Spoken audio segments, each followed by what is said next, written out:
What's up, guys?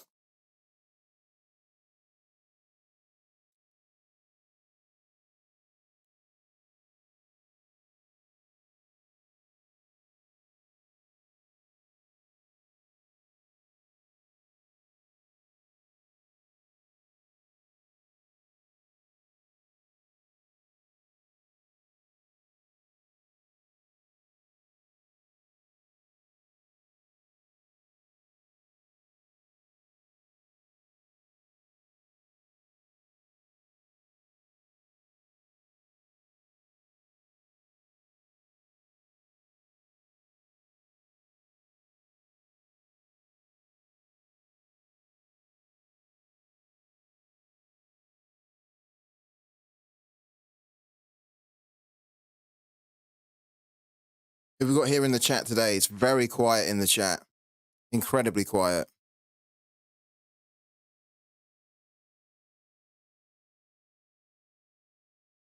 Ah,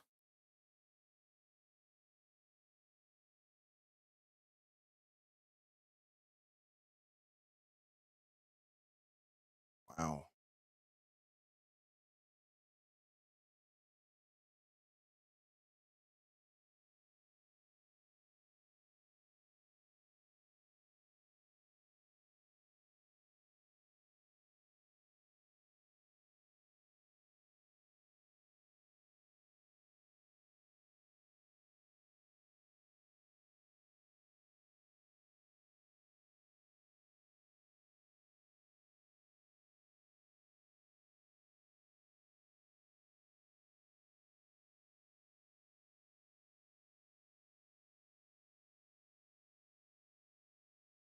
Hello to Davids.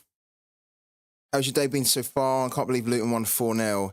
Yeah, it's been a good day, man. I woke up this morning and I was feeling pretty good, man. Not only for Luton that they won 4-0, which is just still can't believe it. I'm always having to pinch myself that it was 4-0, but yeah, also just how we done in Sorare. And it actually got better as well. So some of you guys might have seen that last evening, I tweeted how my Luton Town team were doing. And we'll just quickly bring it up, actually. I don't know why the chat's so quiet, Twitch Gaming. Yeah, hello to you, though, man. Yeah, so I tweeted this out yesterday, which was amazing. So we were 32nd with 403.56 points from our Luton Town boys in Sorare, which is brilliant. So good. Because we've already had a 400 plus point score from them in the Premier League Winter Special over Christmas. And this is the second time that they've done it.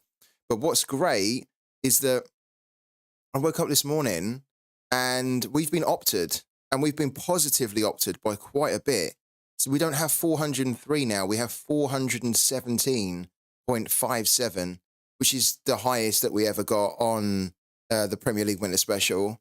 We're now up to 21st. And what's great about this, look at this here, we're 0.01 points away from the £79. So yeah, unless we get opted even more, we're going to just miss out on that. I don't think we'd be able to hold on to that anyway, because there's like more than 50% of the game still to play. But what's really good about being opted now is that before, when we were at 403, we were probably going to struggle to hold on to the £40, but we would definitely win something, right? Maybe we would have dropped down to like 25 or something. Now we've been opted up. It now means that when these other games happen tonight, we've got a really good chance now of holding on to the £40. Well, £55, but then we should drop down to £40. So either way, it's brilliant. Really good. I just can't believe it. Didn't expect it. We were talking about it on the stream yesterday. And I remember saying, I actually listened back to the stream, and I remember saying at the specific point in the stream that Luton, ideally, if they can get a draw, it'd be great. But I was kind of saying that they're a very fit team, Luton. They work really hard, but then so do Brighton. And so their strength isn't really going to be their strength in that game. But oh my God, how wrong was I, right? How wrong was I? They really showed how fit they are, and they really showed how hard-working they are. And they played Brighton off the pitch, didn't they? So maybe we need to start being a bit more confident with Luton when they play at home, because it's really, really difficult for opponents to go to Kenilworth Road. I've kept saying that, but I still don't really feel like they should be they should be winning 4-0 against Brighton, but they did. It's just incredible. Yeah, and the only disappointment, that's the thing. This is so amazing, and I'm really, really happy about this, because this is just what a great way to end the Premier League Winter Special for me, because it's the last game week where this competition's running, and I wasn't really expecting that we were going to do that good. I thought maybe we could squeeze a fiver or something, but I wanted us to end on a big high, and the fact that we're getting our best ever game week on the Winter Special in the last game week is brilliant. But the only disappointment, as you guys know, and as Twitch Gaming mentioned, is that, yeah, Alfie Doty, in a 4-0 win, Alfie Doty, who has been clearly the best player for Luton this season, did not do anything. Even his AA was a little bit disappointing for him. 9.4 for Doughty is kind of low. He takes their free kicks, he takes their corners. We actually scored Luton from a corner, but unfortunately, he didn't get the assist because it came off another player, like it came off a defender first. So the other, I think it was a Brighton defender, flicked it to the far post, which is a bit bizarre. And then Adebayo was there just to head it in. So yeah, this potentially could have, I don't think it could have won it, because look, we were 63.93 points away from winning it. Look at that. Whoever wins it gets £788. I mean, it's just incredible, isn't it? But maybe if we'd had a really good performance from Doughty, we might have been able to get a podium. We were only 33.46 points away from a podium. What's kind of a little bit annoying as well is that, look, we had Lagonga, who's the other midfielder, but we don't tend to play Lagonga. And to be honest with you, I wouldn't have put Lagonga in there because it's Alfie Doty. He's so good. So we just got really unlucky there, but it's so good. So good to win something like that. Yeah, Doughty with an assist and a high AA would have been a podium. Yeah, it would have, wouldn't it, I think? Like, if it had had an AA of about 20, which he is capable of doing quite regularly, and then if he got the decisive on top of that, then, yeah, we would have got our first ever podium in Sorare, which would have been 4. I would have really been on cloud 9 if that had happened, especially with the Luton Town team. But irregardless, I'm very happy to be 21st, and even if we drop down to like 50th or 40th or whatever it is, right? I'm happy because we got a great return from the Luton Town team in the Winter Special. So far, we've won £45, and if we do end up winning 55, then it means that we've won £100 from the 10 game weeks that this competition ran. My entire Luton Town collection, not these 5, my entire collection of 20 cost me a total of about £75. So even if we don't win the 55, even if we win like £25 or whatever, we're still going to completely recoup the whole cost of my entire Luton Town collection. And we've done it from this Winter Special. So the Winter Special has been a brilliant competition for the cash rewards that you could get. Brilliant. And yeah, it's going to be quite interesting to see what they do next with that. How's everybody else been getting on? I know it's quite early in the game week. There's only been a handful of games that were played yesterday, but how's everybody else getting on so far? Good afternoon to Arthur as well. How you doing, man? What would you describe that win as? I think I would describe that win as mind-blowing, because I couldn't believe that they were 2-0 up after 3 minutes. That's the crazy thing about this scoreline. Not only that they won 4-0, but they were 2-0 up after 3 minutes. And then they were, 3-0 up by half-time. And I didn't think they would keep even a clean sheet. Because it's Luton at the end of the day, right? I think Kaminsky's, that was only his second clean sheet. Let's just bring him up quickly. I think it was only his second clean sheet of the season. Yeah. He's only got 2 clean sheets. The one yesterday was his second one in 21 games. 21 Premier League games. He's only got 2 clean sheets. So you never expect Luton to keep a clean sheet, right?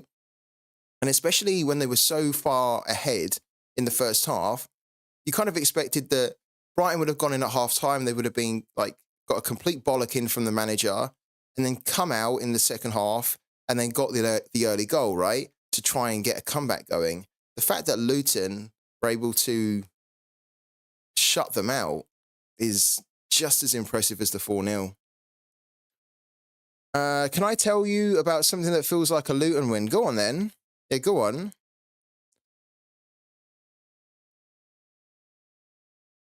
But the win also puts you up to a tier 2 in the month-long, which is great too. I haven't really looked at that. It has, isn't it? You're right. You've been tracking it more than me, Twitch Gaming. I didn't really even pay attention to that. But yeah, you're right. We're up to a tier 2 in the Super Cap 220 because this team here that we put into the 220 is on 258, and then we've got Allison to play later on. I don't think we're going to hold on to the tier 2. I think we'll probably drop down. It's quite nice that we're, already in the tier 2. I didn't think actually that we would be even seeing the tier 2 with our Cap 220 team. So yeah, you never know, right? You never know. Oh, that's right, isn't it, Arthur? That's right. Yeah, 2-0 to South Africa. You must be buzzing, man. The whole country must be buzzing about that because I'll be honest with you, I thought that Morocco were going to absolutely destroy South Africa, and I think everyone did, right? I don't think anybody saw that coming, really. But Morocco were one of the favourites as well to do good in the tournament, to win it, and South Africa have dumped them out. And I was kind of gutted because I done a rivals game on South Africa Morocco, and of course I picked the Moroccan team, and then I was matched up with someone in the arena who also picked a Moroccan side, but the player that I put as my captain was Hakimi. So I picked Hakimi. He wasn't doing that good. He wasn't having a good game, and then he missed the penalty. And so I've captained someone who missed a penalty. The other person I went up against in the arena did not captain Hakimi. He didn't even have Hakimi. And then to make matters worse, let me just bring it up.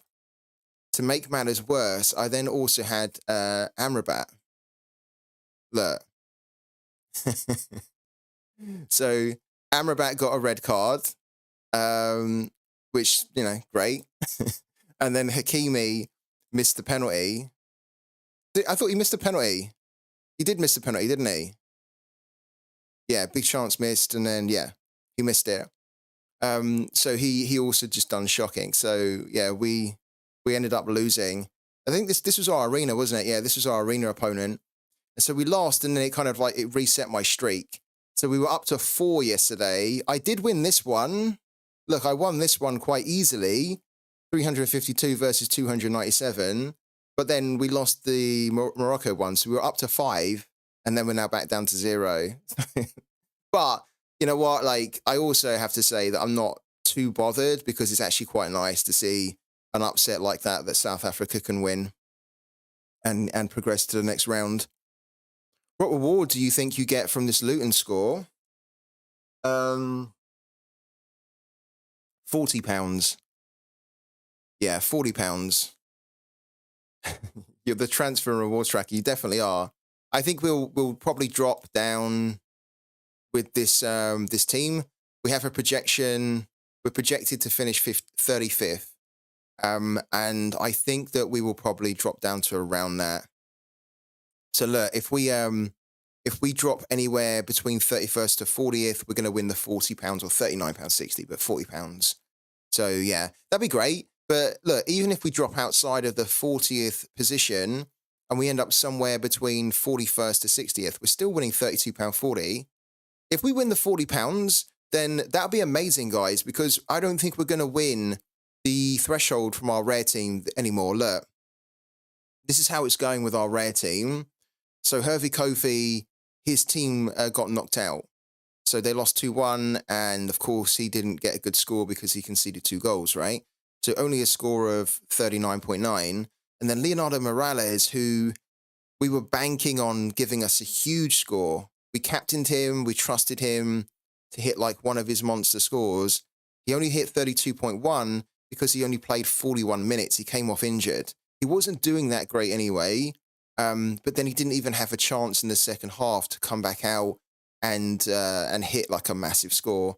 He was off before the first half. So our chances to hit the threshold are done, which is why it's really good that we're now going to be winning effectively the same threshold amount, but just in the Premier League Winter Special, because what that means is that it not only pays for the whole cost of the Luton Town collection, but we also will be able to completely pay for the, recoup the cost of our purchase of Laurent. So it didn't work out. Even though he hasn't played, it's not going to work out anymore with Laurent in our rare team. But the fact that we're winning, we should win £40 minimum from the Premier League Winter Special means that we've already kind of won the threshold for this week, which is great. And then we can basically get the cost back, get the what we paid for Laurent back. Only 50% played makes it hard to guess. Yeah. No, I think we hit £40 though. Yeah. I mean, we've got 417 points, so 417 is quite a bit. The last time I hit 400 points in the, I think I hit like 400, 401 or something in the Premier League Winter Special. We hit £40. It does depend on lots of other games as well, but I think we should get 40. If we don't get 40, then I think we should be fine. I wouldn't expect us to drop 30 points so that we end up getting £23. But even if we do, it's fine. It's absolutely fine. We're really happy. So yeah. What if Kofi plays for his club this game week? I've been thinking about that today. He's obviously returning to his club now. I don't know whether they feel like they're gonna give him one game off, because they did do that the last time he played in the AFCON. He came back from AFCON and then they kind of gave him, I think it was like 1 or 2 games off just to kind of recharge before he was then back in the starting lineup. So I don't know what they're going to do. I'll have to check the Play Sharper expert like closer towards this weekend to see whether he's heard anything. If he is going to be if he's going to be back in the starting lineup, then great, because then what it means is we can play him in Cap 240 this week, and we kind of need to, because we're going to struggle to play Slovic in our Cap 240, as we saw yesterday, because Slovic has quite a high L15 and Kofi has quite a nice low one, which gives us a better chance to put a stronger all-round team together. Yeah, I don't think he'll play either. Yeah, I'm with you on that. I think also what you have to think, or what you have to bear in mind is that there's always that mental disappointment and that mental drain when you've been knocked out of a tournament. So even though he's going to be physically fit to play, is he going to be mentally ready to play after being knocked out of a tournament where they probably were really hoping that they could get far, or they could get past this next round? And you kind of know what it's like. If you've ever played football when you're young, when you get knocked out of a disappointment and you really want to go far, it can put you in a bit of a downer. So they might just think that he doesn't play this weekend, and then just give him, an extra time just to kind of get back into the swing of things at the club, and then play him next weekend. So yeah, we'll have to wait and see. But I'm with you. I don't think he will play. No, the weekend you'll think he'll play. He's not going to play today, is he? Because they're playing today, no? Yes, he's obviously not going to play today. So, but I don't think he'll even play the weekend. I hope he will. But Charleroi are playing what? Today, aren't they? So yeah, of course he's not going to play today, man. Yeah, look, he's not going to play today. But I don't think he will. I mean, I hope he will. Maybe he will. I don't know. I have to see. I have to wait and see closer to the game week what the expert's saying. But I wouldn't be surprised if he doesn't play this weekend either. And I wouldn't really have a problem with it. It would kind of give us a bit of an issue with our lineups, but I'd also understand it. Free Tip Scout, you saw my Tier 4 I won. I actually didn't. No, I didn't see it. Did research, and he's one of the best prospects of France's 2005 youth year. Really happy about it. I haven't seen the card that you got. Who is he? And I haven't even asked, actually, what did everybody else win on Sorare from the weekend? So when you got your rewards yesterday, what did everybody get? Let me know the name as well, Twitch Gaming, of the player you've got, so we can check him out.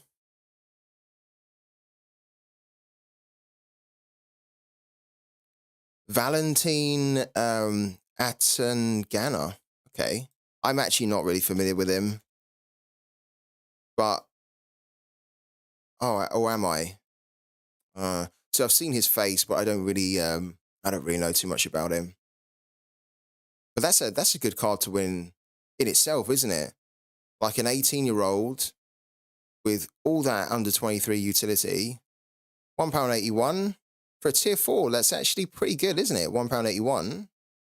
And he's playing for a good team. And as you say, you've done some research on him. He's going to be a hot prospect. He's certainly done quite good in the starts he's had, isn't he?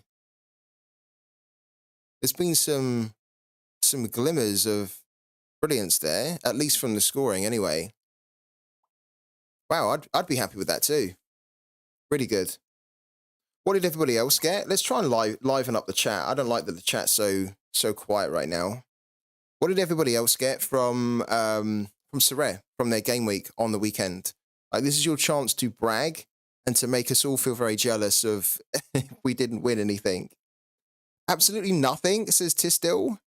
Saw off that I won from one of your giveaways helped me to a 166th finish with only 4 players. Lovely stuff, Tin. Yeah, the Saw-off that I gave away, I knew at the time, I almost didn't want to give him away because I'm quite a fan of him, but it's actually quite nice to hear that the card that I have given away to you is really helping you. And that's what it's about, right? So you got a 166th finish, which then means what? What did you win? Like, what did that, what card did you get for that finish there?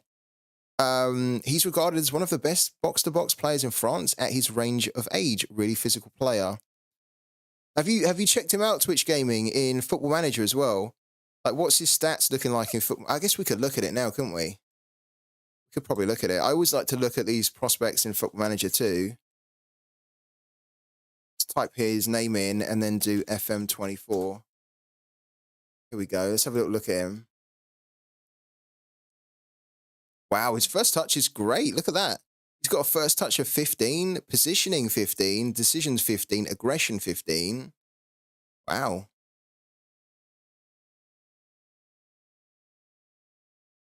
And then he has this kind of dynamic potential. I'm glad that you've mentioned him because I will look into him after the stream. I'll look and have I'll try and do some research myself into him, but he looks like a great player to win. We'll do it later for scout him. He likes to go into his duels. He likes to get stuck in from the looks of it, yeah. 50 euros. Piret got 50 euros, which is great. Where did you get the 50 euros from?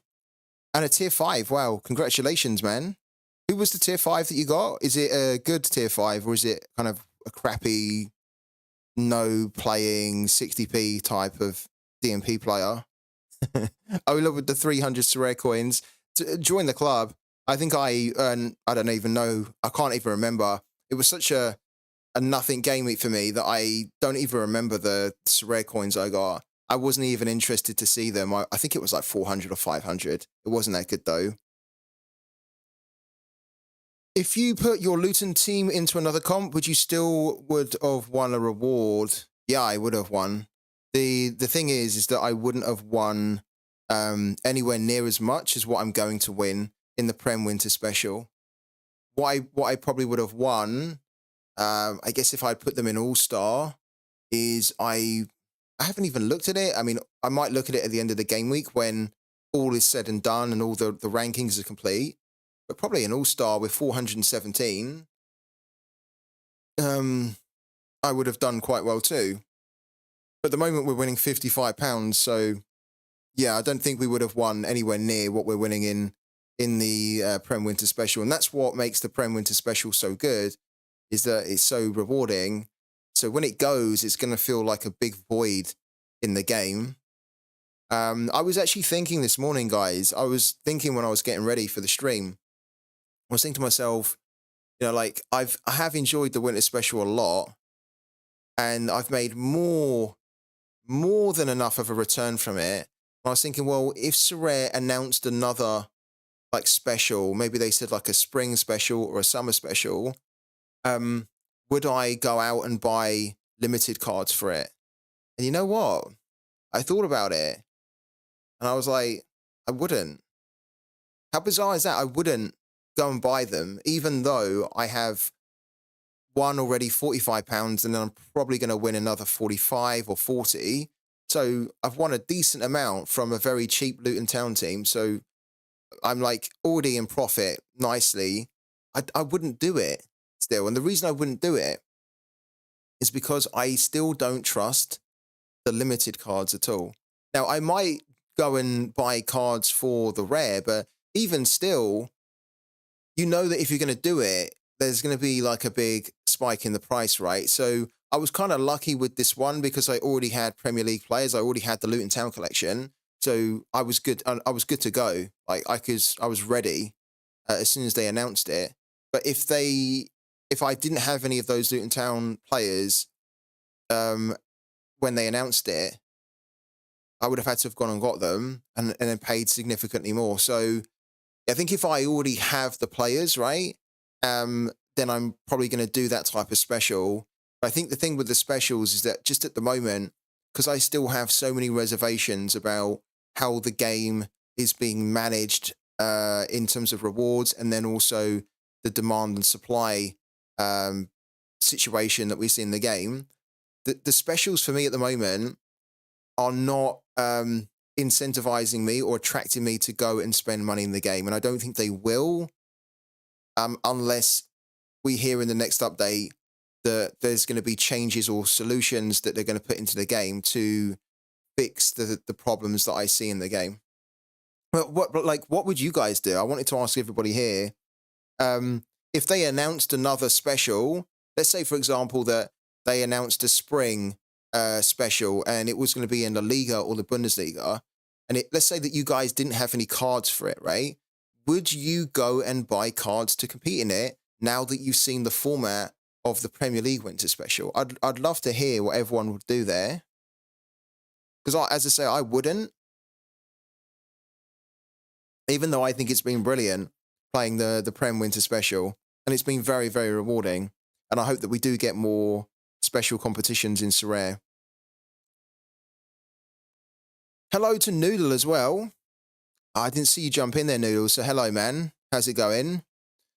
Twitch Gaming, I think we could get a La Liga next. La Liga advertised Sorare a lot in 2024. They have, haven't they? I feel like Sorare probably have the best relationship with the La Liga, because La Liga just jump on everything and they share everything on their socials and they promote Sorare a lot.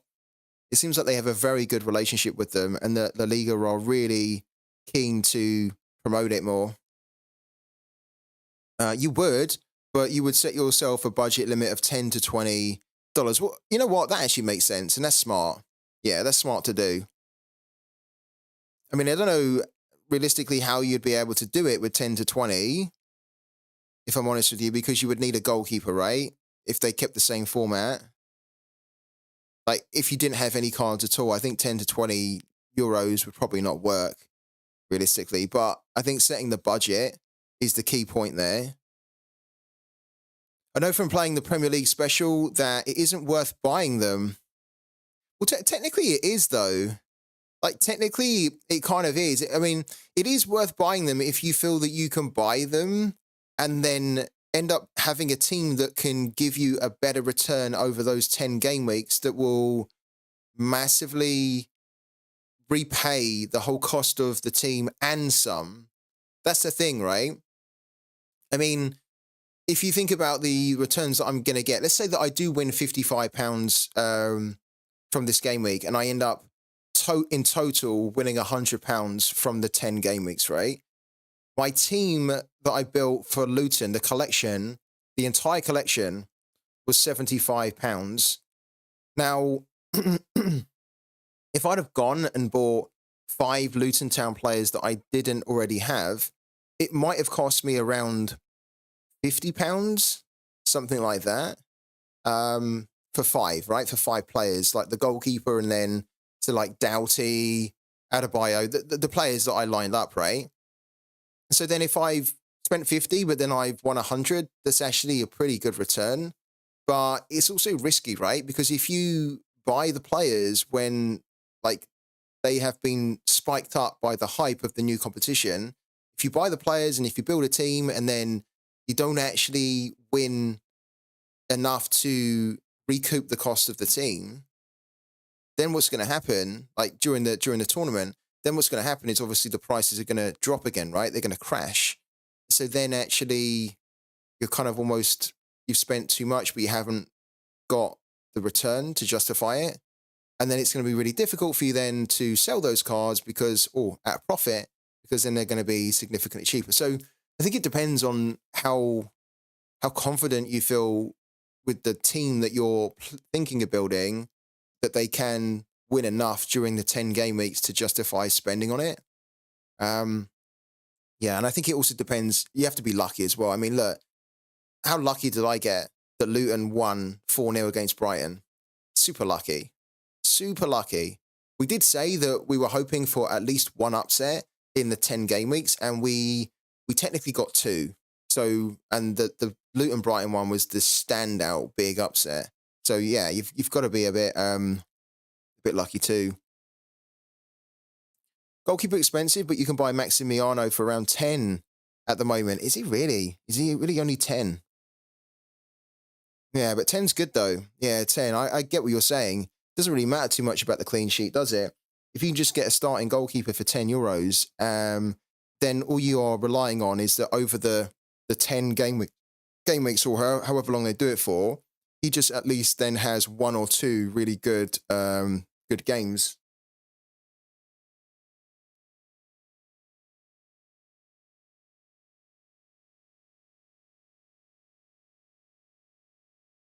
All right, cool.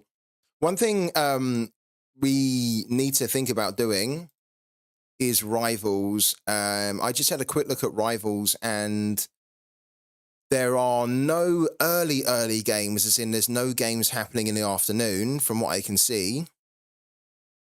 There's a lot of games again happening in the evening and the early afternoon, as in like 5 or so, look, 5:45. So we're going to need to try and do more on rivals. And to be honest with you, we're back again at 1 out of 10 because our streak reset. So there's actually quite a few games that I do like tonight. Like Barcelona at home against Osasuna is really good. I was just eyeing that one up. Man City Burnley is really good. The difficulty with them, of course, is that we need to make sure that we pick exactly the right players that are going to hit the highest scores, because Man City potentially everybody could score really good, right? So it's no good picking someone that's going to hit a score of 60 or 70, because there are going to be people in that team that are going to hit 80s, 90s, 100s. And then, of course, you need to have as many of them. So we might do the Man City Burnley one. I think we'll probably do the Barcelona one. I'm going to avoid doing the Liverpool Chelsea one because I don't like that fixture. I prefer to just not even be involved in that. It's a difficult fixture because historically there hasn't actually been lots of goals scored in that one. I think they've had like loads of 1-1s in the past before. This one we might do, Genk versus Leuven, and then Tottenham Hotspur versus Brentford's an interesting one. I might give that a look. Same for Atletico Madrid. So there's kind of like a handful. Look, Charleroi versus Eupen. There's a handful of games that I do like. So this might actually be the day where I end up doing a lot more than 1 or 2. We've got enough to do it. We've got 33 tickets. So this could be a day where we go hard. As I say, though, the problem with doing that, if you're trying to do a streak, is that the more you almost do in one go, the bigger the chance you've got that you're going to get one wrong. So, yeah. But we're at 1. We're at 1, right? We're right at the start. So I kind of feel like, well, maybe we just brave it. And then we do like, say, 5 or 6. And then if we get 5 or 6 correct, we're going to just be massively boosted up. And then we then can almost just chill for the remainder of the time frame where we can then just do like 1 a day or 2 a day. This is, I feel like this is going to be quite tricky to get 10 in a row. I know that there have been some managers already, probably quite a few, that have already done it. But yeah, I think it's going to be tricky because even if you pick, even if you're good at picking them, one player doing something stupid can completely kill your chance, right? As I mentioned yesterday for Morocco, Hakimi missed a penalty, and then we had a player that got a red card. If you have any players like that are going to do stuff like that in a game, it's probably going to kill your chance to continue the streak. And so this is why it's quite unforgiving at the moment, because yeah, getting 10's really hard. Certainly getting 15, 20 after that is going to be super hard. And I just think that it's going to be, and I mentioned it before, I think it's just going to be, after a while, too frustrating and not as fun when you keep getting reset back to 0. I think people are going to get a little bit bored of that. So I know this is coming soon. I hope that coming soon does mean coming soon. Because sometimes coming soon in Sorare terms is actually a few months or a year. So I hope that the coming soon is going to be coming very soon, and that there's other ways where managers are rewarded, because this will not keep people engaged for the long term if it becomes incredibly difficult to keep doing the streaks. Coming soon in 2025, exactly. I'm glad they changed it though. They've changed it to that, which just looks a little bit better. Arsenal conceding so late stuffed me with my stack in All-Star Limited, says Noisy Steve. You guys might remember that yesterday I said I didn't really trust that Arsenal game against Nottingham Forest away. Luckily they won, but yeah, I had a feeling that they might concede. It seemed like a bit of a banana skin game, but they managed to get through it just about.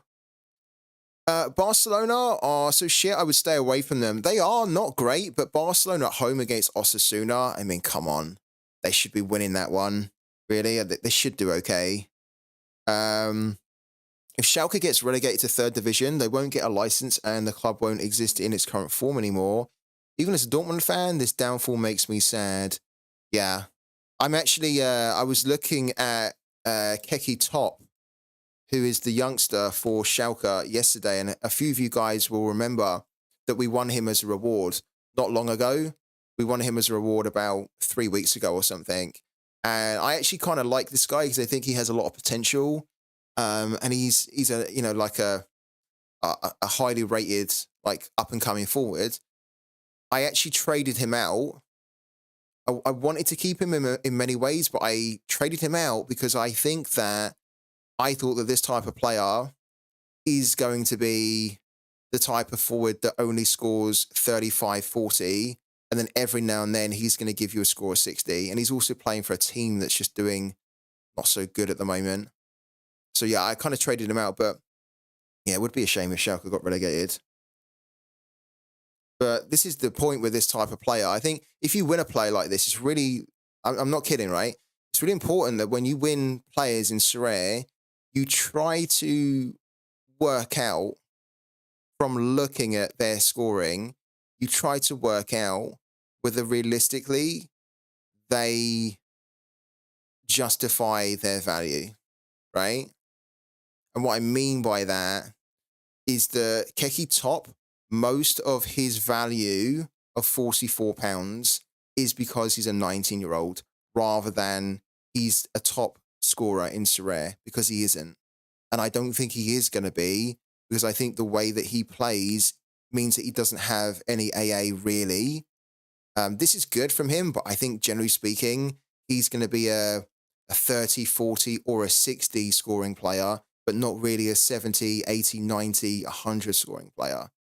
And so there are lots of other players out there for cheaper than this in the rare that can hit 70, 80, 90 as a forward.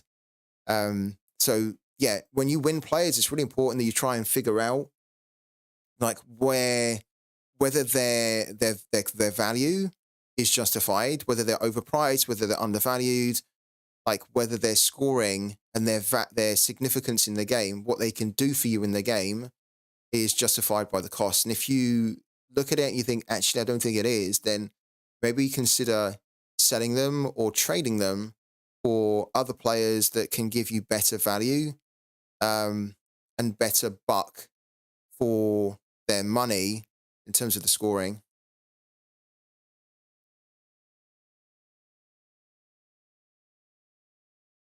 One thing I also want to just quickly talk about, I did just send a little message about this on Twitter, but I want to remind everyone, this is a really, really special giveaway that I'm doing on the stream. Not on the stream, actually, that's wrong.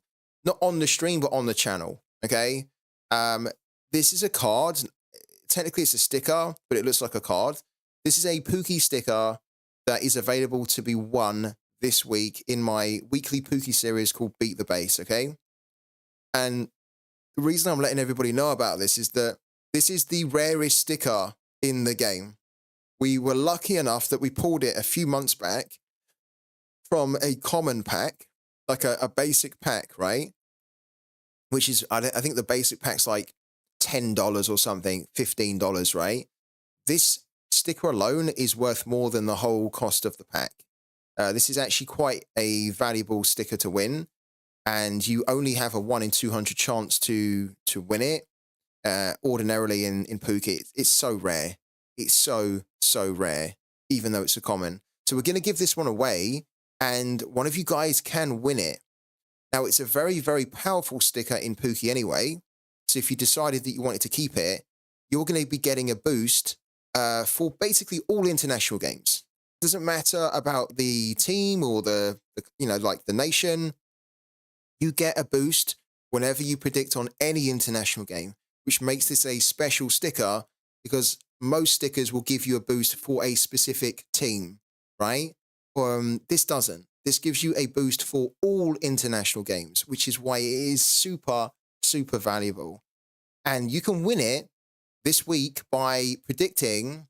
Let me just tell you where you need to predict in. You need to predict in match day 23 of game week 63 on Pooky in the English League, okay? So it's the weekend's fixtures, okay? The ones that start, that are being played on Saturday, Sunday, and Monday. Predict in here.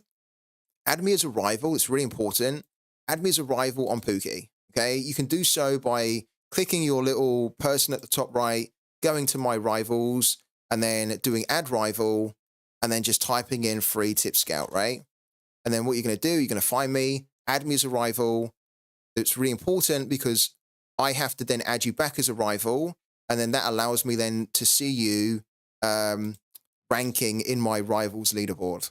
And that is where I determine who the winner is, right?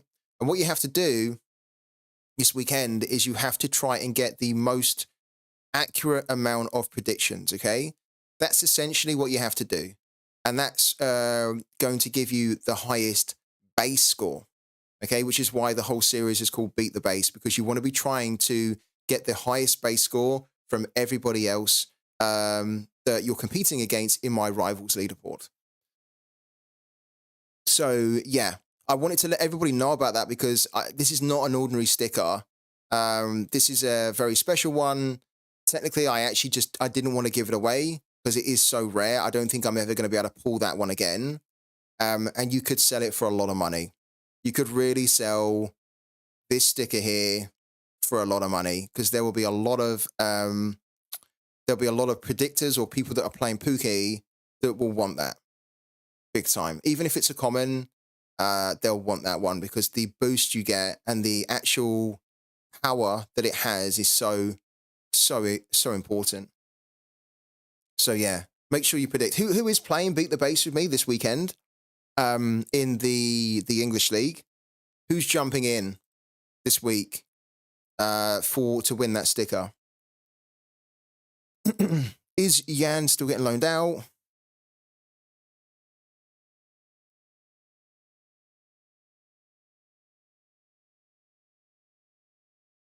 I already put in my predictions for Bundesliga.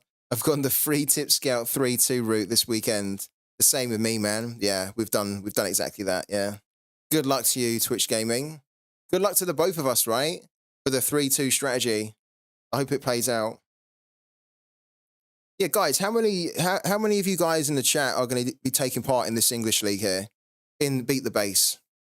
I want a show of hands really in the chat because this is such a, I don't know whether people realize it, but this is a really really special thing to give away. So I kind of want people to try and win it because yeah, it's it's it's very very special, very special. I don't really want to give it away. If I hadn't already said that I was going to give away the sticker that we pulled from a pack, because we didn't pull it initially. I just said anything we get from this sticker pack, we're going to give away, right? And then we ended up pulling this sticker, and I was like, shit, because I don't want to give this away because it's so freaking good. But yeah, it's going to be an amazing sticker for somebody to win, especially if you're playing Pooky and you've only got like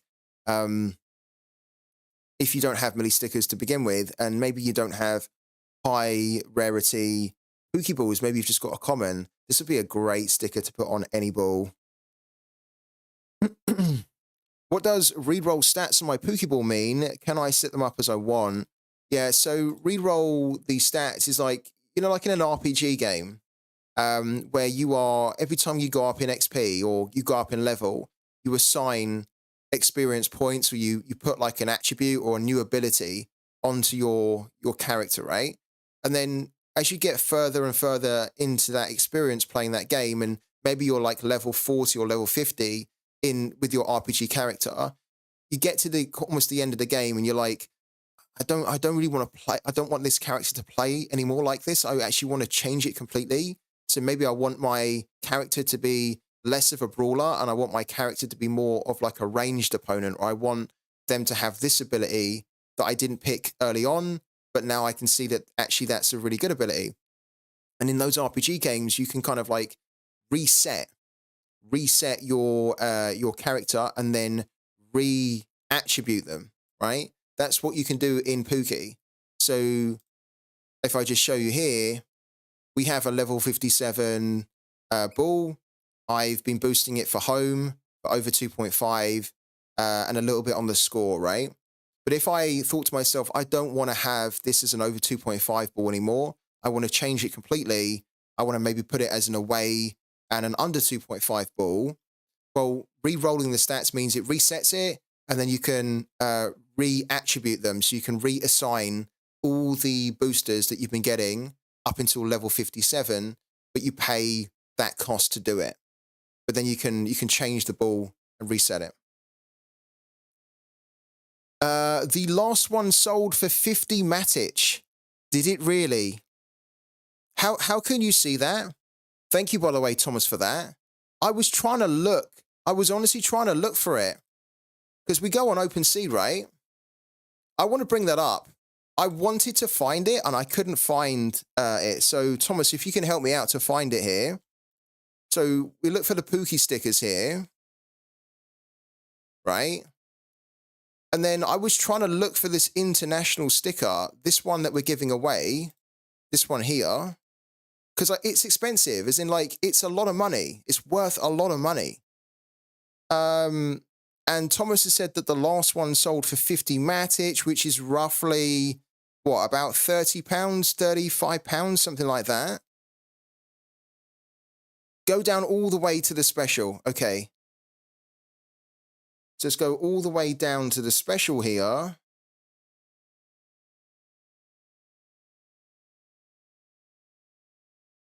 Oh, what's going on here? Here we go. Yeah, special. And then what? Just set this to, I don't know what we set it to. We set it to that, right? And then what? Apply. And filter it the max to one less, right? Oh, filter the max to one less. Okay. Minimum must be less than maximum. Okay, so we had it at 20, what was it? 26.94? What do we have to do that?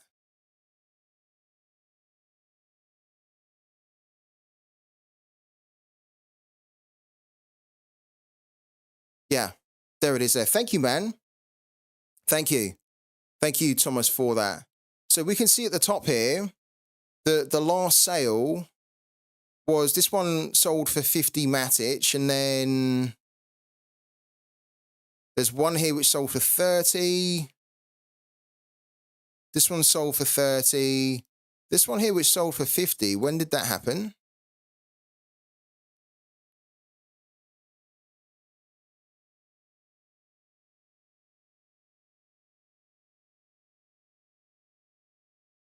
What's that?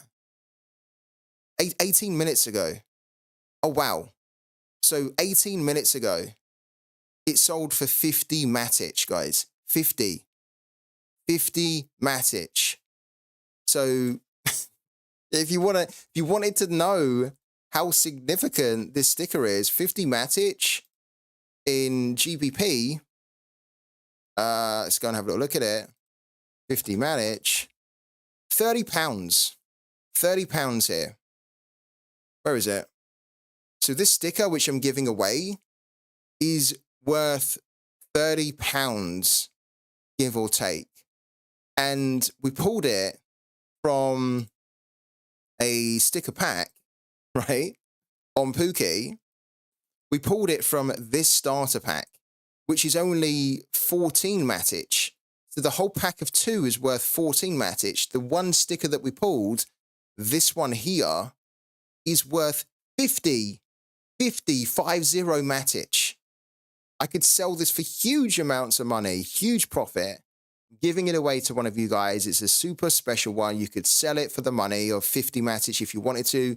You could keep it, and then it would be a very, very powerful sticker for you in Pooky. It's brilliant. Can you send the link for this in the chat? I'll put the link in for the chat if you want. Yeah, because I don't think Thomas can. Unless you got the link. Did you get the link? I'll put this link in here. There you go. I'll put it in the chat. Hold on a second, guys. There you go. There's the link. So that shows you that it just sold for 50. So yeah, I wasn't joking. It's really, really, really special. If you haven't played Beat the Base already, this is a great opportunity for you to now play Beat the Base and to try and win an amazing prize here. It's completely free. You don't have to pay anything to enter my Beat the Base, right? It's free. Everyone can play. Anyone can play. You do need to have a Pokeball. That's the only thing you need, right? You need to have a Pokeball so that you can like make your predictions in these leagues here, right? The pro leagues. So use the link. There's a link that I haven't shown you, but use this link in the chat. Use that link there. And then once you use that link, it will give you a discount off your first purchase in the game off one of these Pokeballs. And if you just want to try and play to win the sticker, a common's more than enough. All you need is one of any of these here. But whatever you buy, the link in the chat will give you a discount.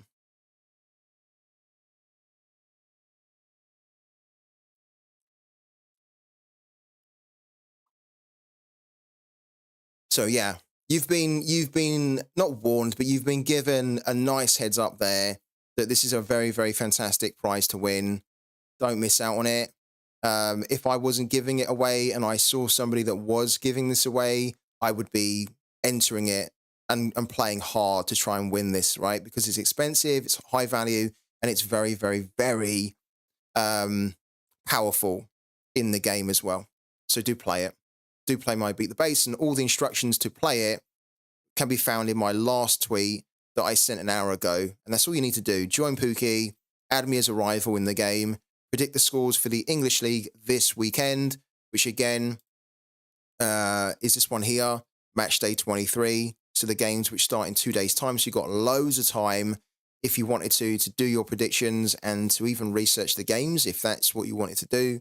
And then you need to get the highest amount of base points, which basically means try to get as many of your predictions 100% correct, because that will give you the most amount of base points, right?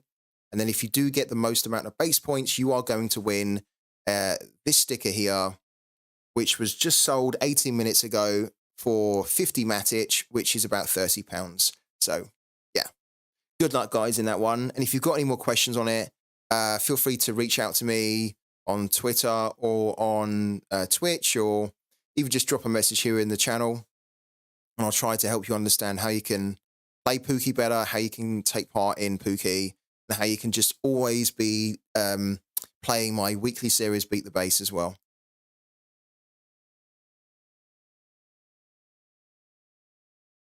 All right. So we're going to come back to Pooky a little bit later. We're going to come back to that in the second half of the stream. What we are going to do now is we're going to start adding in more players into our Cap Cheat Codes watch list. So this is a public watch list which everybody can access if you have Sorare Star membership, okay?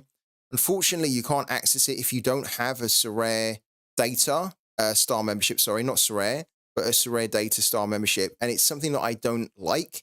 I think that everybody should be able to access at least one public watch list, okay? Sorare Data know my feelings on it, but they haven't changed it. So yeah, in order for you to access it, you need to have a Star membership, okay? I'm going to give the link in the chat. We add this every Wednesday. We add more players into it. Amiri from Leverkusen to Mainz on a permanent. That's cool. That's a good move for him. He wasn't really getting enough game time, in my opinion, at Leverkusen, so he will do it at Mainz now. You can see that we already have a couple of players in here that we added in not too long ago, like Ben Rama, like Fornals, like Evgen, and like Cowell, for example. And these players have either moved to a new club now, so their prices have increased, or they're on the verge of moving to a new club. So what you'll find in this list is that there are a lot of very good players that you should already be aware of, but if you're not, don't worry. You can then just start to be aware of them from reviewing this list right here. And there's a lot of really good players that can help you, not just for this weekend, but just in general, because they are very good players that have the potential to hit you some great scores in Sorare to then make you win rewards, okay? So we're going to start to look at more Cap Cheat Code type players, so more players that have L15s of 40 or below. That's all we focus on here today. We don't look at players that have 41, 42, 43. Of course, you can look at those if you want yourself, but we just try and focus on the players that have L15s of 40 or below, so that you can look at some big hitting options that are going to massively overachieve and overperform from that L15 that you could use in Cap 220, Cap 240, and even Cap 270, okay? So let's get it started. We're going to look at who's playing Game Week 447, which is this weekend. We're going to start with goalkeepers, and we're going to put the L15, of course, at 40, like that. Alexander Mayo is 39 and will play 90% on Friday, so he's going to come up, which is good. And then what we're going to do is we're going to put this on limited. We don't really have to, but why not? And then we're not really going to put any price filter on for now. We're just going to see who's a goalkeeper that has an L15 of 40 or below in their L15 that has a game in Game Week 447. We'll probably get quite a few, but we have a way to filter it down. So there you go. Like 438 is obviously a lot, right? And there's going to be a load of goalkeepers in here that aren't so relevant anymore, or there'll be some goalkeepers that just aren't relevant at all, okay? One of the things we can do is in the L15, we can say that we want to look at goalkeepers that have played at least 30% of their games in the L15. That should remove a lot, and there we go. It removes most of the goalkeepers that aren't really in contention to play. And it then just gives you the goalkeepers which you know are much more reliable to play to start because they've been involved in the team enough over the last 15. There's a few exceptions to that, like Marc Martinez will come up now because he was the starter at Cartagena, but he's just moved to Granada, and so he's not going to be the starter anymore. that Dennis Ertaz is coming up. He has been starting for Konyaspor, but we know that they've just gone and bought Slovic, and Jakub Slovic is the new number one there. So someone like Ertas as well is not really a good option. But we're going to run through this list here. Have a little look to see who looks like a good option and who also has a good fixture this weekend. This is a little bit interesting for Mavogo. Look at his form at the moment for Mavogo. Not good at all, is it? Very good in many ways because this level of scoring has really dropped his L15 down now. Going up against Metz Lorient, they're on the verge of getting relegated, aren't they? If they don't sort it out. I think he's actually like an okay goalkeeper, though. That's the thing. I think he's pretty good. He's just got a really bad defense in front of him. He could be one to look at against Metz. It's a way. I'm going to add him in. He's quite cheap as well.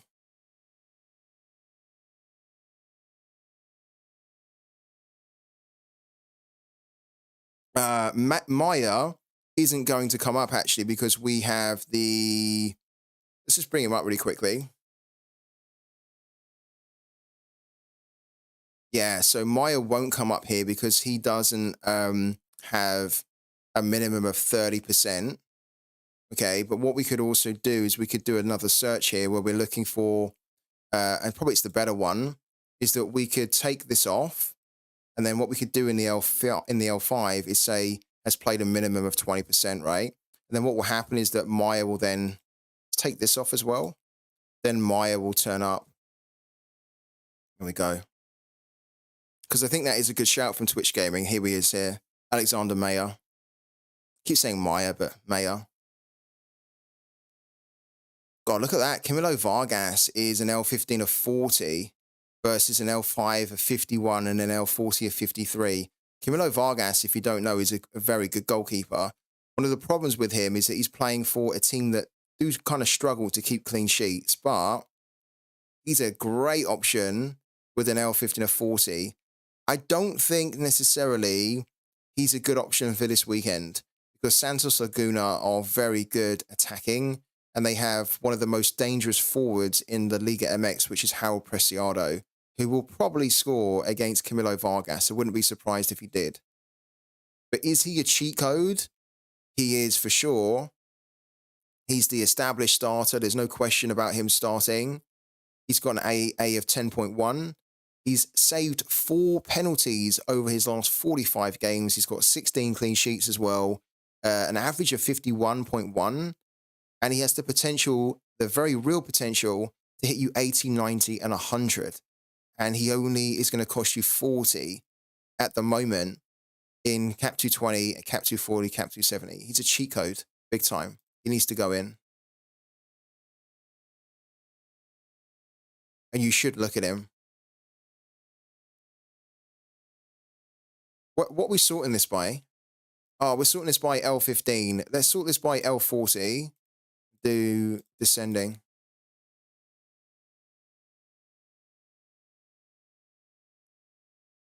So yeah, there's Camilo Vargas, right?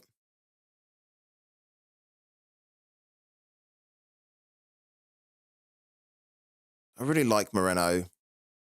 If you don't know, Moreno used to play for Arminia Bielefeld in the German Bundesliga when Bielefeld were in the Bundesliga, right? And he was very, very good. And he's honestly, I keep saying it, he's probably the best number 2 in the Premier League, Stefan Ortega Moreno. If he wasn't at Man City, he would be an amazing number 1 somewhere else. He's very, very good. I actually had him for a while. I bought his limited because I thought his limited was really cheap at one point. Can't remember when that was, actually. Yeah, look. I bought his limited at £4.67 and then I actually ended up selling him for £6.92. But he's just, he's so good. He's only 31 as well. I think he's such a good investment, Moreno, because even though you know that he's not going to start many games, right?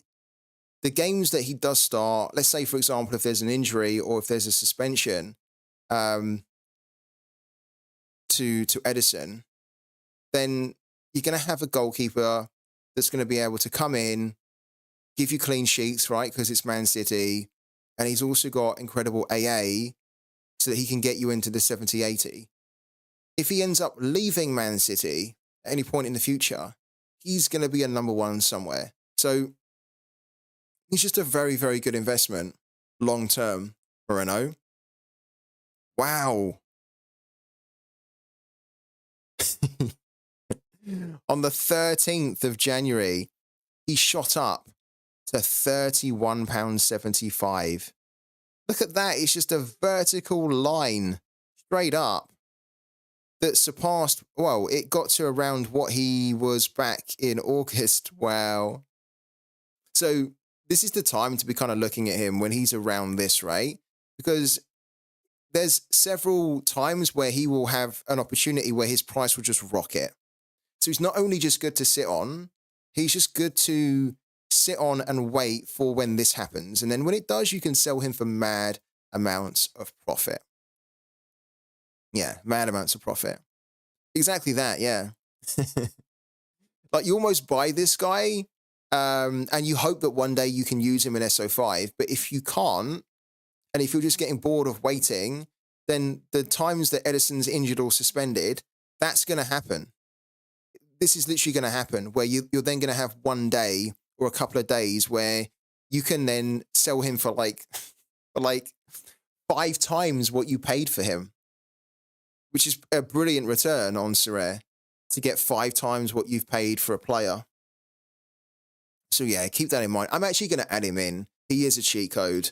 He isn't, of course, for this weekend, but he's a freaking cheat code, not just for Sorare SO5, but just for making you money when he can do that. So he goes in. Maya goes in as well. Arias is brilliant. I like Arias a lot. Arias is a cheat code. I think he's already in here as well. Yeah, he's already in there as a cheat code. He's got not the easiest of game, but he's still quite good. Yeah, Maya needs to go in.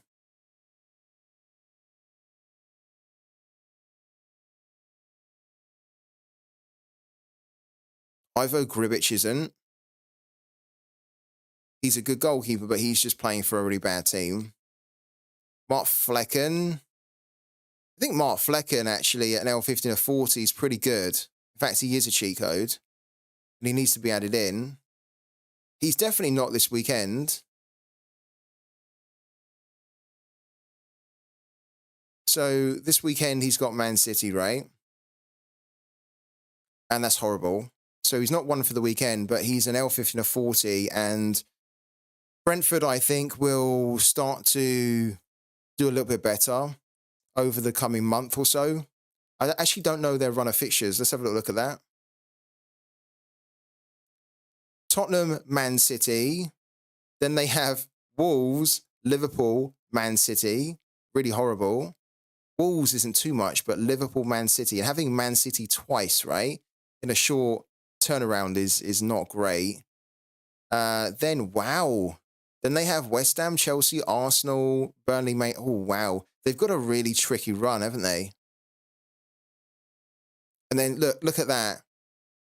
Towards the back end of the season, it's gonna be a little bit easier for them. But probably over the next 10 games or so, it's going to be quite hard. Look at that. Tottenham, Man City, Liverpool, Man City, West Ham, Chelsea, Arsenal, Man United. Damn. So he is a cheat code, but be careful with him because he's probably not going to have a lot of opportunities over the next 10 games to really massively outscore the 40. And his form at the moment's been not so great either. Hello to Jordan. Jordan, how you doing, man?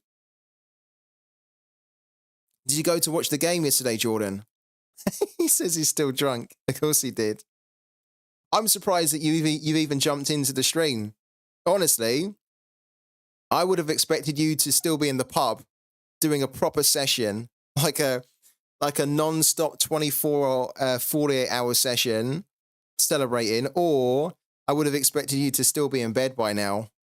So yeah, massively appreciate you were on the stream. Was out till 3. I thought you'd be out. Honestly, I would have been out way later than that. I would still be drinking, I think. I'd be loving it. But yeah, what a game, man. What a game for you. How did you get on in the Prem Winter Special? Where are you currently sitting at the moment with your Luton Town stack? Hello also to Luke B10 as well.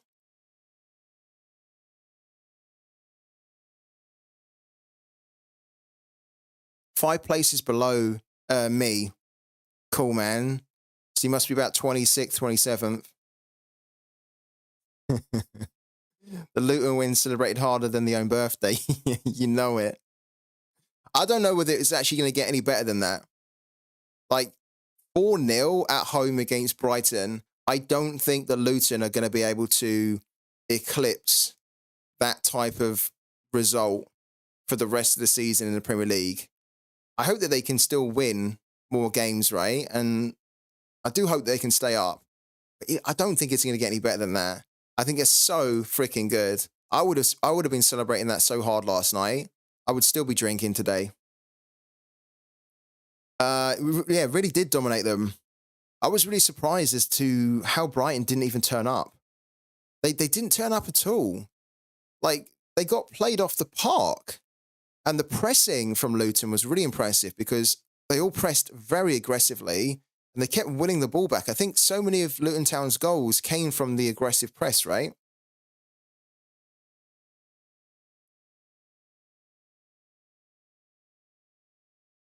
Who else can we look at here? Let's have a little look. Who else can we look at as a goalkeeper? L15 or 40 below. No, we could look in, but we're not going to. He's not a cheat code.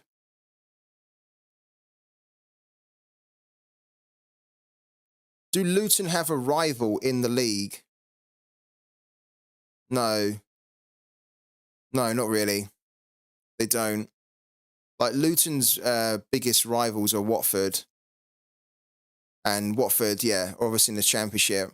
So Luton don't really have a rival. Like, there's no kind of, there's no, like, derby game that they have in the Premier League. Not like a Man United, Man City. There isn't that. No. They would need Watford to get promoted, and they would need to stay up. And then that would be a really good game. Millwall technically is a bit of a rival game as well, just from historical games in the past. Because, you know, like Luton had, and they kind of technically do still have a bit of a hooligan faction, but it's nowhere near as bad as what it used to be. But obviously Millwall's known for having that hooligan faction. So back in the day, they used to be quite big rivals, Luton and Millwall. And they used to compete as well in the same division, of course. So, yeah. QPR as well, yeah.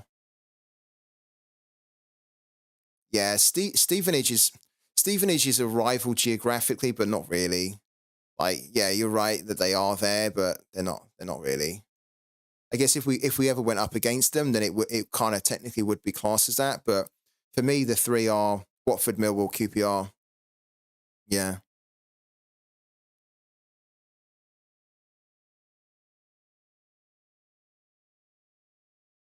So Luton is one of the very few clubs, right? Oh yeah, MK. MK Dons. Yeah, that's a good point. MK. Yeah. Everyone does hate MK Dons now. We must talk about Penna. Penna is technically a cheat code for the weekend. He can go in. He's got an away game against Deportivo Alaves. He won't be playing for much longer because I think ter Stegen is close to returning soon, right? Is ter Stegen expected to play today? Don't think so, no. Yeah, it's still Penna, isn't it? Yeah, so Penna's, for sure a cheat code because he's got like a really low L15 of 38 And away to Deportivo Alaves, even though Barcelona haven't been that great, this is one of those fixtures, the few games where you would look at and say, okay, he surely has to keep a clean sheet there. And it's worth targeting him for that game because he should be able to keep a clean sheet. Luis Maximiano, we like him. He's a good goalkeeper. He's just playing for a really bad team. If he was playing for a better team, I think he would score a lot better. What else we got here? Julian Krau's okay.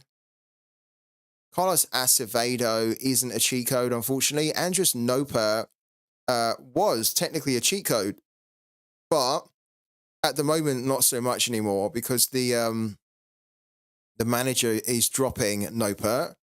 So Noper looks like he's lost his place as the number one for the time being. And they're going to be giving, I can't remember his name, but the backup goalkeeper a run in the team. So it's a real shame for Noper, but he also hasn't been that good this season. So he does need to be dropped. Dean Henderson is a cheat code, but he's already in there as a cheat code. I don't necessarily think he's a cheat code this weekend away to Brighton. That's actually really horrible. Even though Brighton got hammered 4-0, Brighton are not going to lose this game against Crystal Palace. There will be a reaction, and they're very good at home, Brighton. They're tough at home. So expect Brighton to bounce back against Crystal Palace here, which means that it's not really a good fixture for Dean Henderson, but Dean Henderson as a goalkeeper, given he's a starter, he's got a really low L15, he has the potential to massively outscore that. So yeah, keep him in mind. That's it, Van der Hart, yeah. Van der Hart. That's the name of the guy. Thank you, Twitch Gaming. Yeah, Van der Hart technically should be one, shouldn't he?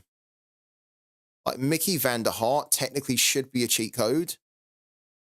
You can see that his price has really shot up since it was kind of announced that Noper is going to be dropped and that this guy is going to be given a chance to see what he can do.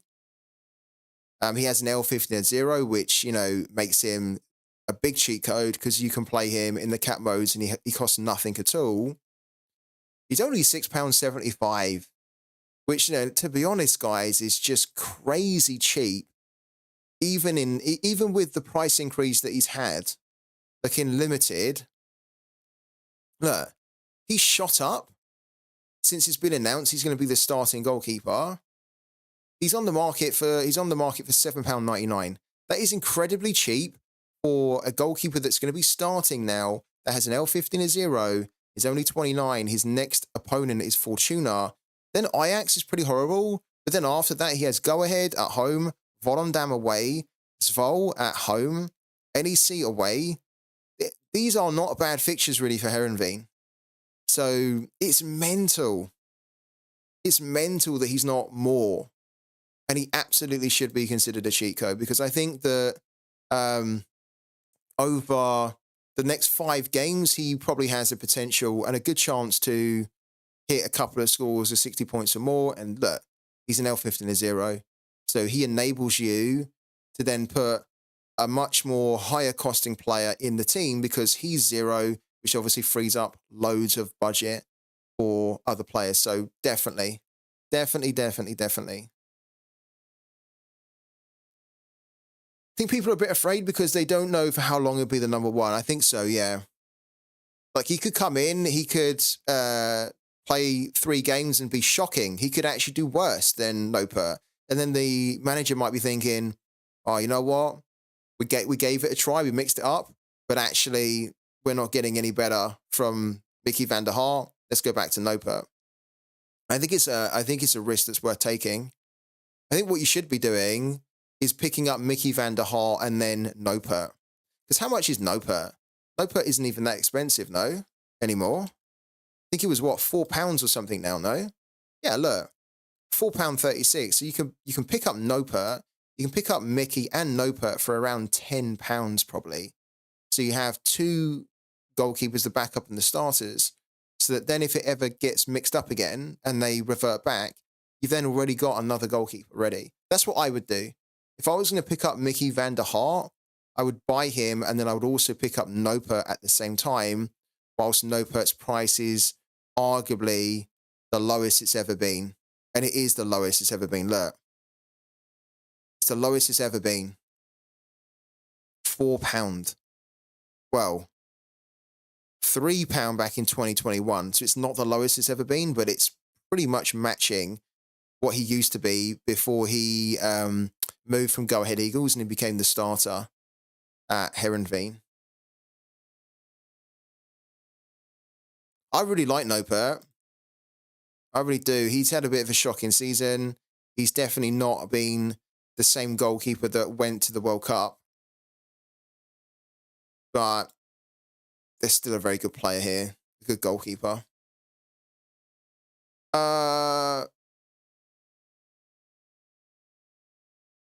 No, you can't go wrong for him. Yeah, 0. And even for that price, it's incredible. So, yeah, if you're looking for a 0 costing goalkeeper for the weekend, then probably Mickey van der Hart is your man.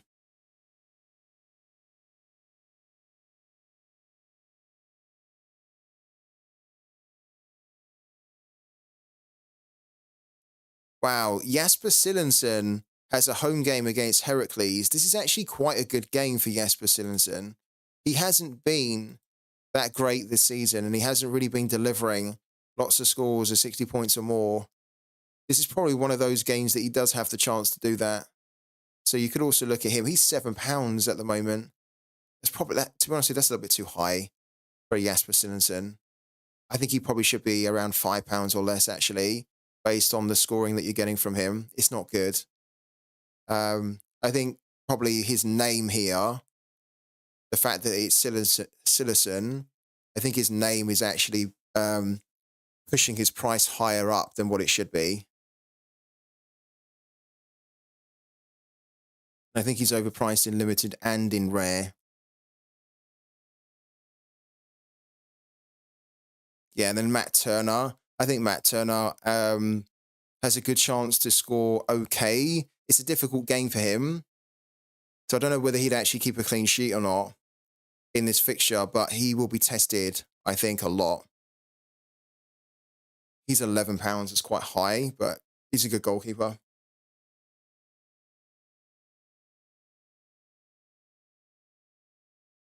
All right. Let's take a quick break. We're back in 2 minutes, guys, and then we'll start to look at some other positions like defenders, midfielders, and forwards. So don't go anywhere. We'll be back in 2 minutes.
All right, guys, we're back again.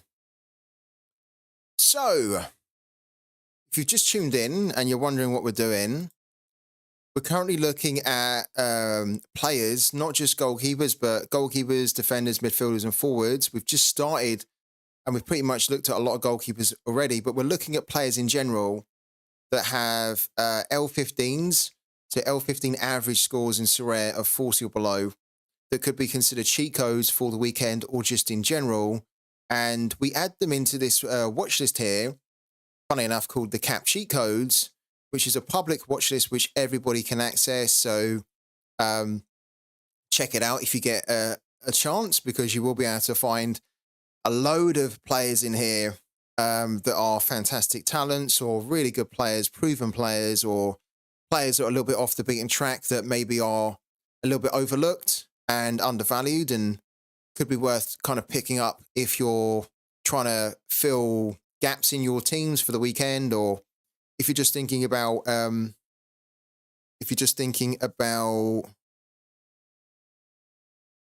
building a new team. What's going on here? Ah, oh, damn it. Why is Mijo Cactus shot up in the rare? Because you guys might remember last week I was saying that he was only about a fiver, and he was about a fiver. Look, he was about a fiver, and I was saying I should really pick him up at £5, and then he shot up to £22.59. Is he rumored to be going to China? Damn. That's one of the really frustrating things in Sorare, is that, for me anyway, I will often spot a lot of players that are really cheap, and I think, oh, I want to go and get them. But it's a case of not having the cash in the game, because there's so many players that I want to go and buy for this reason. But I see them and I think that's too low. £5 for a Mijo Cactus was far too low. It was far too low in the rare. We're not even talking about in the limited. He was £5 in the rare. And he shot up to 22, which technically you could have made a nice amount of profit. I still think if you picked him up for £5 and you didn't sell him, then you're going to win either way, because I doubt he's going to go less than £5 anytime soon again. There's so many things like that.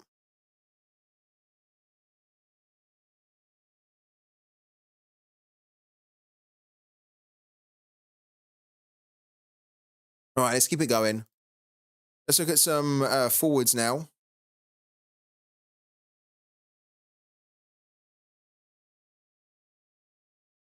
Ideally, a forward that's played in the last 20%. Let's keep that as well.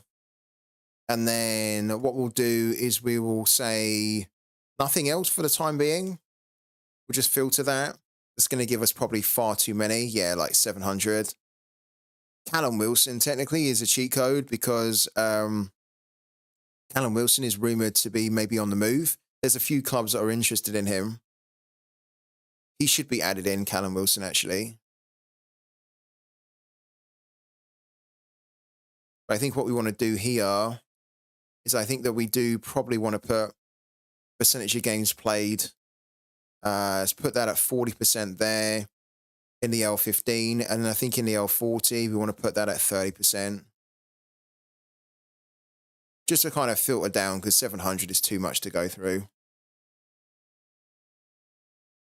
495 is still too much. So what we do as well is we can put a little bit of a decisive score average on, because with forwards, this is actually one of the most important areas to target, because it determines how often you're going to be getting a attack in return from them.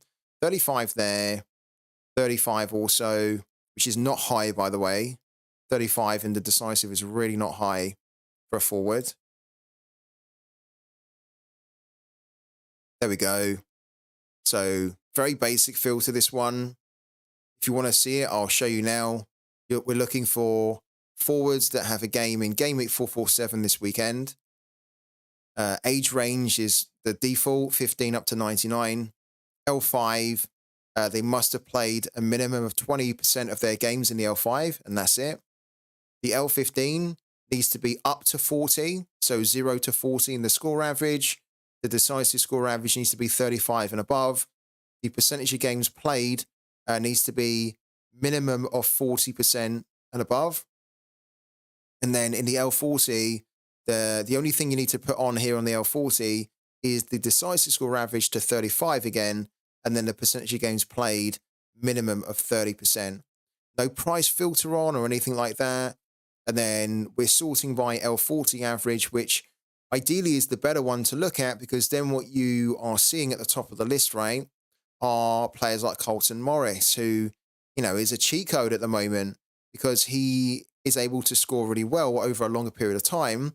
At the moment, his average is lower than what it technically should be.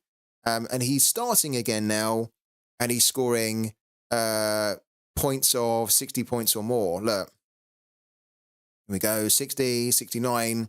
He's only costing 38. His next game is against Newcastle, then Sheffield United.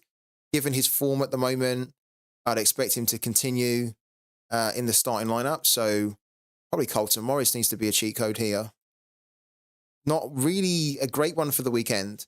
However, you guys remember that yesterday on Pooky, I put this prediction in for Luton, and the points are going down. So actually, after the 4-0 win, the bookies are starting to reduce the price for Luton, because now they're thinking, oh shit, like, can Luton maybe cause some kind of an upset here? Maybe we priced them too high, and they did price them too high. So we'd done the right thing by locking in a prediction of Luton to beat Newcastle 3-2, which I don't think is going to happen, to be honest with you. But if you know our strategy, you know why we're doing that. A 3-2 away win for Luton. Callum Muendo is 1 at 39. They play Montpellier at home. And Siddiqui is a huge cheat code, says Malv. Let's bring up Siddiqui. Thank you for that, Malv, and thank you, Twitch Gaming, for the suggestions there. If you guys do have suggestions, then do let me know. You can always bring them up, right? Yeah, so Noah Siddiqui has a home game against, RDW, or RWD, should I say. He's got a very good chance here, isn't he? L15 at 30 is really good. He does have a good chance to score well here.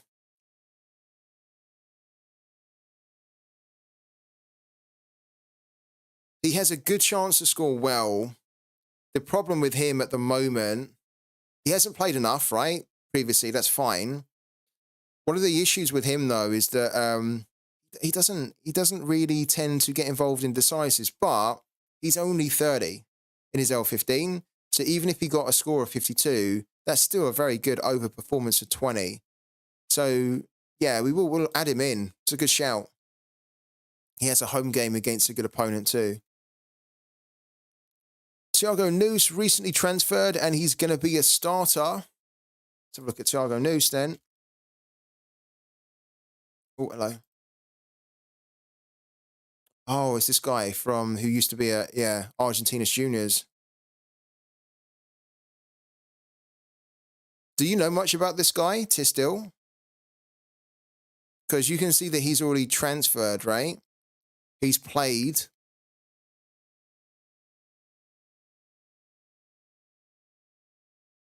I don't know a huge amount about this guy because he hasn't really played enough over the last kind of year and a half. I haven't really looked into him too much more. I remember coming across him when I had Lucas Chavez from Argentina's Juniors, and I also had Villalba and Kevin McAllister. And so at that point, I was thinking, well, do I need to try and like get a bit more of an Argentina's Junior stat going? So then I started to look at more midfielders. I started to look at forwards. He was one of them that came up, but I never really took too hard a look at him because I knew at the time he wasn't really playing. But yeah, do you know much about him? Is he expected to, like, is he basically a good goal scorer? I think that's what we're trying to ask, right? So that even though he hasn't played, do you think that he has a chance where he can produce scores of 70, 80, not 60? I'm not interested in 60. Does he have the potential to produce scores of 70, 80? If you think so, we might add him in. He does have a very low L15, so him starting now with an L15 of 29 is actually pretty good. Why was he played as a midfielder, though? I guess he is kind of like a midfielder, but I thought that he played in the advanced positions too. Okay, so right midfield.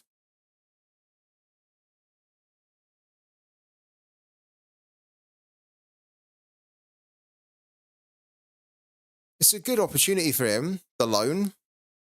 It's quite a long loan as well, right? Like the 20th of January, and the loan, from the looks of it, runs up until the 31st of December 2026. So a very nice loan period for him. Casemiro, if Casemiro's less than 40, then yeah, oh, he is, right? Yeah. So yeah, Casemiro will be. It's a good shout, that one. Very good shout from Kamal there. We were talking about this game. The West Ham game yesterday.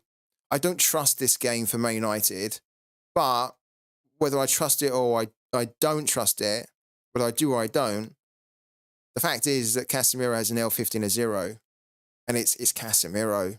He can do that, can't he? So that's a really good call. Yeah, he does need to be added in there now. Good shout, that one from Kamal 786 in the chat there. Karim Konate.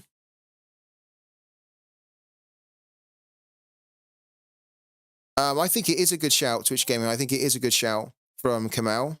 Yeah, so that's why we've added it in. Dafald would be good, moving to Stuttgart. I want to have a look at Konate, Karim Konate.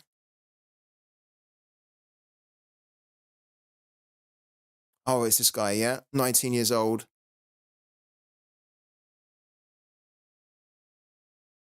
So this is a shout from Arthur. Well, a question mark. Oh, you mean Dahald? Yeah, okay. I'm with you, yeah. Why do you think Karim Konate is a cheat code? I mean, he's got some really good levels of scoring. The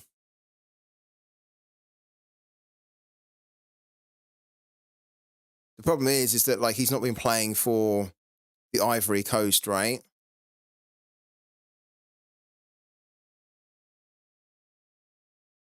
So I don't know whether he'd be a cheat code this weekend. Definitely looks like a bit of a cheat code in general, though. This is really good scoring when he's been playing for Salzburg, no? That is really good. Like 11 goals and 3 assists is brilliant, actually. For someone that's not even really starting on a regular basis, that's fantastic. That is a good shout. We're going to add him in. He needs to be in that watch list. Not one for this weekend, but he's definitely one to keep an eye on. It's only £8.17, which for a 19-year-old with under 23 utility, he's already part of the international setup. I think that's actually a really good shout.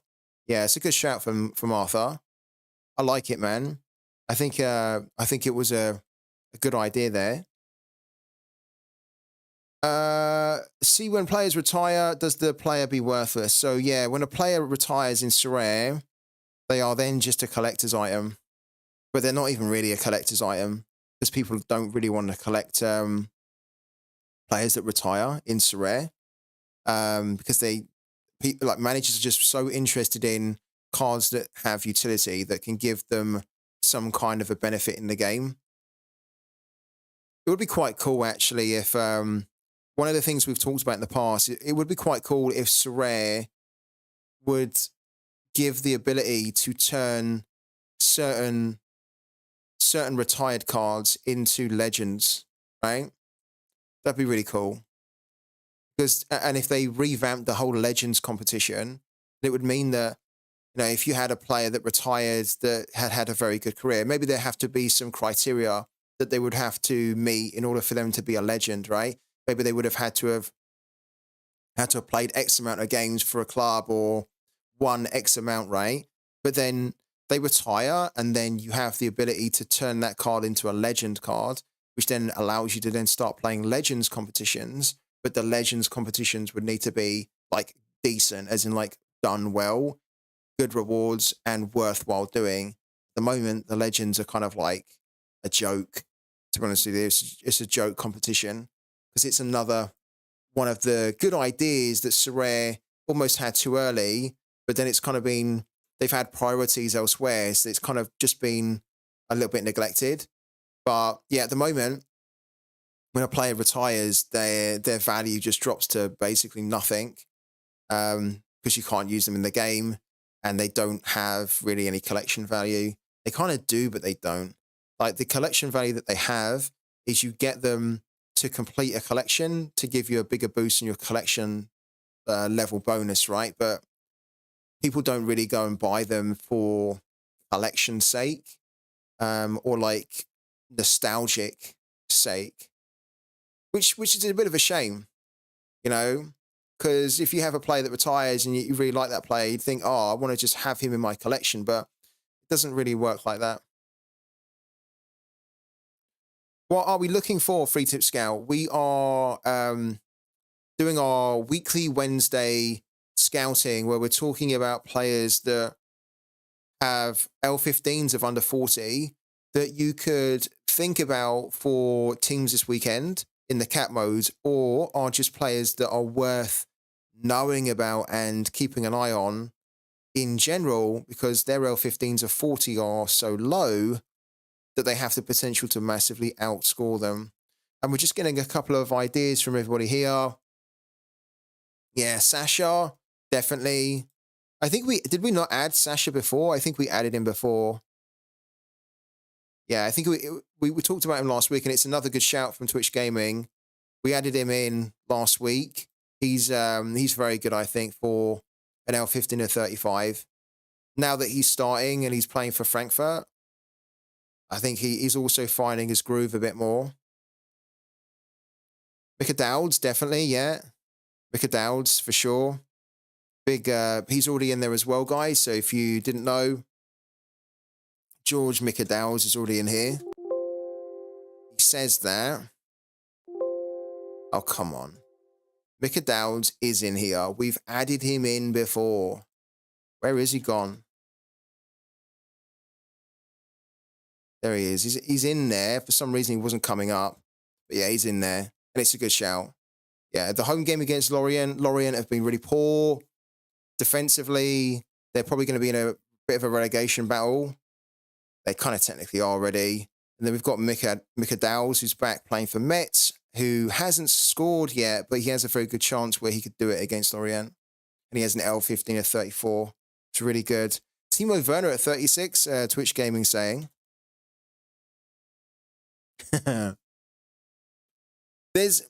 We could add him in, and technically we should add Timo Werner in to the cap cheat codes, right?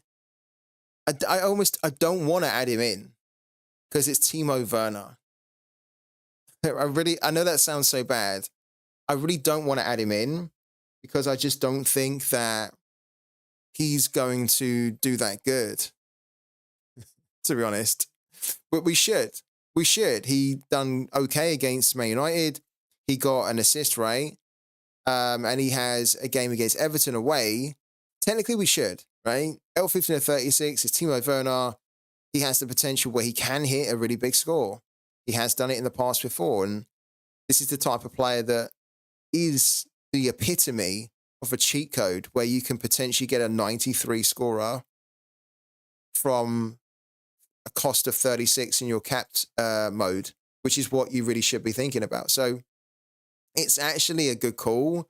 I think it just pains me to add Timo Werner in because he's just one of those frustrating players that you think he should be scoring more, he should be doing more, as in there should be more end product from him, and there just hasn't been for so long, especially in the Premier League. Yeah, we should. I hope he does much better. His time at Chelsea was so bad.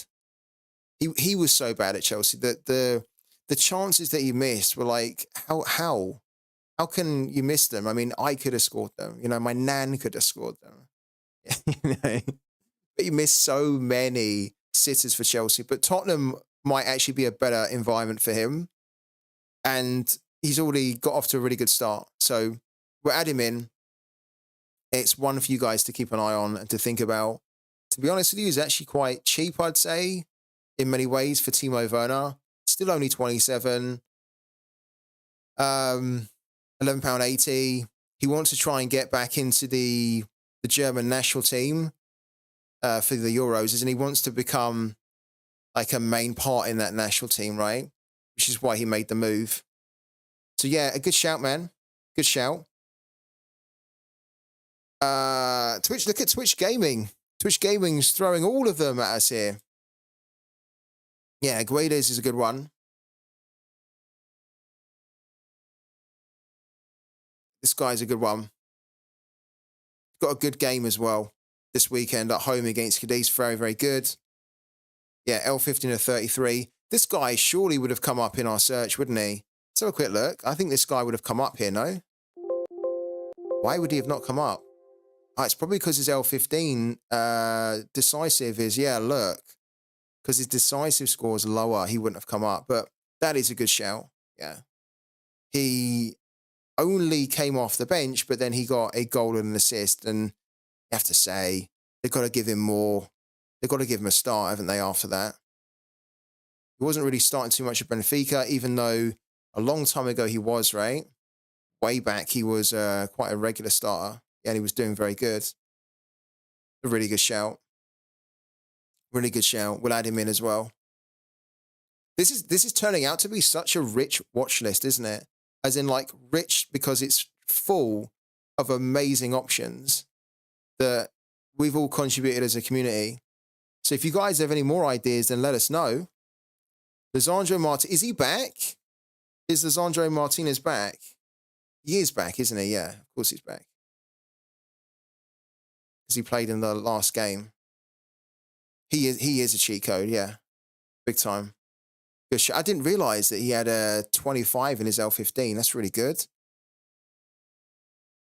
I don't think the fixture's good for him, but you're absolutely right. He is a cheat code. Yeah, Lisandro Martinez for sure.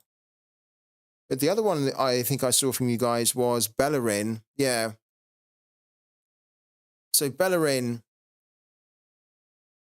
here, unless we're talking about a different Bellerin, I think you mean this Bellerin, right? Or do you actually mean the Bellerin who used to play for Arsenal?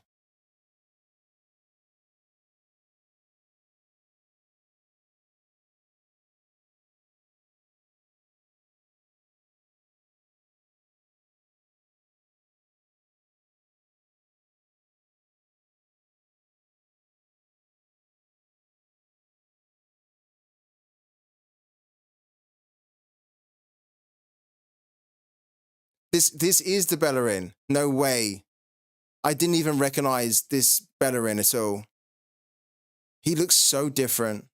I didn't even recognize him. Damn. He looks so different. Wow. With this, he's got this whole 1970s porn star look going on. I didn't even recognize him. Jesus, wow. He looks so different. Oh my God. I don't think he's a cheat code, personally. I mean, you could technically argue that he is because he's got this really low L15. I just don't think that his scoring's good enough anymore at the moment for Real Betis, to be honest with you. I don't personally want to add him in, but he's also got a good fixture at home against Getafe, so you could consider him, but I don't think so personally. I think he's struggling to replicate this now, and I think this is pretty much the scoring you're getting from him. So with an L15 of 34, you're probably only going to be getting 34, 35, 40 maybe. It's rare that he kind of does this now. Yeah, wow. I can't believe that's Bellerin. I didn't even recognize him. Incredible.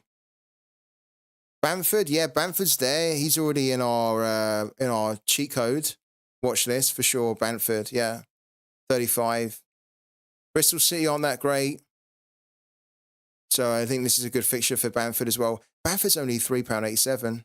Wow. Or £4.17. Really good. He's not in our cheat codes, is he? He should be. He is now.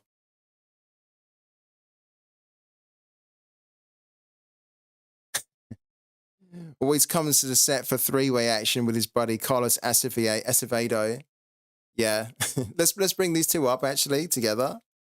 They're going to look so dodgy, aren't they? Bellerin and Acevedo, who's the goalkeeper for Santos Laguna.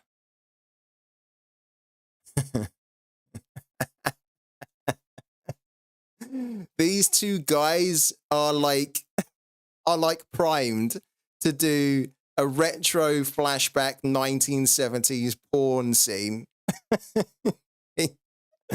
Oh my God. That is incredible. Who else do we throw in here? What with Pep? No, we couldn't throw John Stones, but Pep Roulette. I swear we're missing somebody. Who could be the additional guy that we could throw in who has this kind of porn star look? Who could it be? Oh, I know who it could be. It could be what's his name? I think this guy here.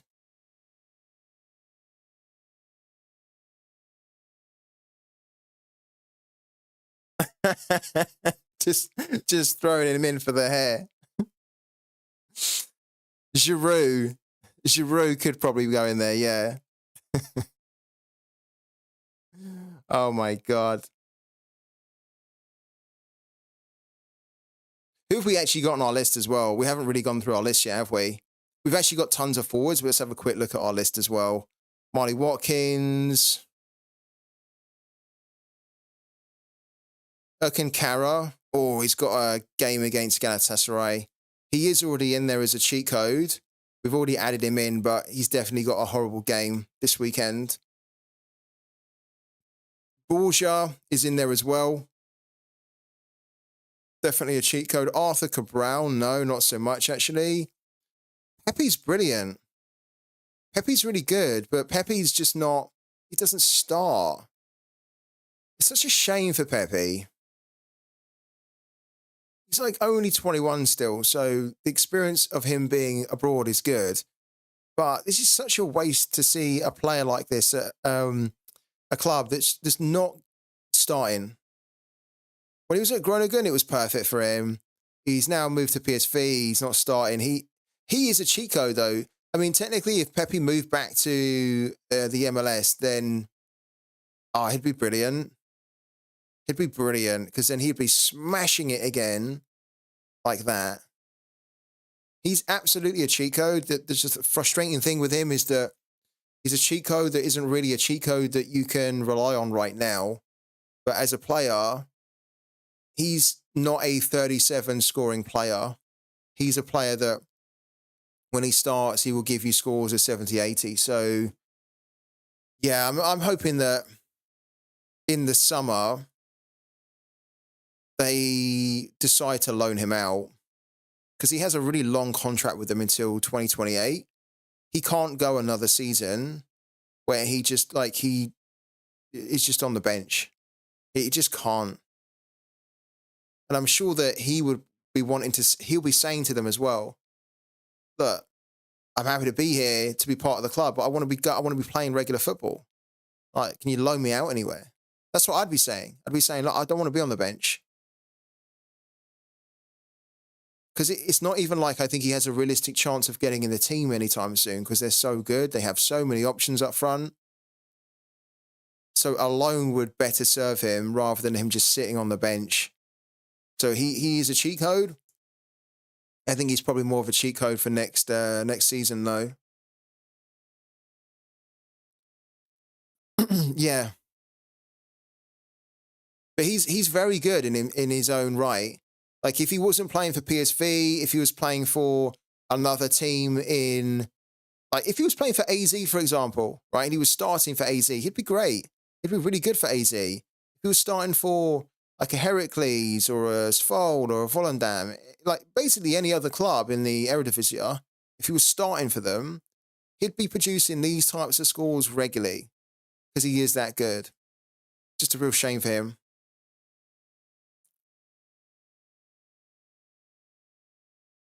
Kevin Nisbet, no.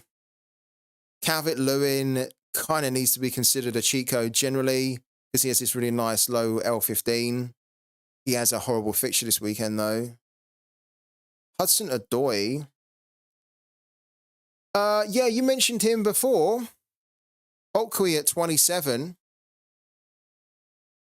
Let's have a quick look.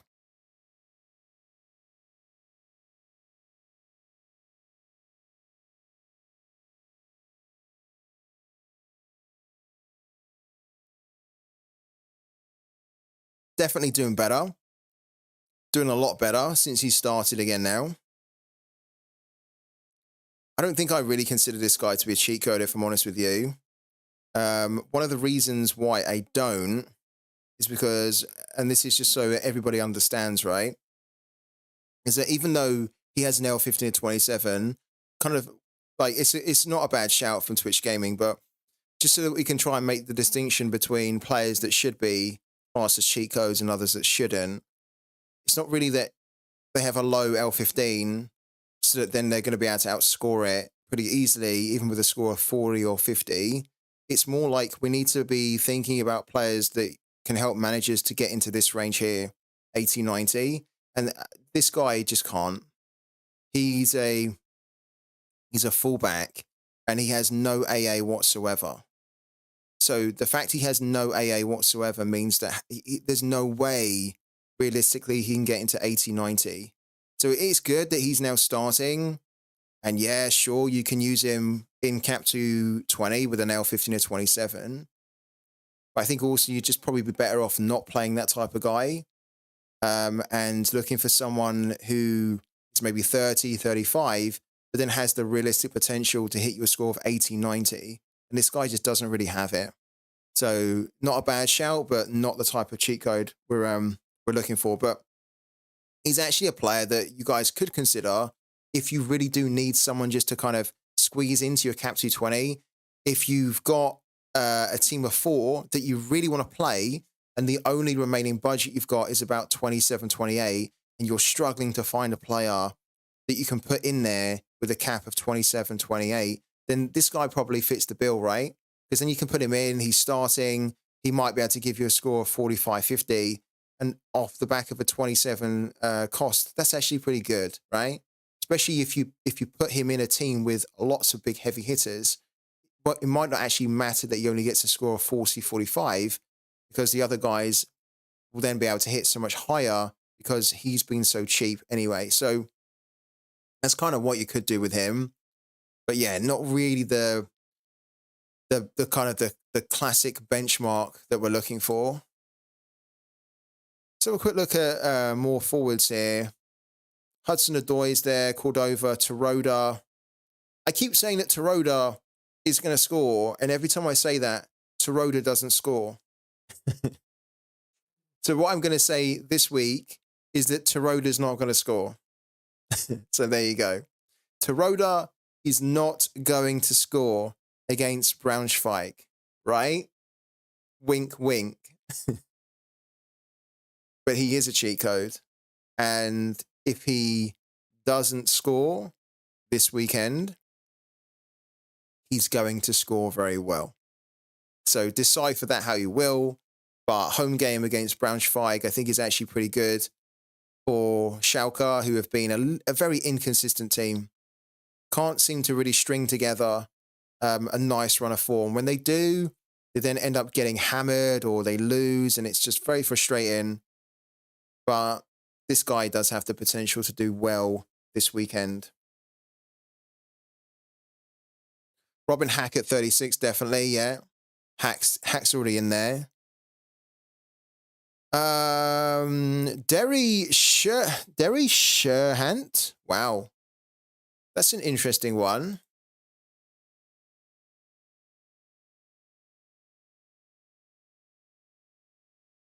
Derry Sherhant. That's a shout from Arthur there. It's not a bad shout either, look. He's just started to start, and he's had 3 of his 5 games where he's delivered an AA of 10 points or more. Does anybody have this guy? There's not a huge amount of cards out there for him. He's got Hamburg at home. It's pretty horrible, though.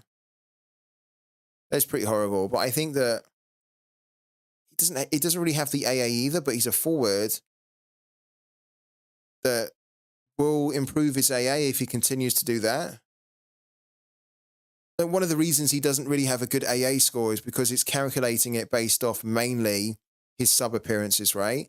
And so if he's coming on for like a minute, of course he's not going to have an AA because he has no time to do it. But then in 25 minutes, he had 4 here, 20 minutes, 3, 19 minutes, 4.3.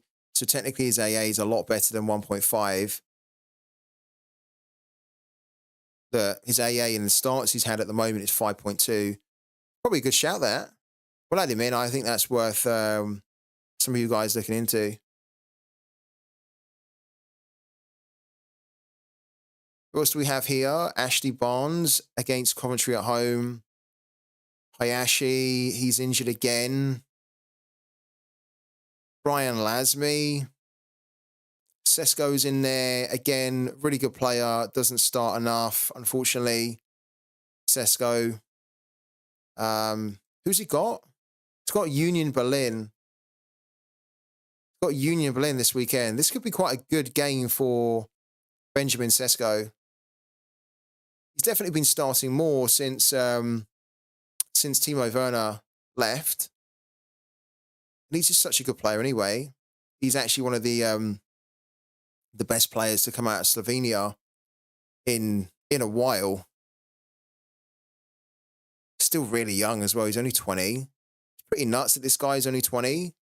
Because when you kind of look at how he's done so far, he's started 63 games. He's come off the bench of 49, and this is for several different teams, right?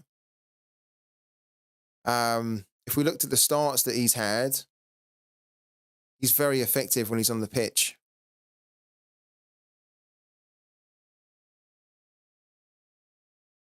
If he ever got to under £100, if he ever got to 70 or 60, for example, I'd probably move heaven and earth to get a Benjamin Sesko in.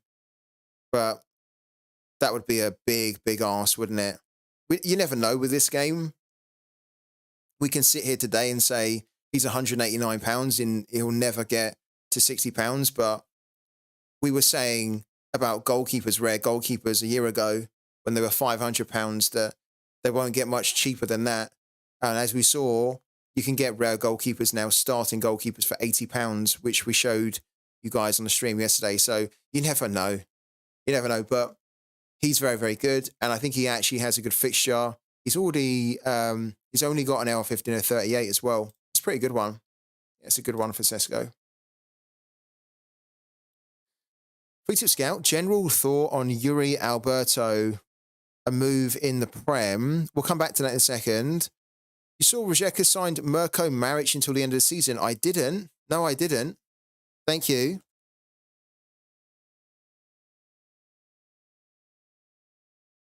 Mirko Maric, eh?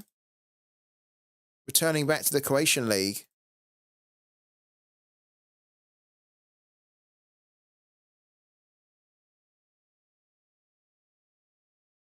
That's an interesting one. How much did they, have they announced it? So is it like a done deal now, or is it just a thing that they are still negotiating?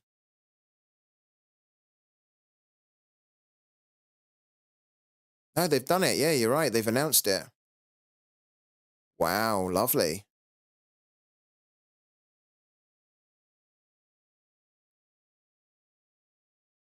I think that's an interesting move for them. Let's bring up transfer marks really quickly here.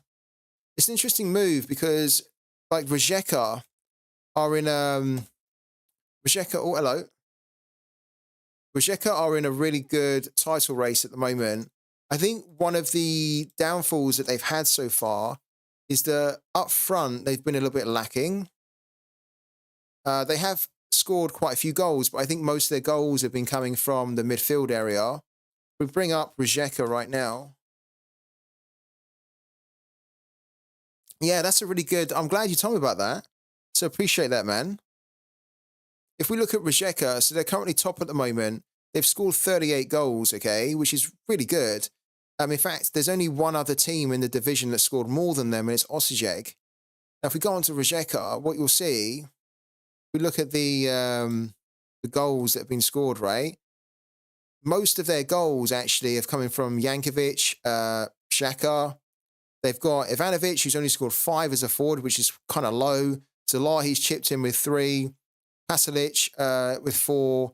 So up front, they've been really struggling to score more goals from their forwards, right? Which is a good decision for them to bring in an additional forward that can maybe help them to score more. Now, Marco's not really been doing that good for the Serie A this season. I don't know his overall record, but here it is here. When he was at Osijek, he had 53 and 113. For Zagreb, he had 28 and 94. This is a good move for them, for Rijeka.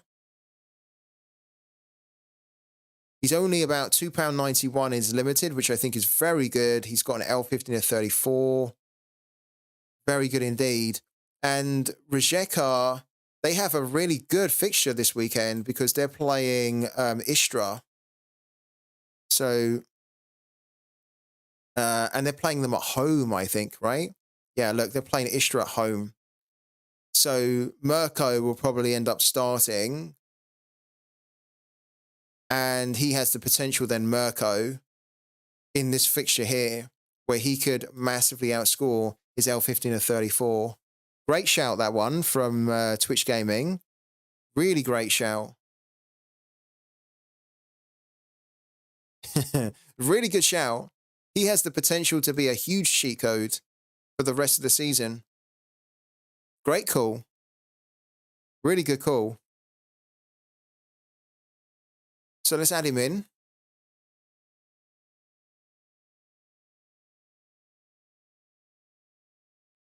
His rare has shot up to, well, 2 hours ago, he was sold for £42.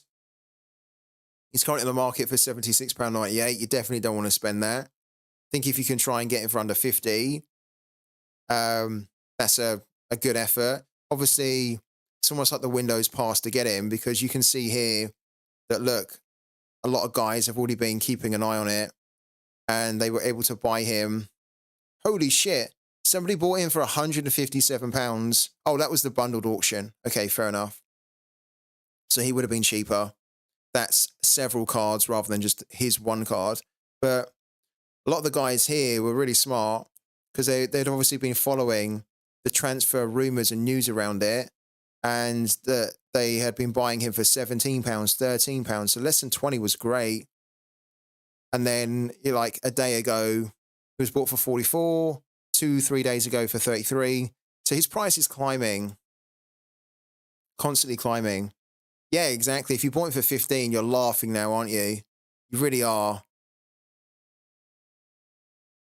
This is where the scouting does pay off. If you can keep a track of like transfer rumors that are happening, and then if you're prepared to take the risk on them, that the transfer is going to happen, and that then you believe that the transfer is going to really pay off because the player is going to do very good at the new club.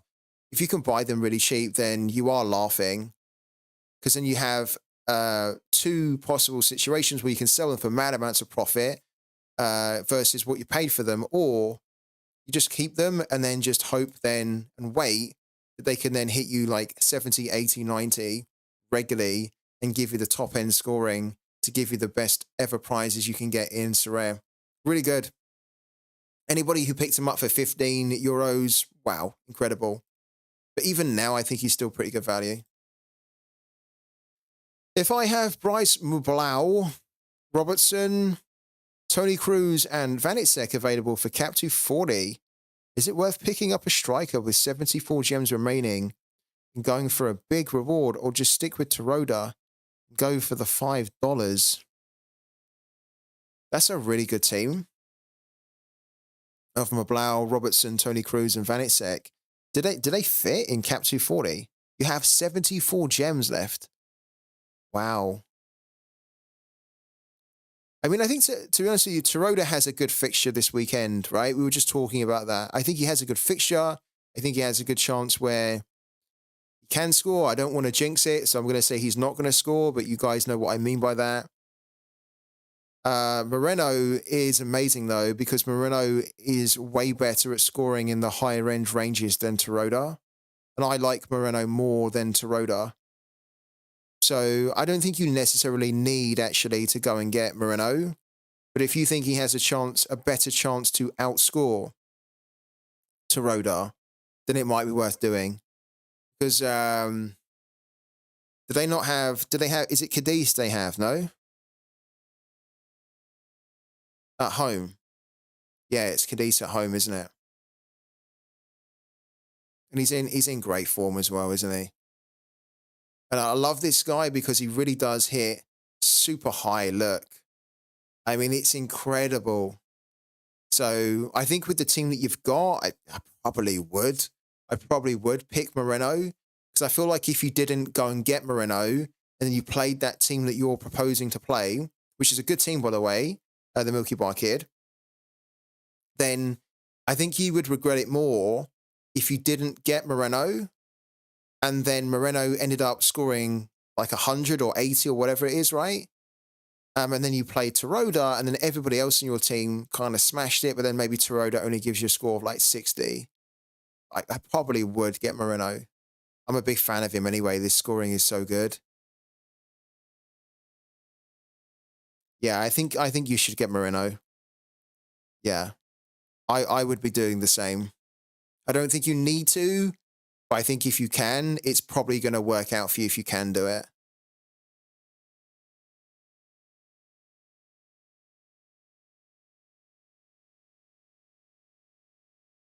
We can take a look at some defenders and midfielders really quickly as well. We might as well because we've been looking at goalkeepers, forwards. We've actually, it's really good actually. I'm really happy to see it. I think most of the suggestions that we've had or the players that we've talked about today have come from you guys, which is incredible. I love that it's such a community effort and that the community on these streams gets involved and gives really good suggestions that others in the community can then go and use. So keep them coming, guys, honestly. We're going to do defenders and midfielders now. This one's going to be a little bit more difficult to do with a filter. So we'll just keep it nice and broad.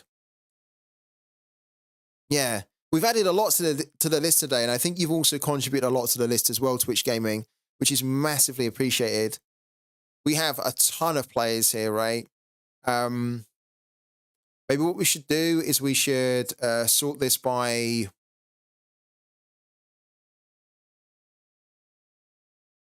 Look, Frank Fabra's there. Maybe we should sort this by the AA first of all. And then, because we want to have players that ideally have good AA if we can. So let's put a really high AA on the 40. There we go. We've got 5 coming up here. We're obviously going to take that a lot further down. We don't want to talk about 5. We ideally want to have around 30 or so. Let's put that at 13. Barriol is not moving this winter. A summer move is more likely. Surprised he's staying. He was trying to force the move, wasn't he, by not turning up to training? Why is he not moving, though? Like, have they not been able to get the valuation that they wanted from the clubs that were interested in him? Or are they just saying that they want him to stay for the first 6 months and then they can part with him in the summer? Potentially when his price might be a little bit higher as well. I'd like to know the reasoning behind that. Yeah, he was trying to get a European passport, wasn't he? Yeah, you're right, FIFA. Maybe he didn't get the passport in time as well. That could be it, couldn't it? He might not have got the passport in time. So that now he can't get a move. Even if he did, he wouldn't have the passport in time.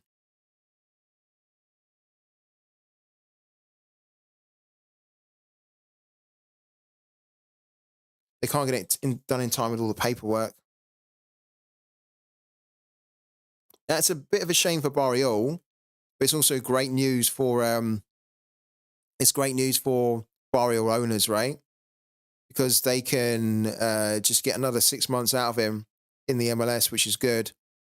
Duncan Maguire going to Blackburn Rovers from Orlando City. Wow. That's a good move.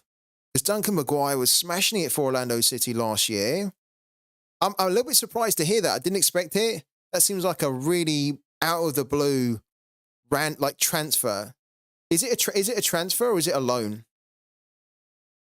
Twitch Gaming's kind of like our he's not a bot, but I feel like we're getting very up-to-date, quick transfer news from Twitch Gaming, the bot that isn't a bot. Oh, sorry. Thoughts on Yuri Alberto? I like him. Yeah, I do like Yuri Alberto. I like him. Are you thinking about getting him, Arthur? 4 million plus 2.5 million add-ons plus sell-on clause for Orlando. So who are Orlando going to get then to replace Duncan Maguire? Because Duncan Maguire, if you don't know, Duncan Maguire scored quite a lot of goals for Orlando last year. In fact, I think he was one of their top goal scorers last year. Look, 13 goals in 32 games. He only started in 20. I think he actually done very well in the limited amount of minutes that he got. Because look, on average, he was spending 51 minutes on the pitch per game. He was able to get 13 goals. He had an XG of 5.58. He had an XG of 5.58. He scored 13. So this is almost why there's no surprise that he's now being picked up by a European Championship club, right? But that then means that Orlando have to try and get a good replacement for him. Let's have a quick look as well on the MLS Soccer.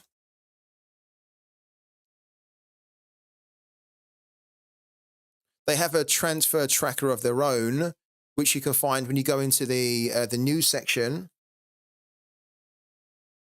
I haven't looked at this in a while, so it's quite good that we can look at it. Bingham's gone to Charlotte FC, which I heard about.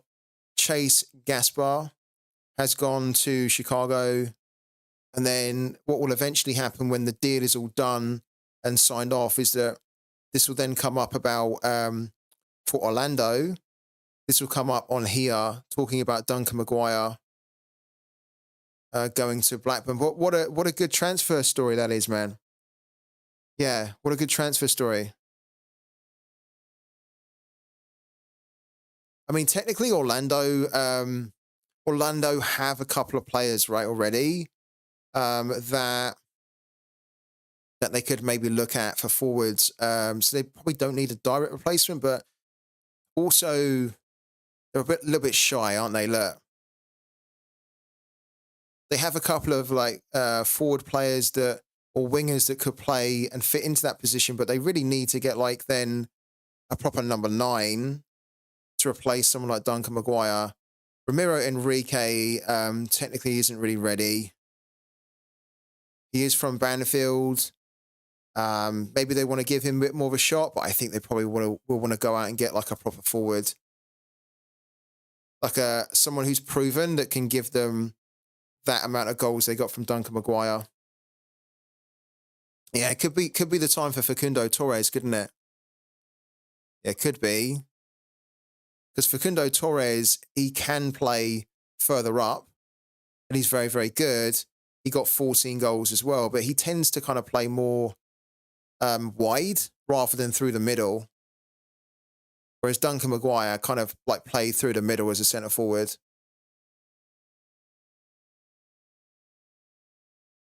Let's go back here. Let's quickly talk about a few players that have come up, right? We have 20 results here. Who have we got that's probably worth talk about? This guy is very good. I like him a lot. One of the problems with Zaruki, though, is that for Feyenoord, he's just not starting enough. Yeah, he's just really not starting enough. He was very, very good before he made the move. I still think he's a very, very good player. He's not really one for any time soon. He's more just try and pick him up if you can when you think he's really, really cheap, and then just hold on to him because he's also got involvement with the Algerian national team.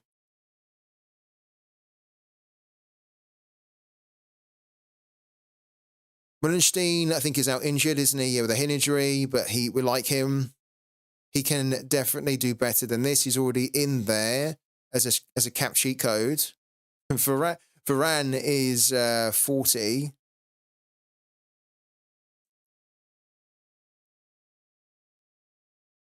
He technically is a cheat code, but the problem with him is that I don't really feel confident that he's going to be kind of keeping his starting spot. He's had such a disjointed time at Man United where, look, he has a little run in the team, then he's kind of out, then he's back on the bench, then he's in. Quite frustrating card to own in Sorare. Look, you never really know when he's going to start. When he does, you never really then know when he's going to be dropped. With Lisandro Martinez back as well, maybe Ten Hag will think he wants to play Martinez, like reinstate Martinez back as the centre-back. Yeah, difficult. Technically a cheat code. I think we'll add him in just because he's £5.10. Wow. He's so expensive in the limited £5.10. Like when you compare that cost there to what he is in the rare, what is more overpriced here? The limited or the rare? I think the limited is. I think the limited at £5.10 is too high. I think probably the rare is a little bit undervalued actually in comparison. And look, a day ago, Satonio bought him for £27.84. That's amazing. Yeah, that's brilliant. If you could get a Raphael Varane for £27.84, less than £30, he's only 30 still. That's such a bargain. That is a bargain. Has he sold the card yet?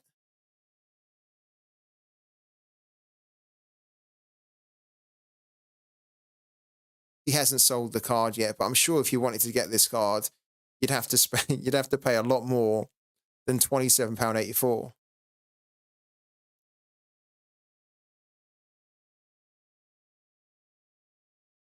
Yeah. No, he doesn't. You're right.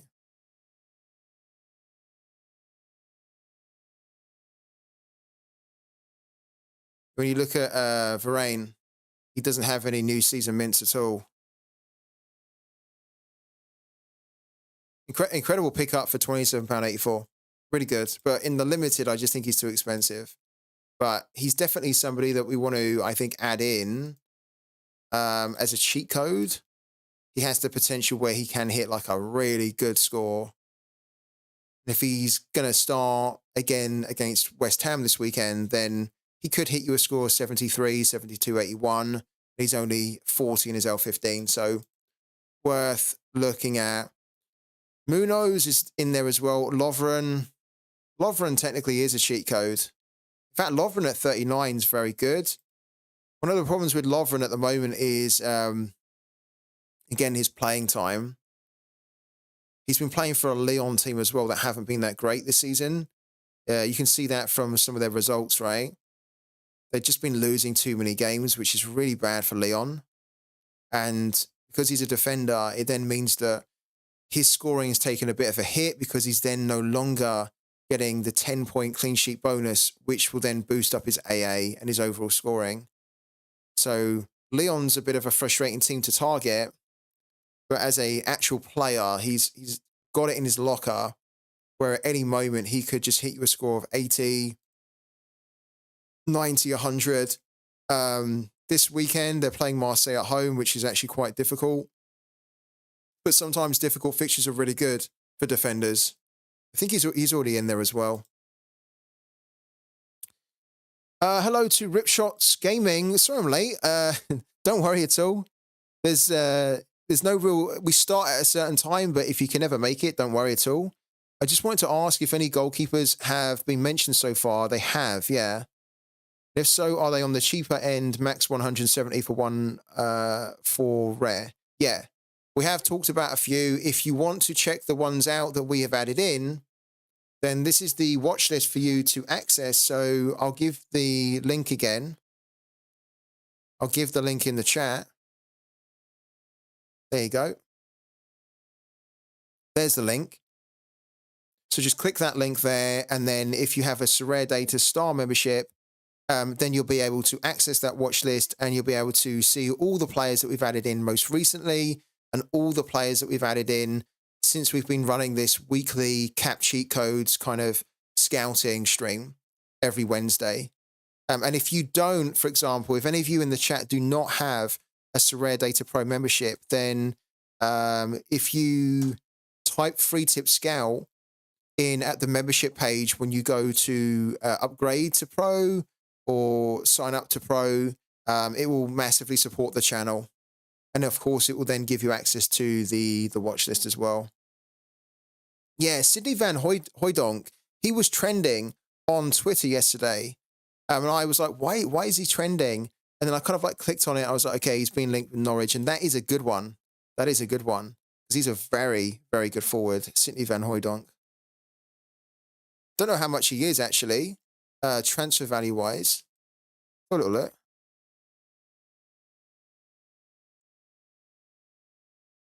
Here we go. 5 million is his market value. Wow. He's struggled a little bit this season, hasn't he, really, for Bologna? But he's good. He's good. If he moved to Norwich, look at that. Look at his record. 92 and 197. That's good. And he's only 23 still, too.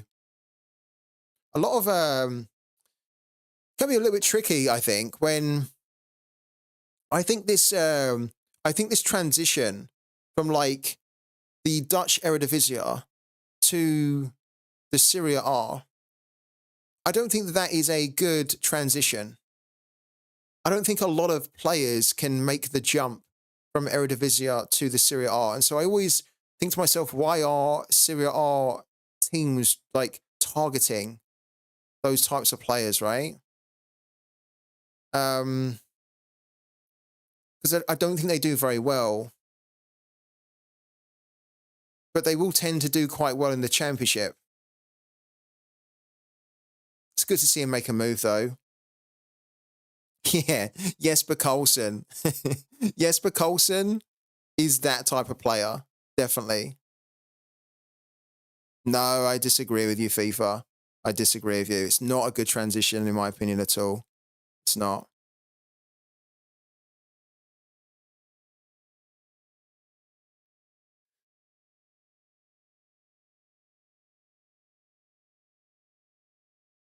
I'd actually like to see them more of them move to the Championship, personally. I think a lot of the Eredivisie players as well, when they move over, you can get a lot of players that move to a club where the club's too big for them. And then they almost just don't flourish there. They're not being used enough. And so then they can just like wither away a little bit.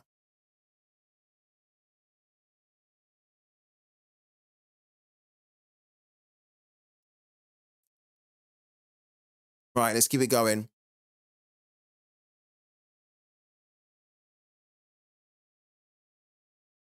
So, who else have we got? We got Frank Fabra in there as well. Any other defenders or midfielders that we could talk about, guys? You tell me now.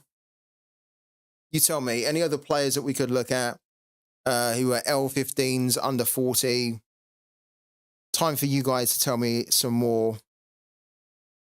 I think we have enough players already on the list, and we've added a few more, which is good. We could spend all day doing this. We could spend 20 hours doing this, and we would still be able to find more and more players to add in. So this is the sort of thing where there's almost no end to it. But I always like to hear about other players as well. So let us know.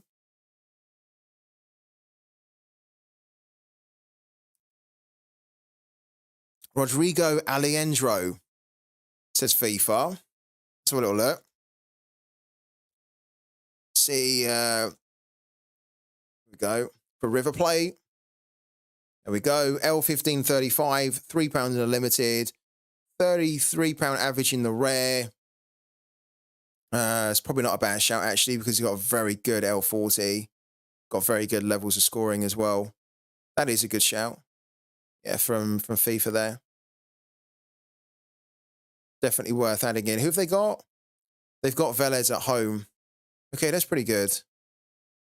It's a pretty good fixture for him. His AA is very good as well, isn't he? As a defensive midfielder. Almost like a younger version of Perez that moved on. So yeah, we'll add him in. Good shout, that one. Relindo. So Arthur says Relindo.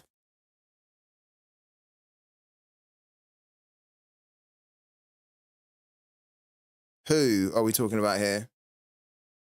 It's not coming up.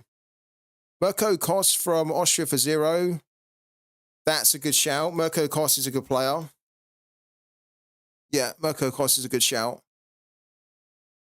Another goalkeeper, L15 a 0. His price has shot up. Expected to play because there's been a goalkeeper injury. Good shout that from Twitch Gaming. You won't see any scoring from him over the last year, really, apart from here. But he's got a good game as well in 449. He's playing Hartberg at home. That's really good. Yeah. He goes into. All right, let's take a little bit of a breather, I think. And then when we come back, we are going to try and figure out more about what our lineups are going to be for the weekend. We also might start to put our rivals teams together because I think I might want to play this game, the Genk one. I might also want to play this one. There's a few that are starting early that I might want to begin thinking about. And even if we don't do these ones here, we could maybe look at the Barcelona one as well. Plus, we're also going to be talking a little bit more about Pooky. So loads more to do. Loads more to do. Don't go anywhere. We have lots to cover. So quick couple of minutes break. I will see you guys in a few minutes.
All right, guys, we're back again.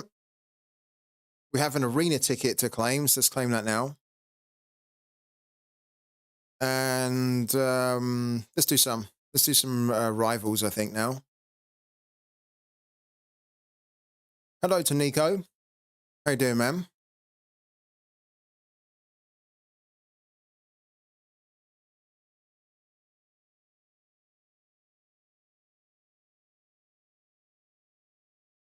Look at Lamine Yamal.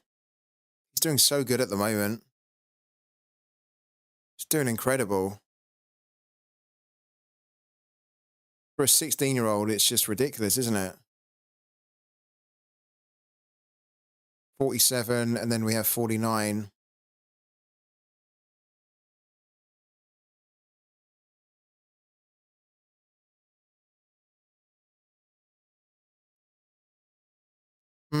I think we have to do Lewandowski. We don't have to, but I think we might. Let's do it for now. And then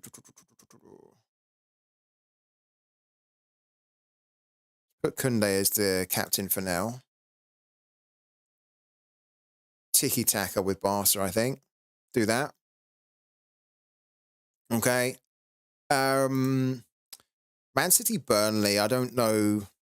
It's giving us a cap of 260. I don't think that's actually going to be enough, is it? Not really.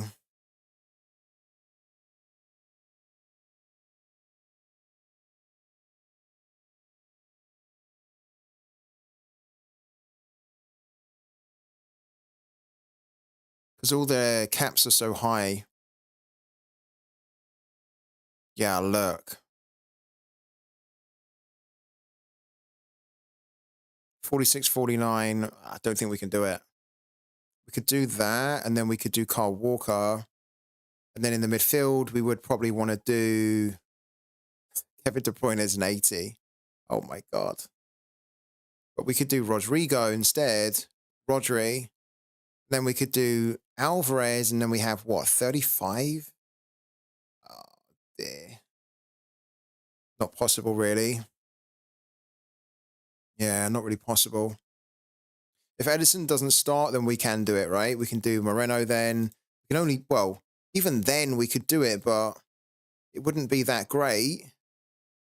We could afford John Stones, but Stones isn't going to play, is he? Because he's been out.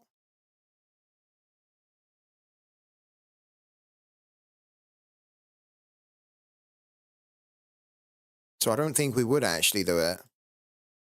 Even if we'd done Moreno, we'd do Kyle Walker to keep the cost down at 49. Technically, we don't have to do Rodri, but if we can't do Kevin De Bruyne, we should do Rodri.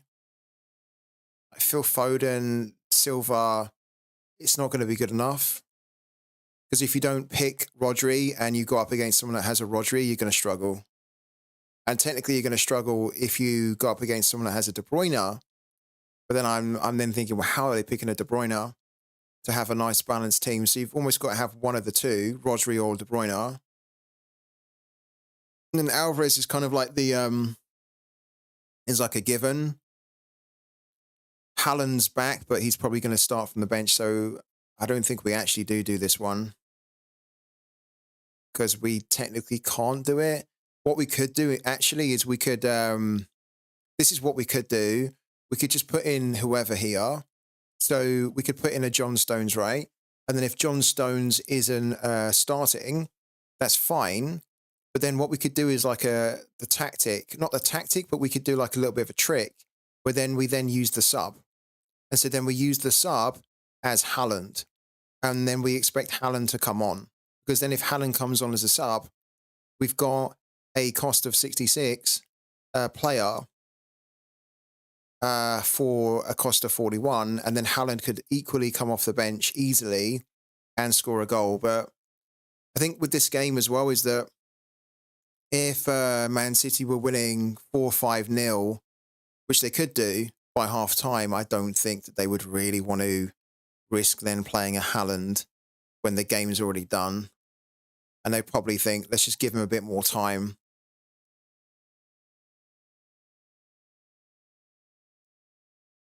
So I don't think we do it for now. We might make a call on that when the lineups are announced.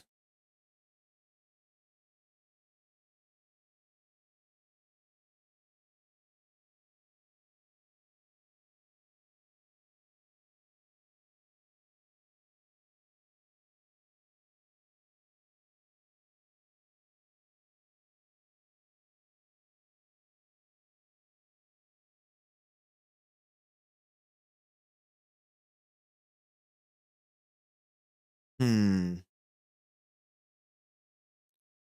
think this one's going to be a miss as well.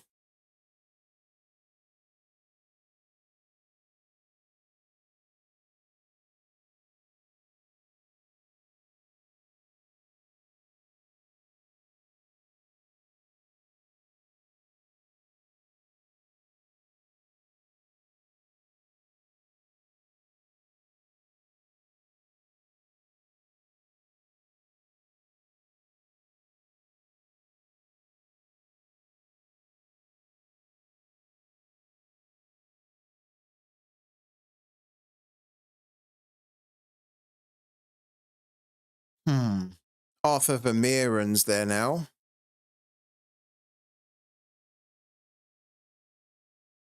Let's do that for now.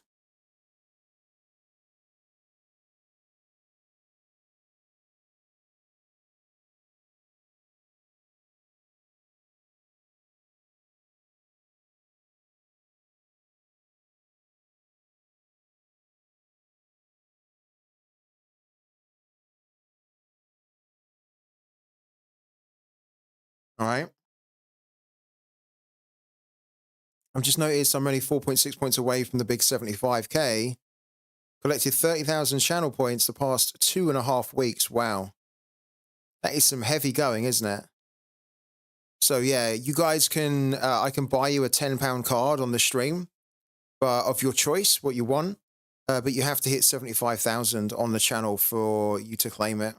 And as Twitch Gaming said, he's been able to collect 30,000 in the past 2.5 weeks. So it's very easy to do if you jump on enough of the streams.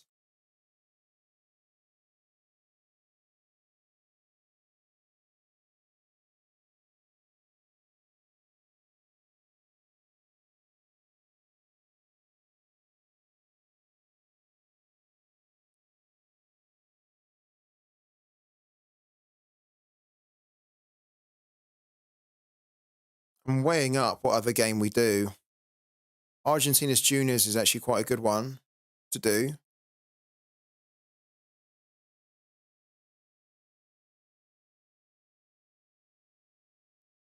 Thing is, I'd only really want to do it with Lucas Falauba, and he's not playing at the moment.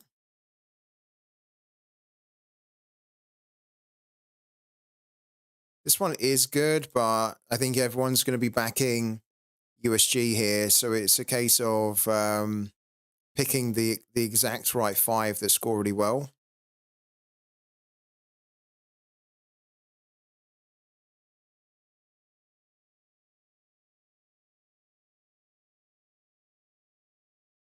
Wow, Nilsson's doing good at the moment.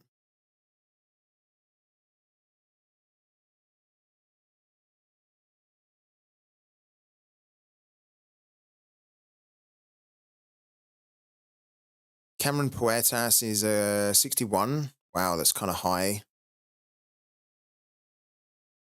That can make it a little bit tricky to do then both McAllister and another good defender here.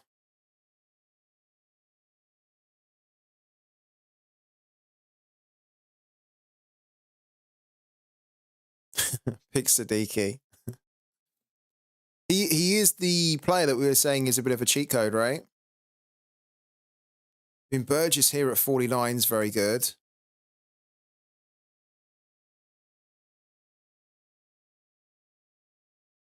The Pusin technically is quite good, but he doesn't tend to score that great anymore.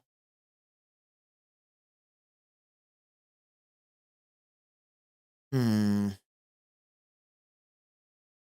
would only give us 49 here. And I would want to play Kevin McAllister as well, which we can't. Unless we We went with kind of a Rodriguez. We went with an Eckert.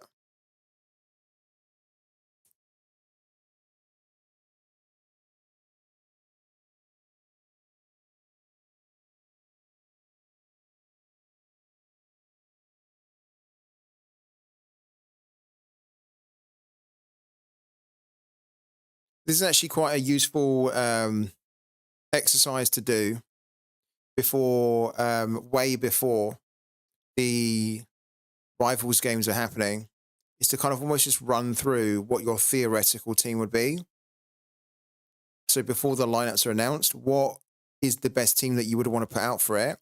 And if you're finding, like me, that like the team that I want to put out, I'm going to be too short in the cap to find another player that realistically can come in here. Because I could pick someone from the other team, right? I don't want to do that. If you're picking 4 from the same team, then you might as well commit to the same team. But we could pick somebody else from the different team and then do the whole tactic of subbing them out. But then when you do that, that's only really going to pay off for you if the sub actually makes it on the pitch, first of all. And if they do make it on the pitch, then they have to then produce a really good score, either an amazing AA or they have to get some kind of a decisive. Otherwise, they're not going to... it would have been better if you didn't make the sub. So I don't think that we do this one because at the moment, what I kind of want to do is I want to pick McAllister, Burgess, and then I also want to pick Huertas here. Because we can't do it, I don't think I want to do this overall. So yeah, we'll skip that one for now.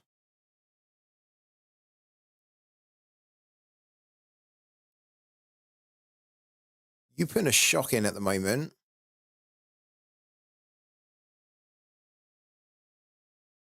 But Charleroi defensively aren't that good either. In fact, they're really bad defensively. I wouldn't feel confident in this game at all. I mean, we'd almost want to be picking Moriarka and then Adams or Gain here.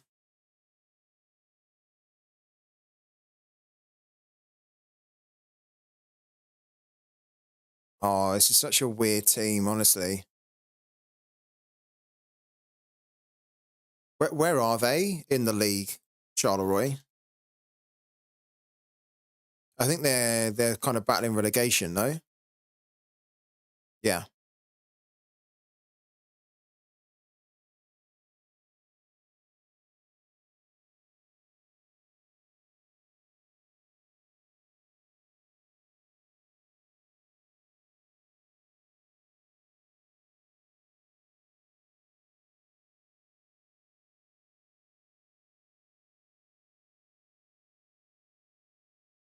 I kind of don't really want to do the Tottenham one because I don't think I trust it enough.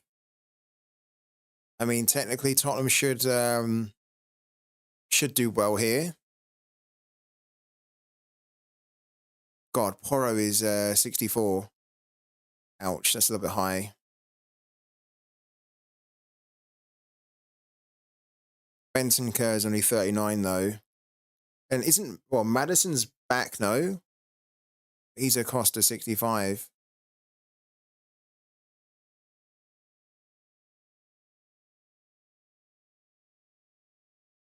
And we've got Werner at 36 there.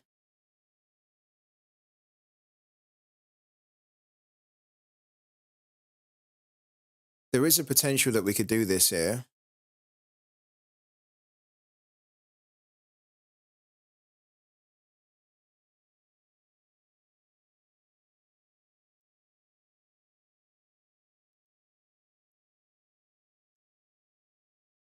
Only sad thing is I'm an Anderlecht fan, but went to our rivals because we didn't give him game time.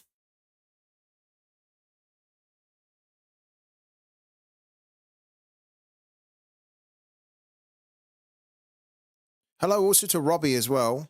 Hey man, how you doing?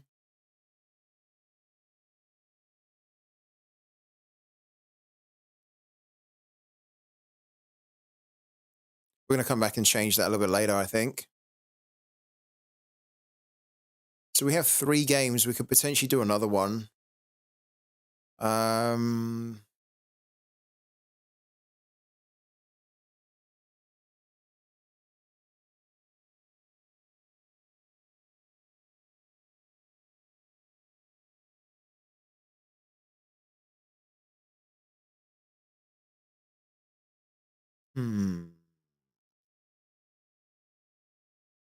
Sporting Braga is probably not too bad.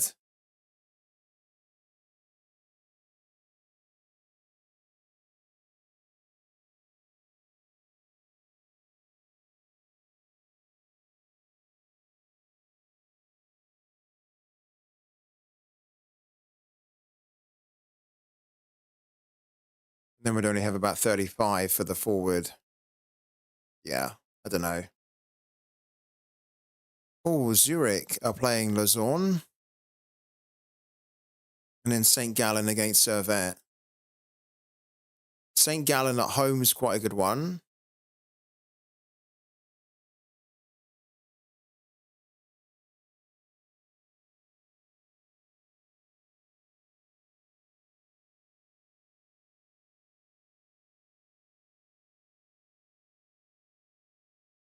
What's happening here with the goalkeepers, though? Okay, yeah, and then he came back. Okay, ooh. That's not great.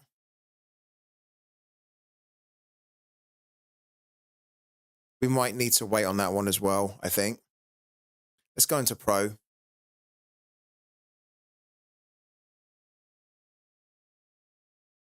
Is anybody entering the Napoli or the Lyon weeklies at all? The Napoli one looks quite good, actually, because look, you get 2 tickets to go and watch Napoli versus Juventus, 2 tickets for Napoli versus Atalanta. And it's, you know, it's Napoli, right?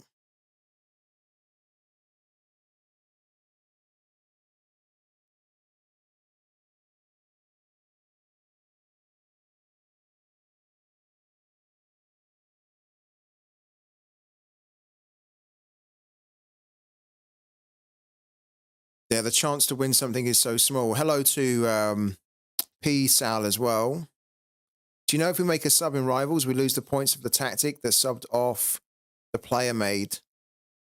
That's a good point. I think you do, yeah. I think you do. That's a good question, though.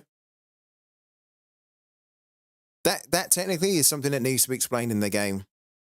Like, I'm sure we have an answer here in the chat, but that's the kind of thing that, you know, really in this type of new game mode, there should be little tooltips and little info clickable points that you can click on and it will give you the information. Like kind of similar here, look.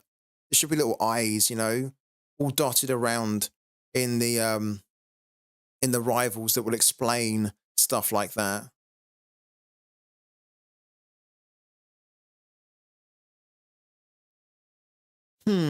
Right.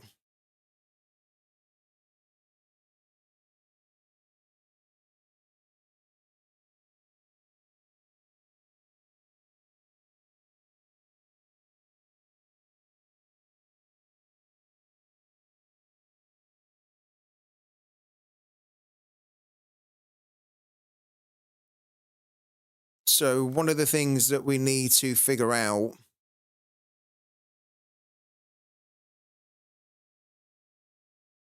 is our Cap 240 rare team for the weekend.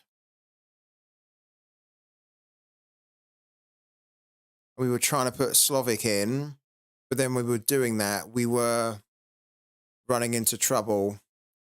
Now, Morales got injured in the last game, so let's just assume that he's going to be out.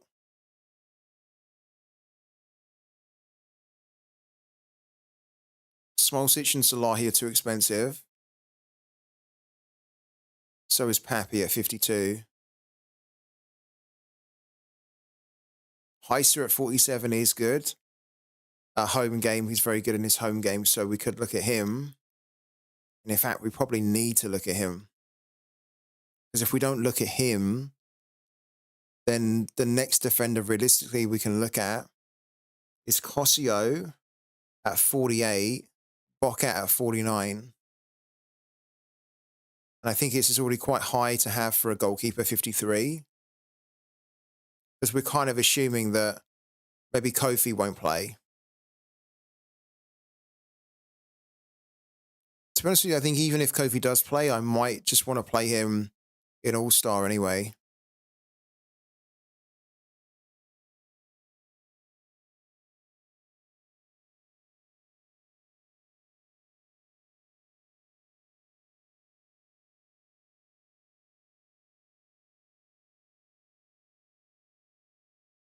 Yeah, also the advantage of not playing Kofi here is that we can then play Adri here for 50.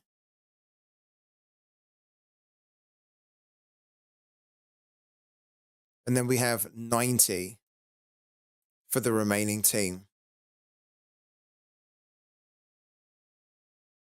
Which means that we can play Santelli if we want to.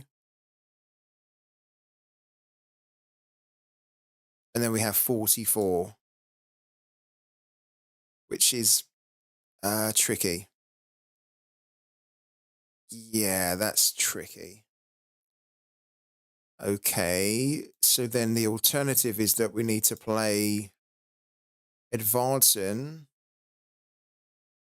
which then means that we can afford to then play Jamiro Montero as the extra. Because Montero's 48. So is Cosio as well. Okay.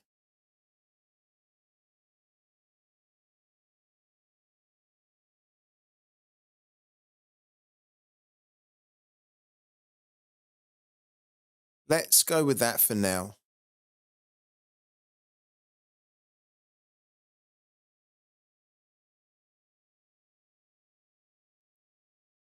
And then what that does is it means that in our all-star team, we have a goalkeeper slot available, which means we can put Hove Kofi in.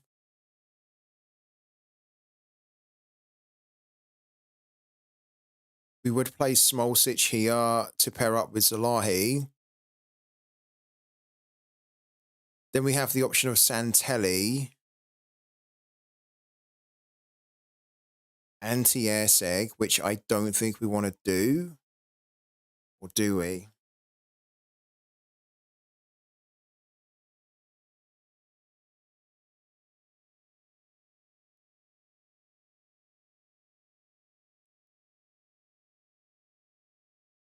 We might need the 46 for the Cap 220 of Santelli.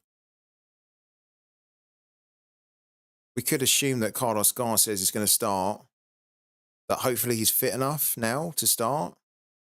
If not, then we could drop down to anti-airseg, who's exactly the same cost anyway.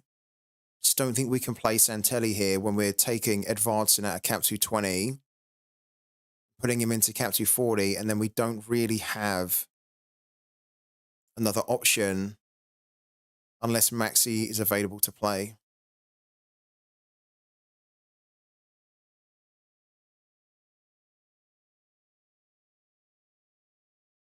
Yeah, you're right. Could be, couldn't it?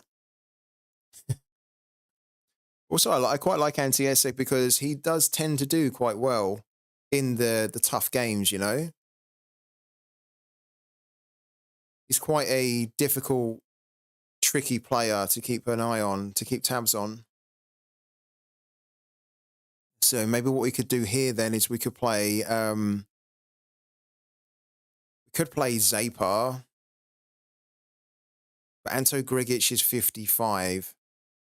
And if we don't play Grigic here, we won't be able to play him really anywhere that matters. And it's kind of a difficult game, but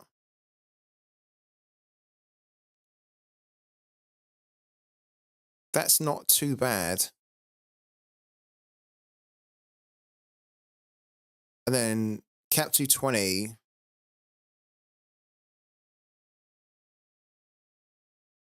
Yeah, this is the big problem with Cap 220. We don't have a starting goalkeeper. Unless we decided to take out... Well, that's not true. We do have a starting goalkeeper. We have Kaminsky. because there's not going to be a Prem Winter Special anymore. So technically, we could put Tascaran or Kaminsky in here. I don't think I want to play Kaminsky, if I'm honest with you. I might want to play Kaminsky in Cap 240. So I can play Kaminsky and my whole Luton team in Cap 240 to try and hit the threshold.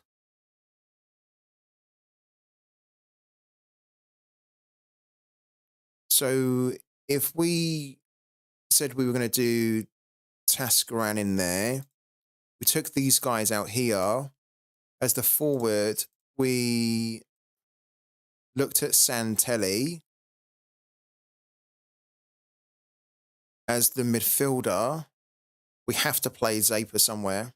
So Zaper goes in there for 49.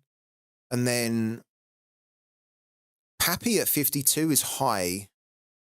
In fact, Pappy at 52 is too high, which is a bit of a shame because he's in really good form at the moment. But then we've also got Bocat and Cosio, who we kind of need to use, right? Can't use both of them. We can only use one of them. We'd probably use Bocat because he has 9%. Cosio only has 2%. So Bocat goes in there, but then we only have 33.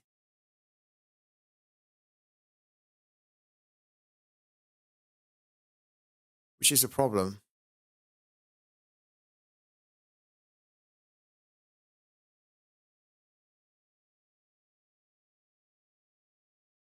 So maybe we can't do... this is tricky.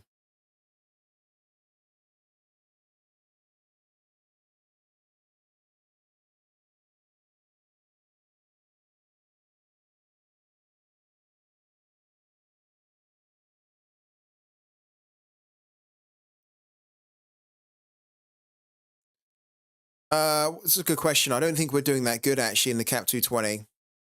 So we might... That's a good point. We might actually need to be thinking about, do we really prioritize this or not anymore? Because in the Cap 220 Limited, we're doing okay. In the Cap 220 Rare, we're well off, actually. We're well off. And there's 69% complete.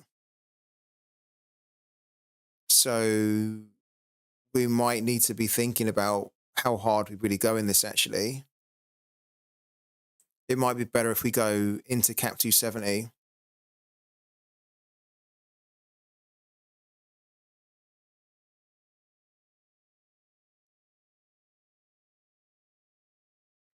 As there can only be 600 that win in here.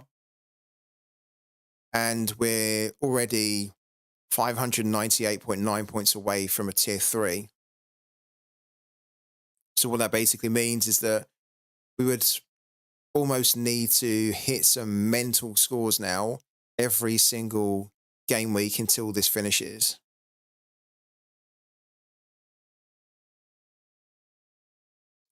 Like so far, we've only scored what? 239.7, 138.9.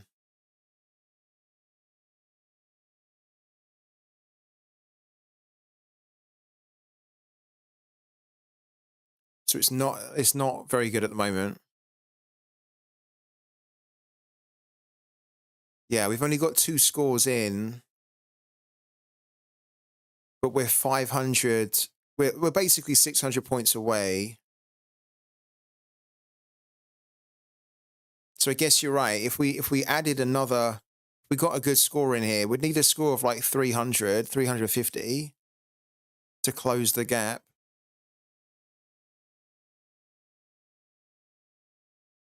Maybe this is the one game week where we need to...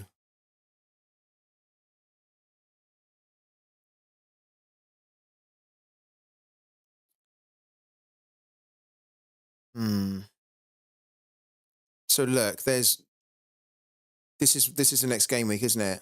Hold on, game week 446, we haven't even entered it yet.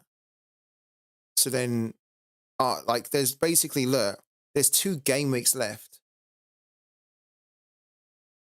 Like, because we don't even have we don't even have a lineup out for the live game week right now, which is game week 446. So we would need to hit some mental scores this weekend in game week 447, and then in the last one, which is game week 448. So I actually think we're done. I think we're done here. I don't think we can. I think even if we hit some mental scores now, we're too far behind, and we have too little amount of time to turn it around, because we've only entered like twice actually from the looks of it. I thought we had entered more, but apparently not. So yeah, I think we're actually done in Cap 220 Rare, which is probably a good thing. What we will do, I think, is I think we might still enter. Do we still enter a team in for it?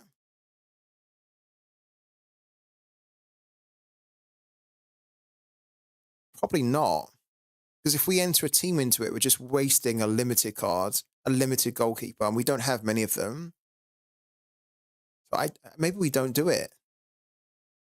That seems a bit strange, but I don't actually think it's in our interest anymore to play Cap 220 Rare when there are only, after this game week, there are only 2 game weeks left, and we just don't have any good scores at the moment, and we are so far behind. Let's come out of it. Hello to Neoclis as well. Let's come out of it, and then let's we've got our secondary team in All-Star Rare.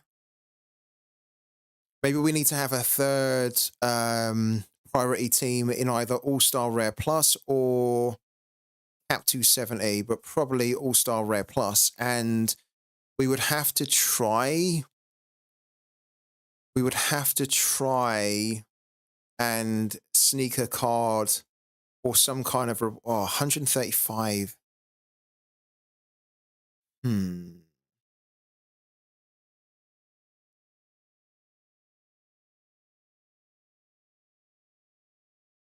Hold on, let's go back to that. I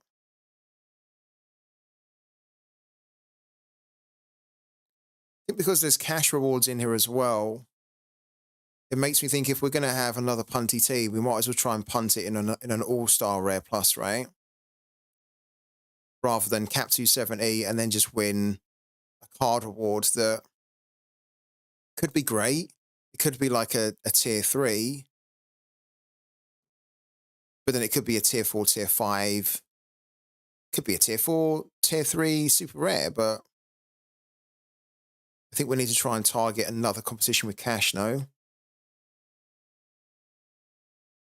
So we go into All-Star Rare Plus here.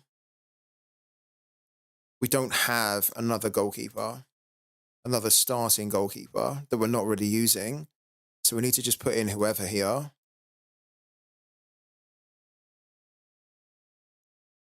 Okay, I think if we don't have another goalkeeper that actually has a game, I think I might just want to use one of my other goalkeepers that I want to try and develop a bit more.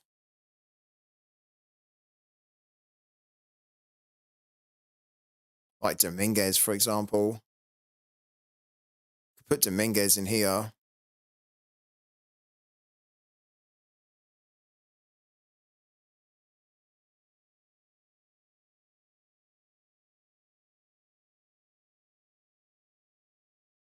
Then we could play Pappy here if we wanted to. Hello to Ligma as well. How you doing, man?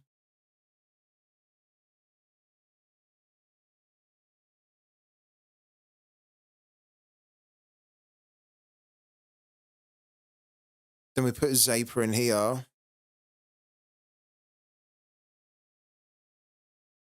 Then we could play Santelli or Anti-Airseg in here. Let's do Airseg for now. Yeah, pretty good, man. Pretty good. Just trying to figure out what the lineups are probably going to look like for the weekend at the moment.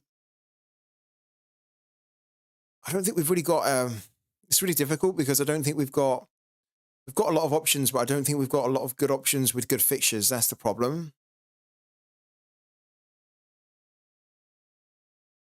Like, we might as well put Bocat in here, but he's not really been doing that great. Let's do that for now. And then what we could probably do for Cap 270 is just like the throwaway.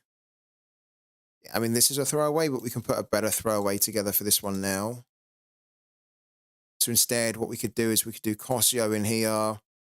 Midfielder-wise, we're still going to struggle a little bit. But we could put Robin Malone, who's at least coming off the bench now. And then we could put Santelli in here.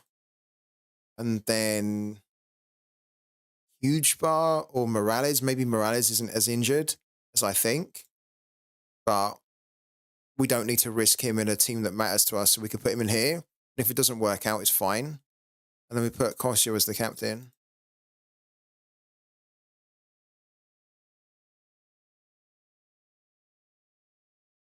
And then the under-23, we already kind of done.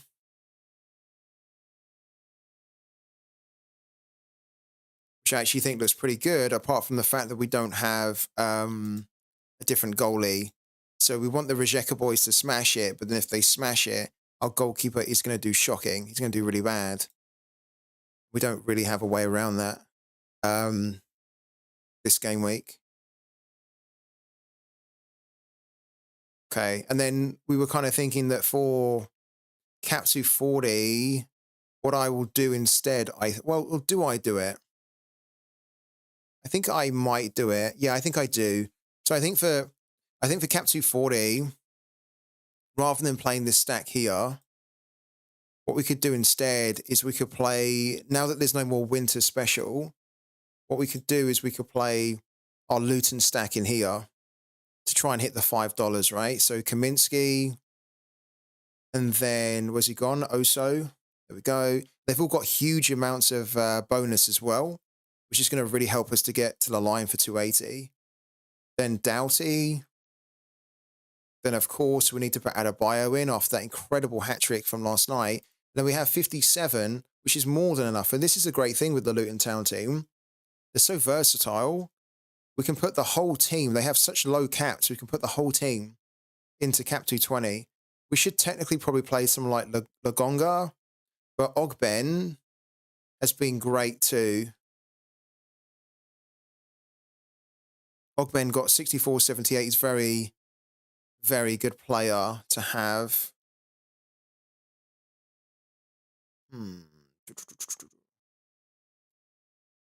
Lagonga might be able to give us more of a kind of like a mid-40s though than Ogben, especially against his opponent away to Newcastle. Why don't we do Lagonga? And then we put the captaincy again on Doughty. We have 6 points remaining. So then our winter special Luton Town team is now our Cap 240 limited threshold team. And every player is contributing a minimum of 13% additional boost to the scoring, which is going to be very important to try and get the 280 in that one. Should be, shouldn't it, Mark? I think so too. Even if they have a shocker against Newcastle, you would expect them to give us 280, right? With that additional bonus on top of it. I think so anyway. Yeah, the percentage is massive, isn't it? 14% for most of them, apart from Lagonga, who's got 13%.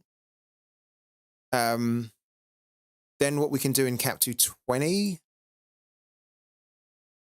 This could be interesting. Okay, so in Cap 220, what we might be able to do in Cap 220, yeah, this is what we could do in Cap 220. We could do Penna.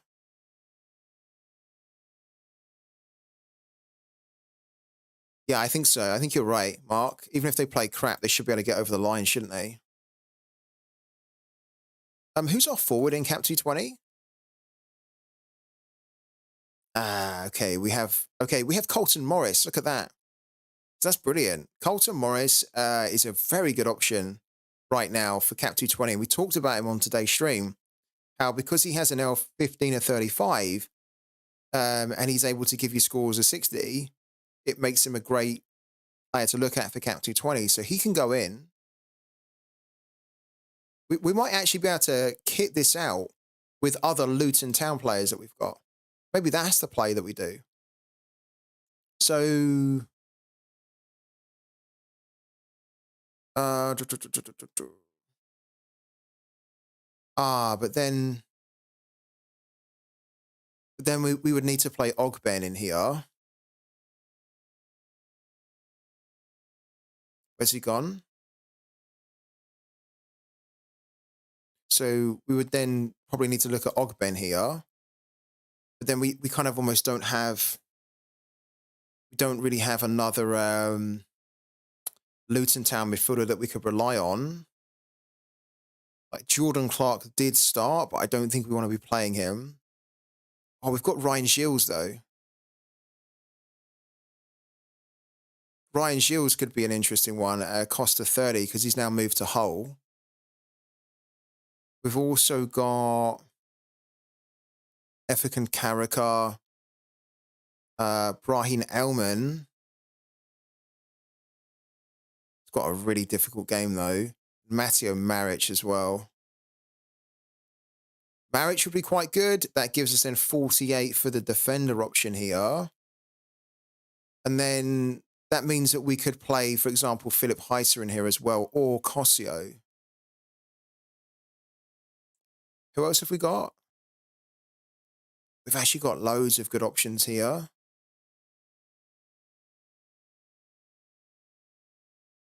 Amari Bell, for example. Even though I don't think he scores really that good. Ivan Ordetz is back now.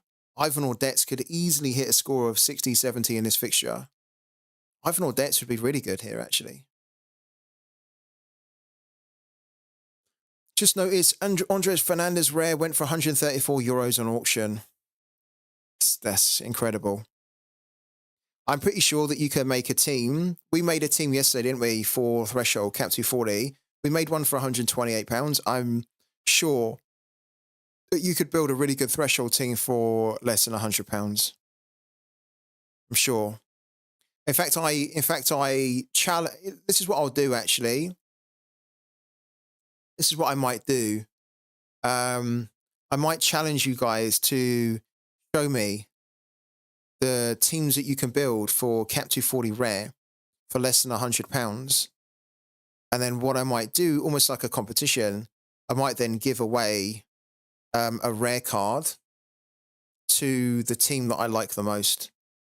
I think I might do that today, actually. I might send a little message out on that.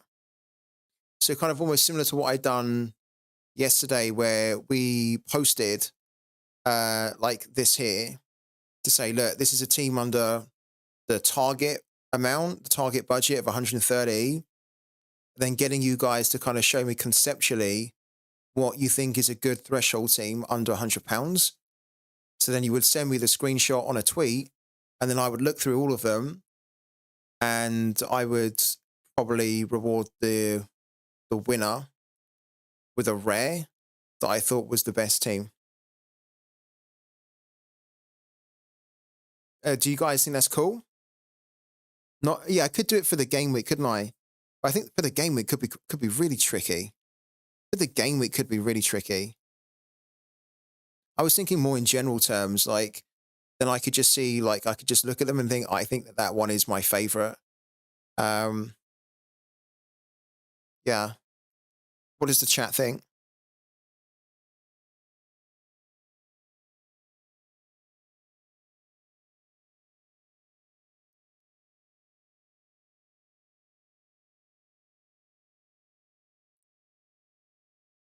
Do you guys think that you would like to do it for a specific game week, or do you think just in general?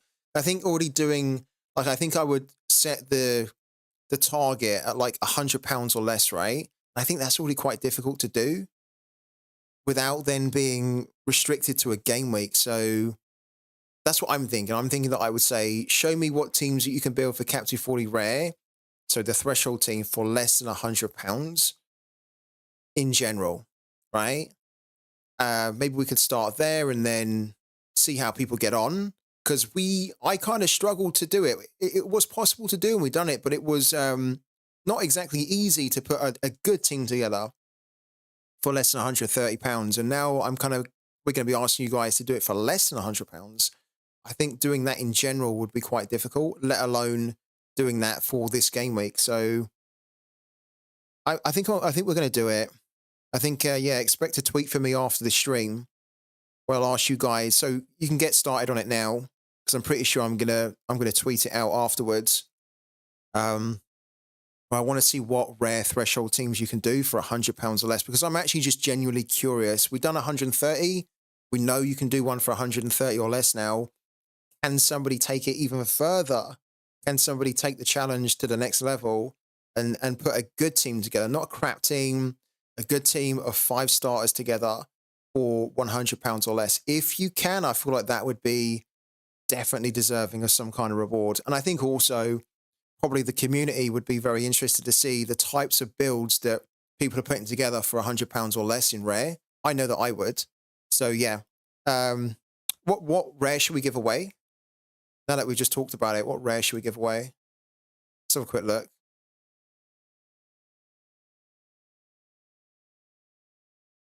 Let's have a little look here. A lot of my rares kind of aren't for sale anymore, but I'm sure I can find a rare here that we can give away. It's kind of a tricky challenge, isn't it? So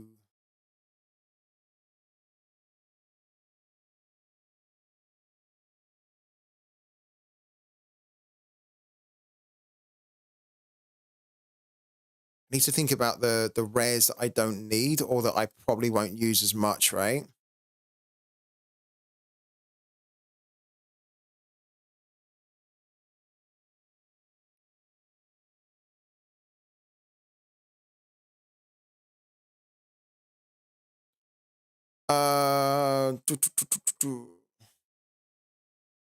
I can send you Kemar Lawrence to give away. He won't sell, and not even a bot wants him in a trade.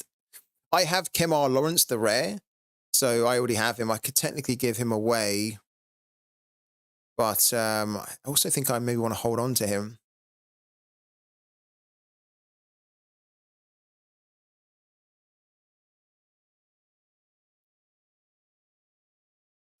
Hold on a second, guys. I will work it out. Don't worry. I'll make sure that we can give like I want this to be a fun thing that people kind of almost want to do because they're curious of if it can be done, and if it can be done, how well can it be done. I also kind of want to like offer a reward, like a card that is also kind of worth the effort as well, right?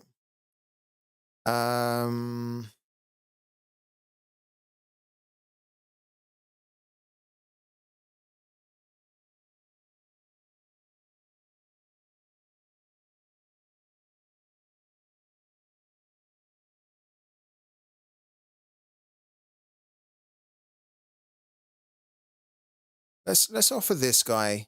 I like Stefan Skirbo a lot, which is why I have him. He kind of looks a little bit out of place in my gallery, but I'm a really big fan of this guy. He's struggled a little bit with injuries, but he's a very, very, very good, talented young player. And when he gets on the pitch, he does very well.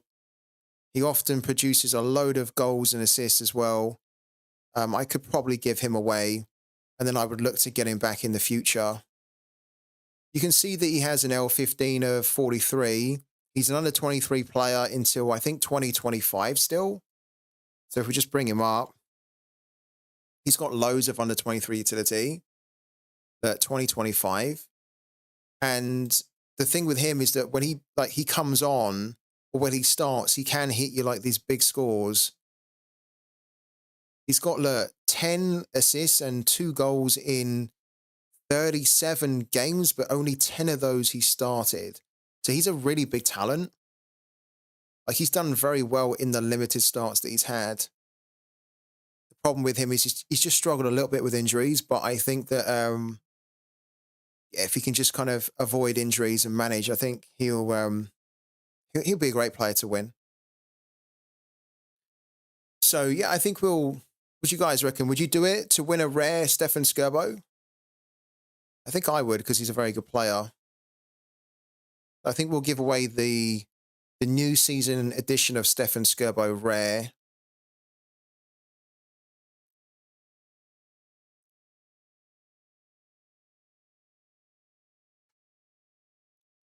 It's a little bit of a competition that we're going to do.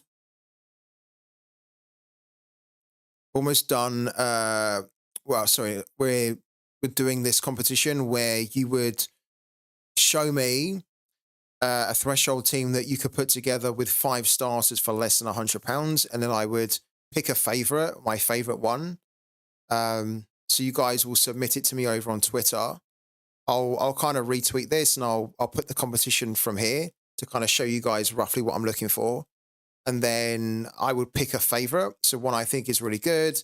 I think it has a good balance to it. I think it has a very good chance. It's probably the strongest to hit the threshold. Or maybe I'd pick one that's very inventive. So one completely off the beaten track. There's so many different ways that you can qualify to win. But I would essentially just pick the one that I think is my favorite. And then I would give away a rare card. And I'd give away this one here, Stefan Skirbo, who's a brilliant young player. Has the potential to hit like some big scores as well when he plays. So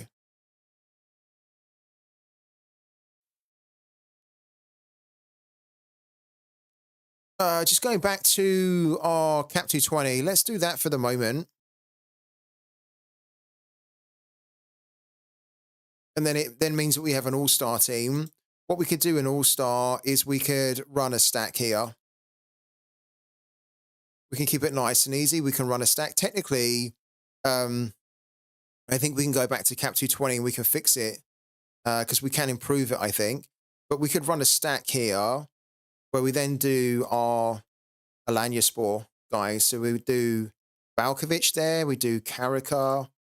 We do Cordova, who might not start, but if he doesn't start, we can switch him out. And then we can do Hadejanai. And then we put the captaincy on Karika or Hadejanai. Let's put it on Karika for now. Do that. Okay, and then we can go back into Cap 220 because I've just realized that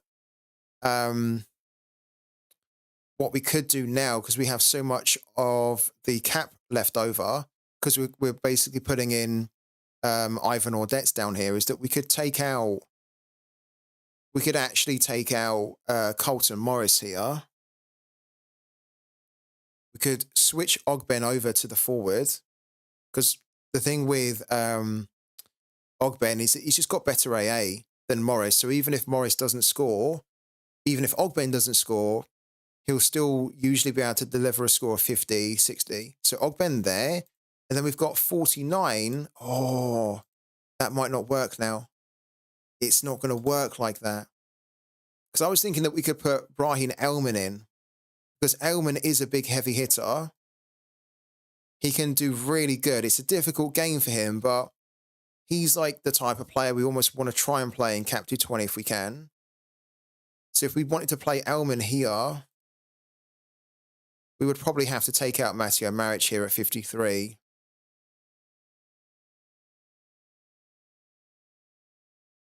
And then maybe play what? Montero here in Cap 270. Which would work because then we are missing 4 and then this would give us 5. So we'd have 1 left over. So we could do that. And then we have 1 left over.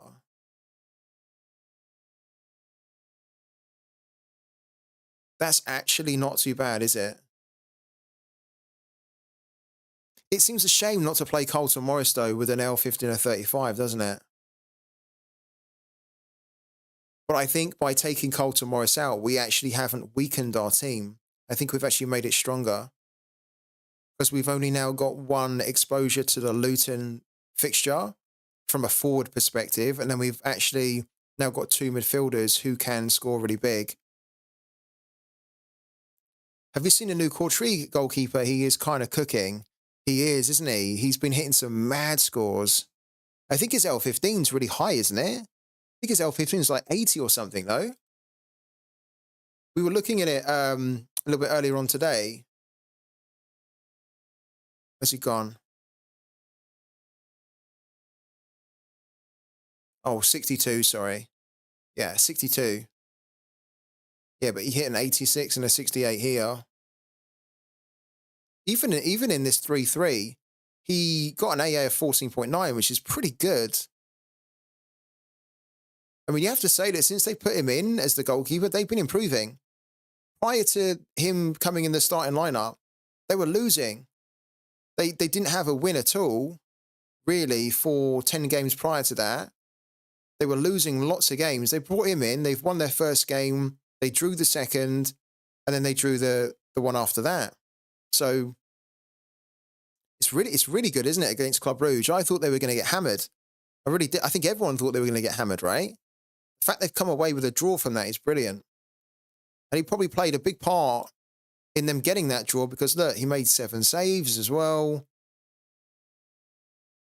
You know, he helped them massively.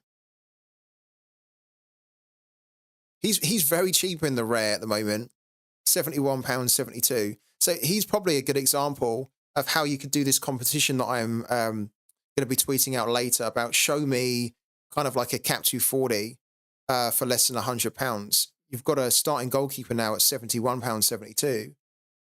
His L15 is really high, which would make him a little bit of a tricky one to do in cap 240, but you could still do it. You could find a way to find a really low cost defender, midfielder, maybe someone with like a cost of an L15 of less than 30, or someone who's like an L15 of 0 to counter the high L15 that he has. Yeah, I'm very interested to see what everyone's going to come up with later today, for sure. Let's quickly go back here. So we've made a change, and I think the change is okay. Technically, we could put anti-airsig in here. So, because Rijeka haven't been that good defensively at the moment recently, so we don't technically... Oh, that's what we could do. We could put anti-airsig in here for 48, which is then going to fully use the cap up. Then we can confirm that. And then what we can do is we can then pair up, I think in cap 270, which is going to be a bit of a throwaway team, guys. So it's not going to be a team we think is going to win anything. But then what we could do is we could pair up Ogben and Morris if we wanted to. Where's Morris gone? He's all the way down here, isn't he? It's not like Luton are going to score lots of goals against them, so probably we shouldn't even do it. But if we wanted to, we could do it. And then we could do like Pappy here. Then in midfield, we could do Matteo Maric here. And then we have like 83. We just throw in whoever here, like Tim Krul, for example. Or Blasquez, because maybe he gets a start, but probably not. Could do something like that. Not him as the captain. What's the alternative? What's our alternative forward? We have Santelli. Santelli technically has a good fixture here. And then we could play Cosio here instead, or Philip Heiser. It's actually quite good. We've got a load of options. The big problem that you can see is that we don't have enough limited goalkeepers anymore because we sold them. Because I was just getting frustrated and sick and tired, to be frank, of limited cards. The fact that it's just not a very rewarding scarcity to play towards the bottom level of the scarcity. So I like scouting players that are 60p a pound, £2, right? Because I think you can get a lot of quality and a lot of good value down at that point. But because the whole market is so low, it just means that if you think about it, and we talked about it a lot on the streams, my 60p £2 player is actually almost not as good anymore because you've got players that should technically be £50, £100 that you can maybe now pick up for £20. So people are getting those £20 players and they can score a lot better. So then the total points that you need is a lot higher. And then, but obviously because the values are so low still, it just means that whatever you do win is usually not worth the time or effort or investment, unless it's like a tier 2, tier 1 limited or something like that. So we've been kind of like selling off a lot of our limited cards, and that meant that we were selling off a lot of our goalkeepers as well. And yeah, now we've probably got far too many outfielders versus the amount of the amount of goalkeepers that we've got. So technically, if we had another 2 goalkeepers, we could actually put out another 2 teams, and good solid teams as well. Because you can see that we have quite a few players that are starters that we can pick in a team, right? We just don't have the goalkeepers. So I technically should be going out and getting a goalkeeper, but I don't want to buy any other limited cards. I don't want to spend any more in this scarcity. That just seems like throwing money away at the moment. Yeah.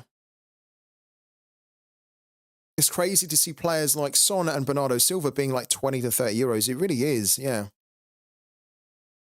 It really is. And like we always talk about it. I feel like we talk about it on every stream, and it's a good thing that we talk about because it is obviously a very it's a point and it's an issue that's on a lot of Sorare managers' minds, if not all Sorare manager minds, a lot of the time, around the values of cards and the values of rewards then, right? Because the values of cards are then linked to the values of the rewards you get, right?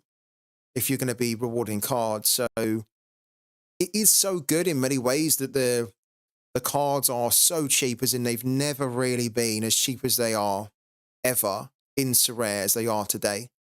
So it's fantastic to get started. It's fantastic to start building teams and to build multiple teams, right? Because if you can do that now whilst all the card values are at like rock bottom, then there's almost nowhere for them to go even lower. The only way then is up, right? In theory. But it also just makes it a very frustrating time as well for a lot of managers that have already spent all the time building the teams, right? They built them a long time ago, and they built them for a lot higher in cost, and now they can see that those players that they built like a year ago, you could build for like a fraction of what they paid for a year ago, and that those players that they kind of have to compete with today are kind of now not as good to compete with because the overall value of the whole market is so much lower that, as we talked about, you can get way better players now for significantly cheaper.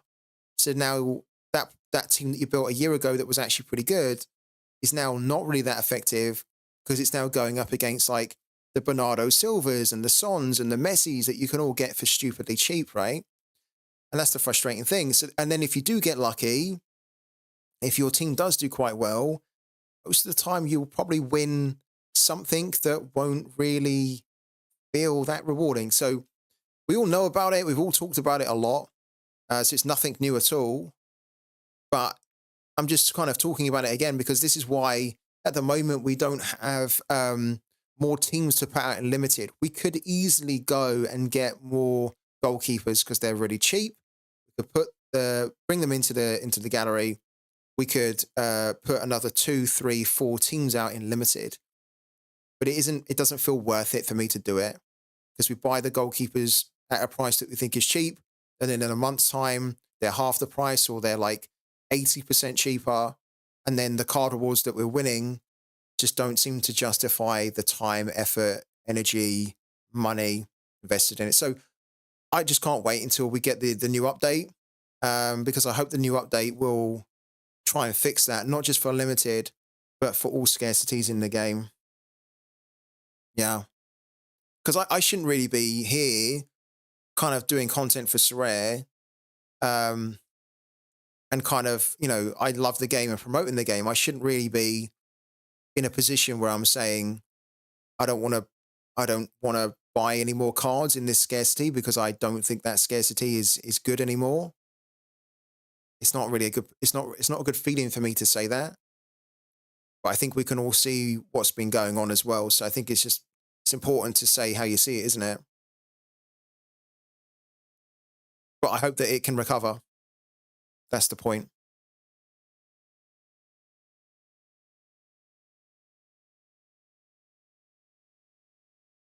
Okay, for now, let's put in Cosio here, and we can come back to this a little bit later.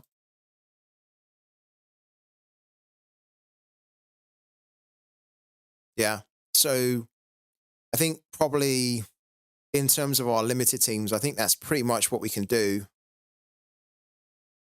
Well, we can put out a punty throw away challenger team, couldn't we? Look, which I guess we might as well do. No harm in not doing it. We don't lose anything by not doing it.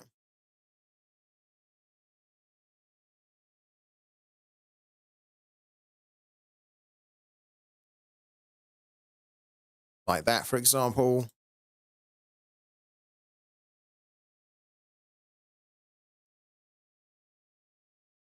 And then, yeah, we just skip the Premier League specialist because there's only 250.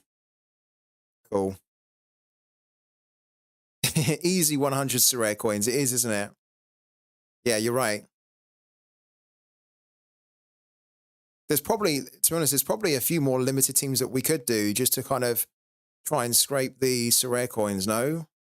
I don't think we actually have many second div limited cards anymore. No, we don't. Look.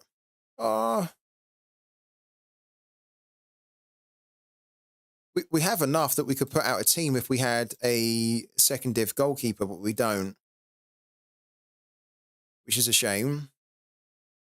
Do you guys think that there should be more limited competitions in the game?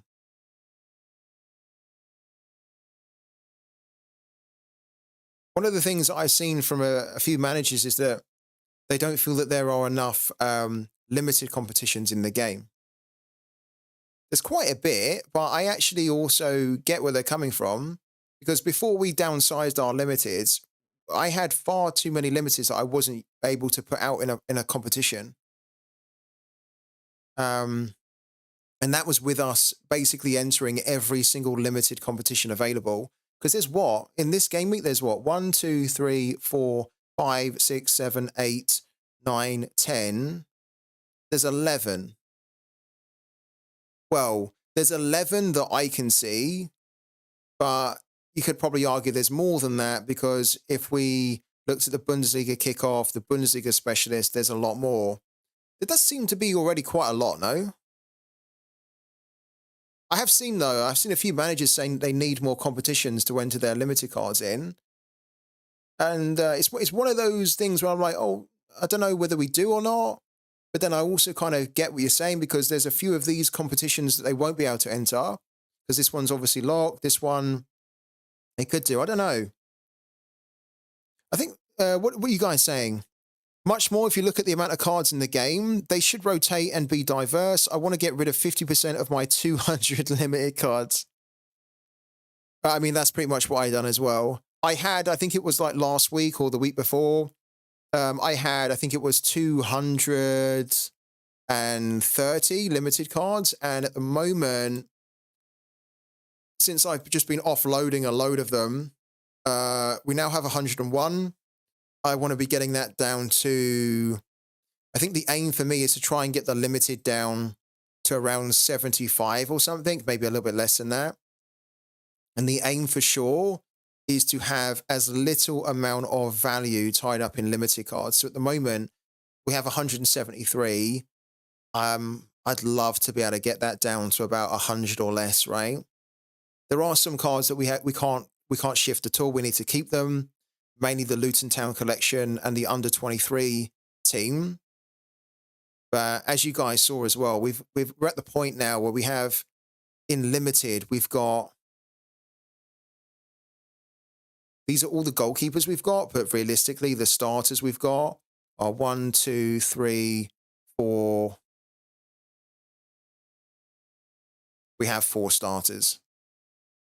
We have 4 starting goalkeepers. So technically, we can put out 5 limited teams if we include Cap 220, where we don't need a limited goalkeeper. And then when we look at like the rest of the positions that we've got, like defender, midfielder, forward, we're swimming in far too many players now that we've downsized. You went from 200 limited to 50, and now I'm back to 120. That is the amazing thing about limited, is that you often find that you might spot a player and you think, oh, I really like that player, or I really feel like he's doing good, I might as well pick him up because he's really cheap. And then before you know it, you are back up to the level that you were at before you started to downsize. I actually remember I downsized my limiteds in the summer, And I downsized it to around this. I think it was like 100. And I remember at the time saying I still wanted to get it under 100. I wanted to get it to around 50. And then, as I say, like about a week and a half ago, we had 250 limited. So we we had been sucked in again to be buying more limiteds, but now no more. I'm not doing it anymore.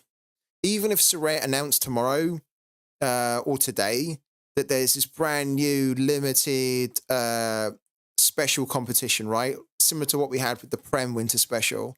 I'm not buying any more limiteds at all. Like, I don't mind winning them with what we've got.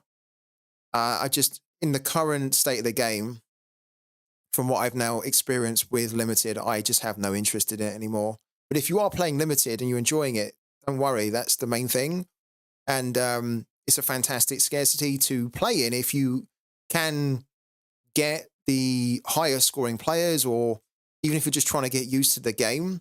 It's brilliant to kind of get you used to the game. But for me personally, having played the game now for nearly 3 years, having played limited for about a year and a half, I think I am definitely done with it. No matter what Sorare do, I'm not going back to limited. It's moving forward now. Rare, we're good in rare. The next step is super rare, and we're going to be leaving limited in our rear view mirror. How did you downsize? Just selling one by one, or exchange with the bot? We downsized in a couple of ways. We sold a lot of them to the bots, yeah. I also tried to give away as many as I could. So I done a giveaway last week where we gave away 30 limited cards on the stream. And I also done a giveaway before that, a week before that, where we gave away like 40. So I was giving them away as well. So a mix of giving them away and not really selling them, but trading them to a bot or selling them to the bot. I couldn't sell them by listing them up. I have too many of them, and the values are too low. And there's too many of the cards that I have already on the market. That's the problem. There's a lot of cards that I have now that, like, I want to get rid of them. I don't really have a way to get rid of them. And the reason I don't have a way to get rid of them is that, I don't know, let's take Ivan Marquez, for example, right? Ivan Marquez, we bought for 59p. I thought there's no way I can really lose on that because it's already pretty much at the lowest. He has been selling for about 56p. The problem with him is that there's just too many of him on the market. Look, these are all the cards of him on the market. Look, I mean, it's silly, isn't it? It's silly. Look, it goes on and on and on and on and on. Too much supply, not enough demand. So we're kind of stuck with him. And then even if we did want to sell him, because the supply is so big, look, someone's got him up listed for 36p because nobody's buying him because there's too many.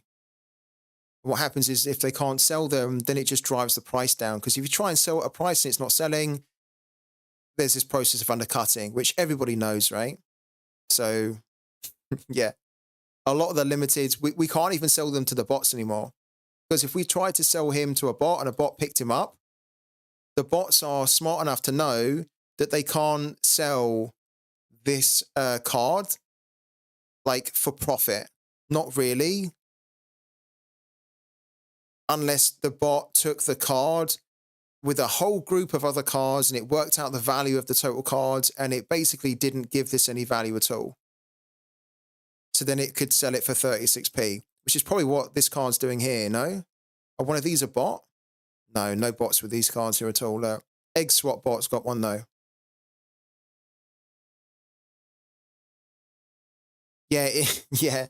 It definitely feels like a chore to do it when you compare the time and energy that you spend on Sorare for limited versus the time and energy that you spend on Pooky to get to get way better returns. Which is why we're always talking about Pooky and how it's just absolutely amazing because it just feels like it's like you're robbing the bank, you know?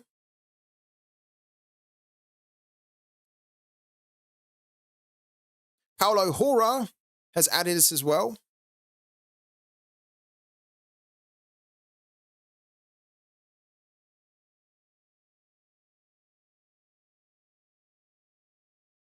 All right. Guys, don't forget, if you want to win the sticker from me today on Pooky, you need to make sure that you have a Pooky ball. You can get a Pooky ball today. There are 83 available. So do use the link in the chat. That link not only helps to support me, but it also means that you get loads of freebies and you get the best possible way to start the game. You also get a discount off a Pooky ball that you decide to buy. What we're going to do right now, we're going to come into the predictions that we've done. The discount is 5%.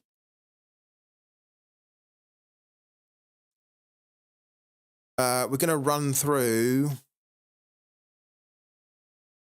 the predictions that we put in to make sure that we don't see any green arrows. If we see any green arrows, then we need to maybe update our prediction. So you can see here that we're getting a lot of red arrows here, which is good. If we see a green arrow like here, we need to think about updating the prediction, because it means then that we can get an additional amount of points if we get this one right. So we could get an additional 6 here. That's in the red. That hasn't changed at all. This one has changed, but it's gone down. So the Freiburg one at the moment is one that we maybe need to change, but we won't do it for the moment. What we will do is we'll go and we'll have a little look at the English League here. And we'll look at match day 23. And we're going to double check these as well. And again, we're looking for any green scores here, any green arrows, basically.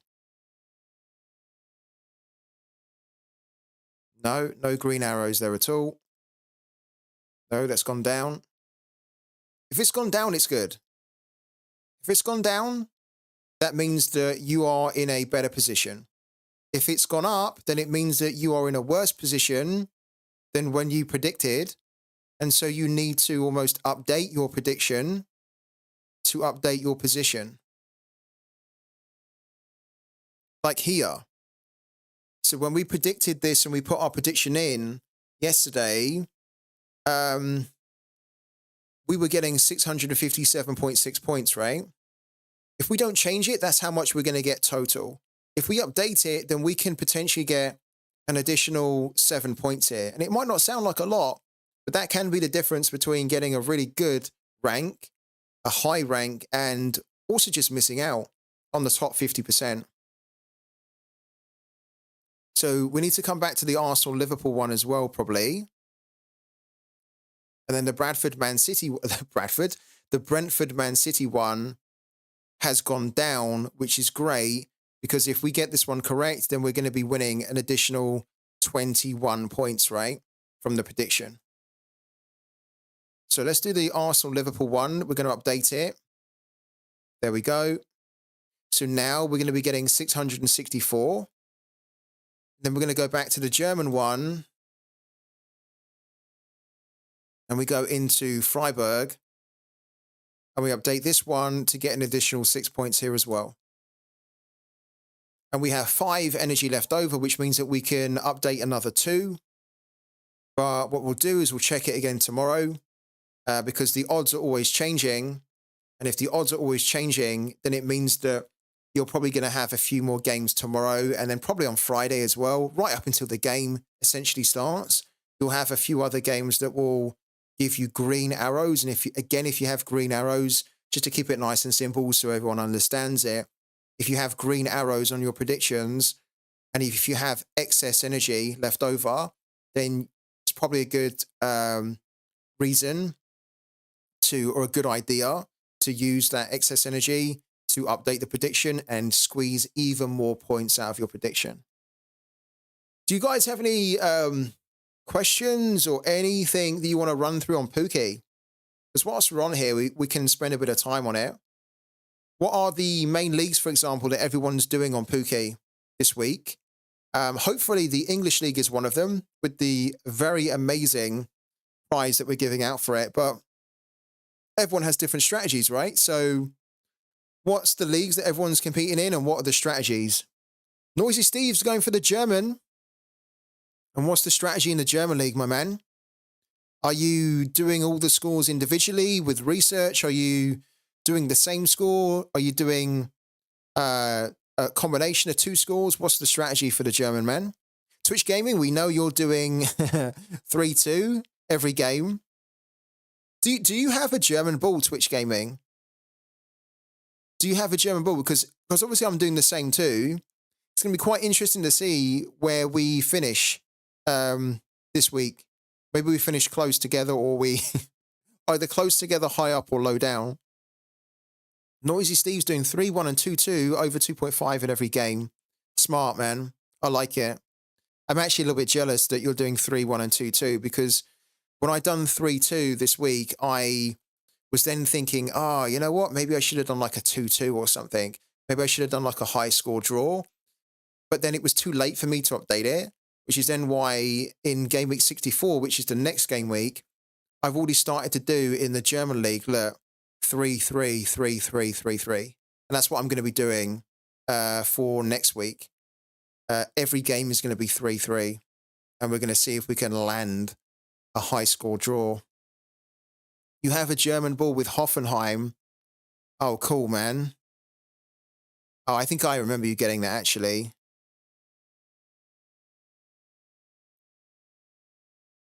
What's everybody else doing on Pooky this week? What's the plan? What's the strategy? What's the focus from everyone?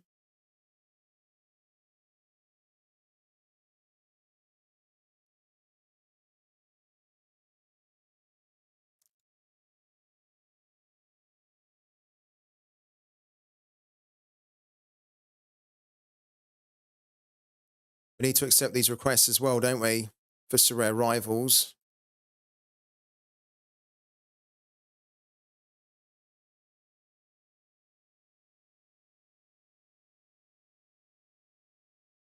I mean, doing 3 games today in Sorare rivals really isn't too bad. But I think if I can squeeze an additional one, which I still don't really know, we will try and do it. FBL Thinker. Hey, how you doing, man? Long time no see, FBL Thinker. Good to see you back in here, man. Everything is good. Everything's good, man. How are you getting on, FBL? How's things going for you, buddy?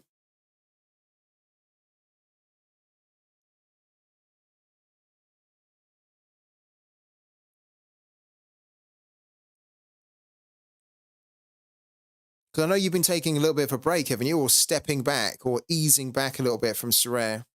How's that been going for you, man?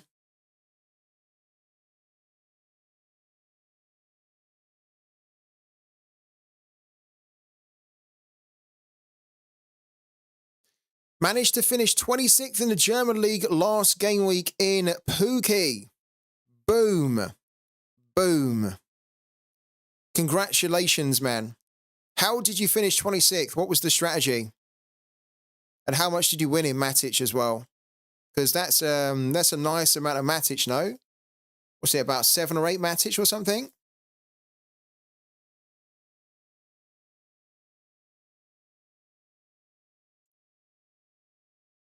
I was secretly hoping that we would come over to my results page here for the game week and see that we'd been opted even more. I'm just trying to be greedy now with our great position from the winter special. Do you think Sorare will ever implement what they did in the amateur competitions with other scarcities, where if I have 10 rares, you couldn't play limited and so on? Never say never, but I'd like to hope that they wouldn't. Yeah. I don't think it's really in their interest to do that. I think they'd have a big I think there'd be a big resistance to that as well. But never say never. This is one of the really crazy things with playing Sorare, is that the things that you think should happen sometimes just don't happen at all. And then the things that you think are completely never going to happen are then proposed by the team that that's what's going to be in the game. You're like, wow, where's that coming from? So you never know. But I don't think so, no. Do you? Do you think so? And do you think it would be a good idea if they started to do that? If I predicted Dortmund game 3-0 instead of 3-1 would have had top 10. No strategy, just predicted the games, got the Bayern 3-2 scoreline. 2 other scores, 12 Matic. Wow. Incredible stuff, man. It's so good to see. I mean, I don't think I need to tell FBL Thinker this, but I'm sure that FBL Thinker, and maybe I'm wrong. If I'm wrong, tell me, FBL Thinker. But I'm sure that FBL Thinker feels a lot happier about winning rewards that feel worthwhile, and that the time he puts in, he's getting more out than what he was having in Limited. Because I know that Limited was quite a frustrating scarcity for FBL Thinker. And for a lot of managers, including myself as well. They've recently changed the competitions on NBA. You remember Tip Off, where you could use either full limiteds or full commons too. You now can only play this mixed mode if you haven't won more than 5 pro cards ever. Yeah, I think that's dumb. I think that's dumb, man. We read that in the update. They had that kind of strategy. That's not strategy. They had that kind of system before, a long time ago, where they changed the free-to-play. There was a free-to-play competition that then kind of got changed, where if you'd already won or if you'd already played, I think it was if you'd already won a limited card in it, you then couldn't play it. It was something dumb like that. And I was like, oh, man. New users would have a chance, and with a budget, not facing whales who just take every reward on the bottom. There is that, you make a good point, because there is that argument for it, that then you're not swimming in with the whales, right? Technically, even though you would probably still be swimming with whales just in that scarcity, rather than like a unique whale that's then also like smashing it in limited, right? So it would limit your exposure to the whales, but it wouldn't technically like avoid the whales. I get what you're saying though.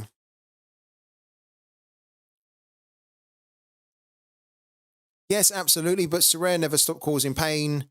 Rare goalkeeper Lidlow got dropped. Yeah, I heard about that. I did hear about that, man. Have you still got him? Have you still got him, or have you sold him? Did you manage to get out of that one? Yeah, exactly, Twitch Gaming. Yeah.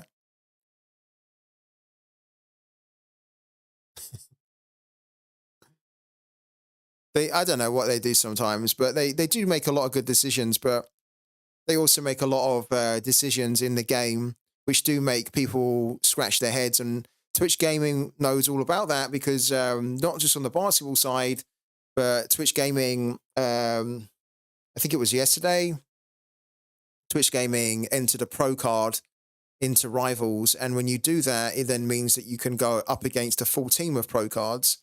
Stuff like that, like decisions like that, are really bewildering, because it makes people then think, well, I'm not going to play my pro cards. If I'm not going to play my pro cards, then I'm not going to go and get pro cards, right? So it's almost like it doesn't really make sense. And what they've done in Sorare NBA as well doesn't really seem to make a lot of sense to me. We tried to go through the update the other day. I will say it again. I'll bring it up, actually. I think let's just do it here, right? Right. I'm not kidding you. If you were completely new to Sorare NBA, and where was it? Do we open this one here? If you were completely new to Sorare NBA and you kind of gave this a read, I think this would be really confusing to understand what this all kind of means, right? I think if you've already been playing Sorare NBA, then this will make a lot more sense, because you then know very intimately and like detailed, like you already knew what the competition structure was and all that, right? But as someone that hasn't played it in a long time, I was going through this here and I was like, this just seems like so confusing, so overwhelming. It's not really been broken down, I think, in bite-sized chunks that any user of any experience can really understand. And I actually gave up reading it because I was like, this seems so freaking complicated. Like, look at this here. I mean, yeah, it's probably the detail that experienced managers wanted. But if you were maybe playing football and you were thinking, you know what, there's a new update for Sorare NBA. Why don't I go and check it out? Because maybe this is going to be something that's going to entice me into the game, right? And then kind of when you start to read this, you're like, wow.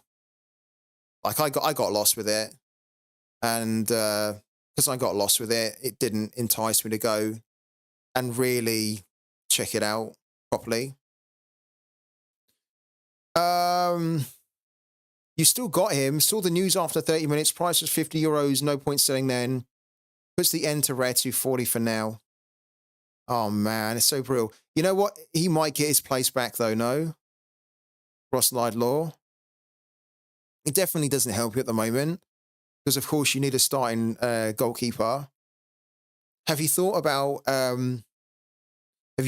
trading him for a low-cost goalkeeper that's not too far off from what he is now? Because there are a few goalkeepers that are kind of less than £100, and I'm going to be sending a tweet out soon, FBL Thinker, which is going to be almost a challenge to everyone to build a threshold team for £100 or less with 5 starters. So you might even be able to get a couple of ideas when you see the responses that people give in the tweet, in the competition. You know people that play NBA Sorare and they still don't understand it. Well, I'm actually kind of happy that you said that, T still, because now I don't feel super stupid. And I'm not stupid anyway, right? I mean, anyone's going to say that about themselves, but I've got a bit of a brain on me. And I was just kind of reading this and I was thinking, guys, like I was almost like thinking to myself, the guys over in Sorare, they have to be thinking, it's almost like they weren't thinking here, how can we explain the changes in a succinct, clear, concise way that everybody understands? Because I feel like that went out the window. And if people that are already playing Sorare NBA are confused by this, then somebody's done something wrong into how they communicate the changes, right? Because these changes might be very good, but if you can't communicate them properly, then it's going to be lost on people. It's going to go over their heads, right? And it went over my head. Like I could have potentially been building a brand new team for Sorare NBA if I read this update and I read it because it was clear, it was short to the point, but enough detail for me and others to kind of get the nitty gritty if they wanted it. But it's also the type of thing that I could just read very easily and understand exactly what Sorare NBA is all about now. And then I could have been like, wow, that actually sounds pretty cool. Why don't I put some money into the game and start trying to win these cool rewards, which they've now changed, right? But it was the complete opposite. I read it, I tried to read it, and I was like, what are you telling me here? I don't understand. I don't get what you're telling me. There's too much text. It's too overwhelming. There's these tables here that I can't make heads or tails of. Like, I don't get it. And because I don't get it, I don't have the time to decipher it. So I'm out. If I have a rare Willis already. Oh, you have a rare Willis already. Oh, perfect. Yeah. So it's quite nice you've got that. I mean, it's perfect that you've got that because at least you know you don't have to wait long to start competing back in 240. That being said, by the time the MLS starts, we might already have a new update from Sorare that could completely change everything. The threshold might actually not be the thing to be competing in anymore by the time we get the update. If we put the update into 10 different parts, 2 of them are good, and 8 are just to fill it until it's 10. Oh, more quantity than quality. Okay, I'm with you. Because you thought this update was kind of a win, no? Twitch Gaming, right? I remember kind of you responded to my tweet saying that this is kind of generally good, but it just seems a little bit maybe confusing. And There was the cap change which they made, right? You mentioned, which was a bit weird. This points cap from 110 to 120. That was the thing that I saw, and I was like, I don't really. How does that make a difference, really? I don't think that was really what people were complaining about in Contender, 110 to 120.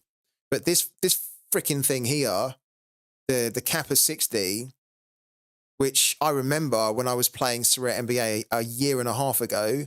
I remember like trying to put a team out for underdog, and I remember being like, "Are they having a laugh? How can you do it with a cost of 60? Like, unless you pick players that have like averages of 9 or something or 10, those players are crap. those players don't give you the scoring. You know, it's not like cap 220, right? Where you can find those players that have a cap of 20, 25, 30, and then they can really hit you a score of like 80, 90, 100. It's not like that in NBA. Like the players that have caps of 10, they have the caps of 10 because they are shit. Like they might hit a score of 80 like once in a blue moon. Like they might not have ever done it ever, or they might not have ever hit a score of 60, yet you are kind of needing them to get that type of score. And it was just really, really too much effort to find them.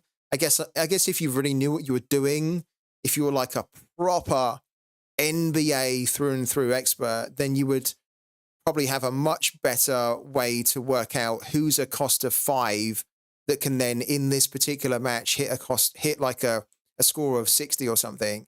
But it was just not very friendly for managers who didn't have that in-depth expert knowledge on basketball, especially NBA. But extending it to 75 actually is a huge increase from 60 to 75. And then now what that means is that on average, you've got basketball players for the underdog that you can look at between up to 15 realistically. And it's a little bit more easier to work out who are the players that can do better between, like with averages of 15, 14, 13. But trying to find players that have averages of like 10 or below that can hit you the scores that you need to hit a reward was ridiculously difficult in underdog. And that was a year and a half ago. They've only just changed it. I couldn't believe it. Crazy, really. Overall, it's a win, but if we look at the things which are still wrong and take them into consideration, it's not that good, if you get me. I understand, yeah. I do understand. Hugo will join Chicago Fire for a total fee of $12 million with additional $2 million. That means that Hugo should start. That's great. That is good, right? But so thank you for letting us know. I think as we talked about earlier, the really frustrating thing is that it's going to be wasted now if he starts because we can't hit the threshold. We've got two players that hit less than 40. So we need 200 points from 3 players. Technically, we could do it, but realistically, we won't. So it's kind of done. But I'm actually happy that if he is going to start now, at least then we've got a player that could maybe start a little bit more, right? And we picked him up really cheap. We haven't actually seen whether his price is reacting to that news or not. Or it is a little bit, look. It's already starting to react to the news a little bit. Yeah, look. So, yeah, that could work out for us quite well for the rest of the season. Even in a cap 220 context, we could look at him for cap 220, especially with that L15 or 25.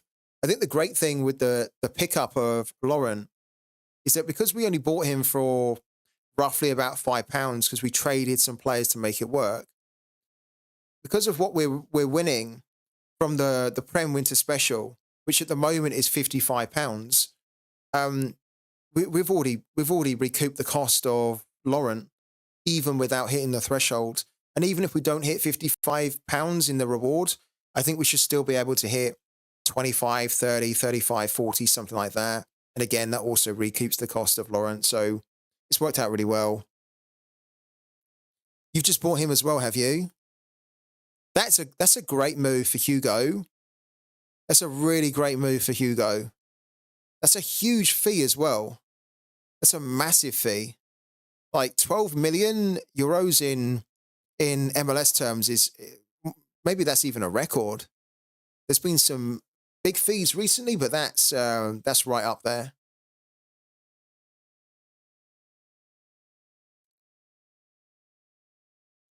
I highly doubt you'll finish that high with 5 more games to go. We will finish probably not 21st, but we are projected to finish 35th, and I think that we will probably finish in the top 50. Yeah. If we finish in the top 50, then we'll win £31. So 417 points is a solid effort.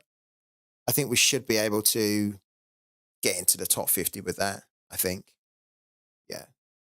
Either way, we're going to win a nice amount of money from this here, because I definitely don't think we're going to drop out of the top 100. I think we're going to be able to hold on to top 50, 60, and then we're looking at either £23.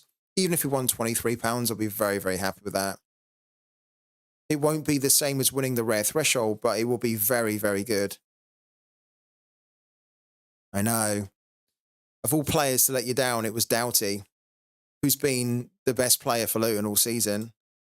And I was kind of having a bit of a laugh with everyone on Twitter yesterday that we've literally been waiting for Luton to hit a team like that, like to smash them 4-0 or whatever, right? We've been patiently waiting for Luton to cause an upset. They then caused the upset, but then Doughty went and upset the upset by not turning up. It's just classic, isn't it? I think it was like, look, he's been so good as well. Even if it had given us a score of around 50, which he's been doing quite regularly, that would have been great. But yeah, he gives us one of his worst scores.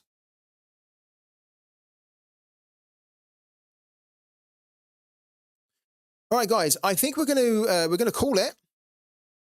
So it was only one stream today, and we've been live since 12 or so. So I think we've had a good session at this one today. Getting a bit of a headache as well. I don't know why, but yeah, just a headache starting to come on. So yeah, this is the only stream of today. There won't be one tonight, but you'll be able to catch me over on Twitter for a little bit this evening. I'll also be doing my rivals, and I'm going to be sending out a tweet in a minute where you guys can take part in the competition to win a rare card off me. So look out for that tweet in the next half an hour or so. Do get involved in it. I think it'll be quite interesting to see what the whole community can come up with. And I'm very interested to see what kind of teams you guys can build for Cap 240 Rare. And then if, as I say, if you build a team conceptually using Sorare data where it interests me the most, and I think it's really fascinating and it's my favorite, you'll win a rare card. So yeah, check out that soon. Thank you so much for all the support on today's stream. The follows, the likes, the subs, all of that wholesome stuff. Thank you so much. You can catch the full stream, which will be uploaded to Twitch and to YouTube at the end of the stream. So if you've missed any part of it and you want to see the whole thing, or you just want to catch parts of it, you'll be able to rewatch it in full on Twitch and also on my YouTube. So check it out after the stream. And then we're going to be back again tomorrow at 12 p.m. UK time. So catch you then. Thanks for the love and see you tomorrow.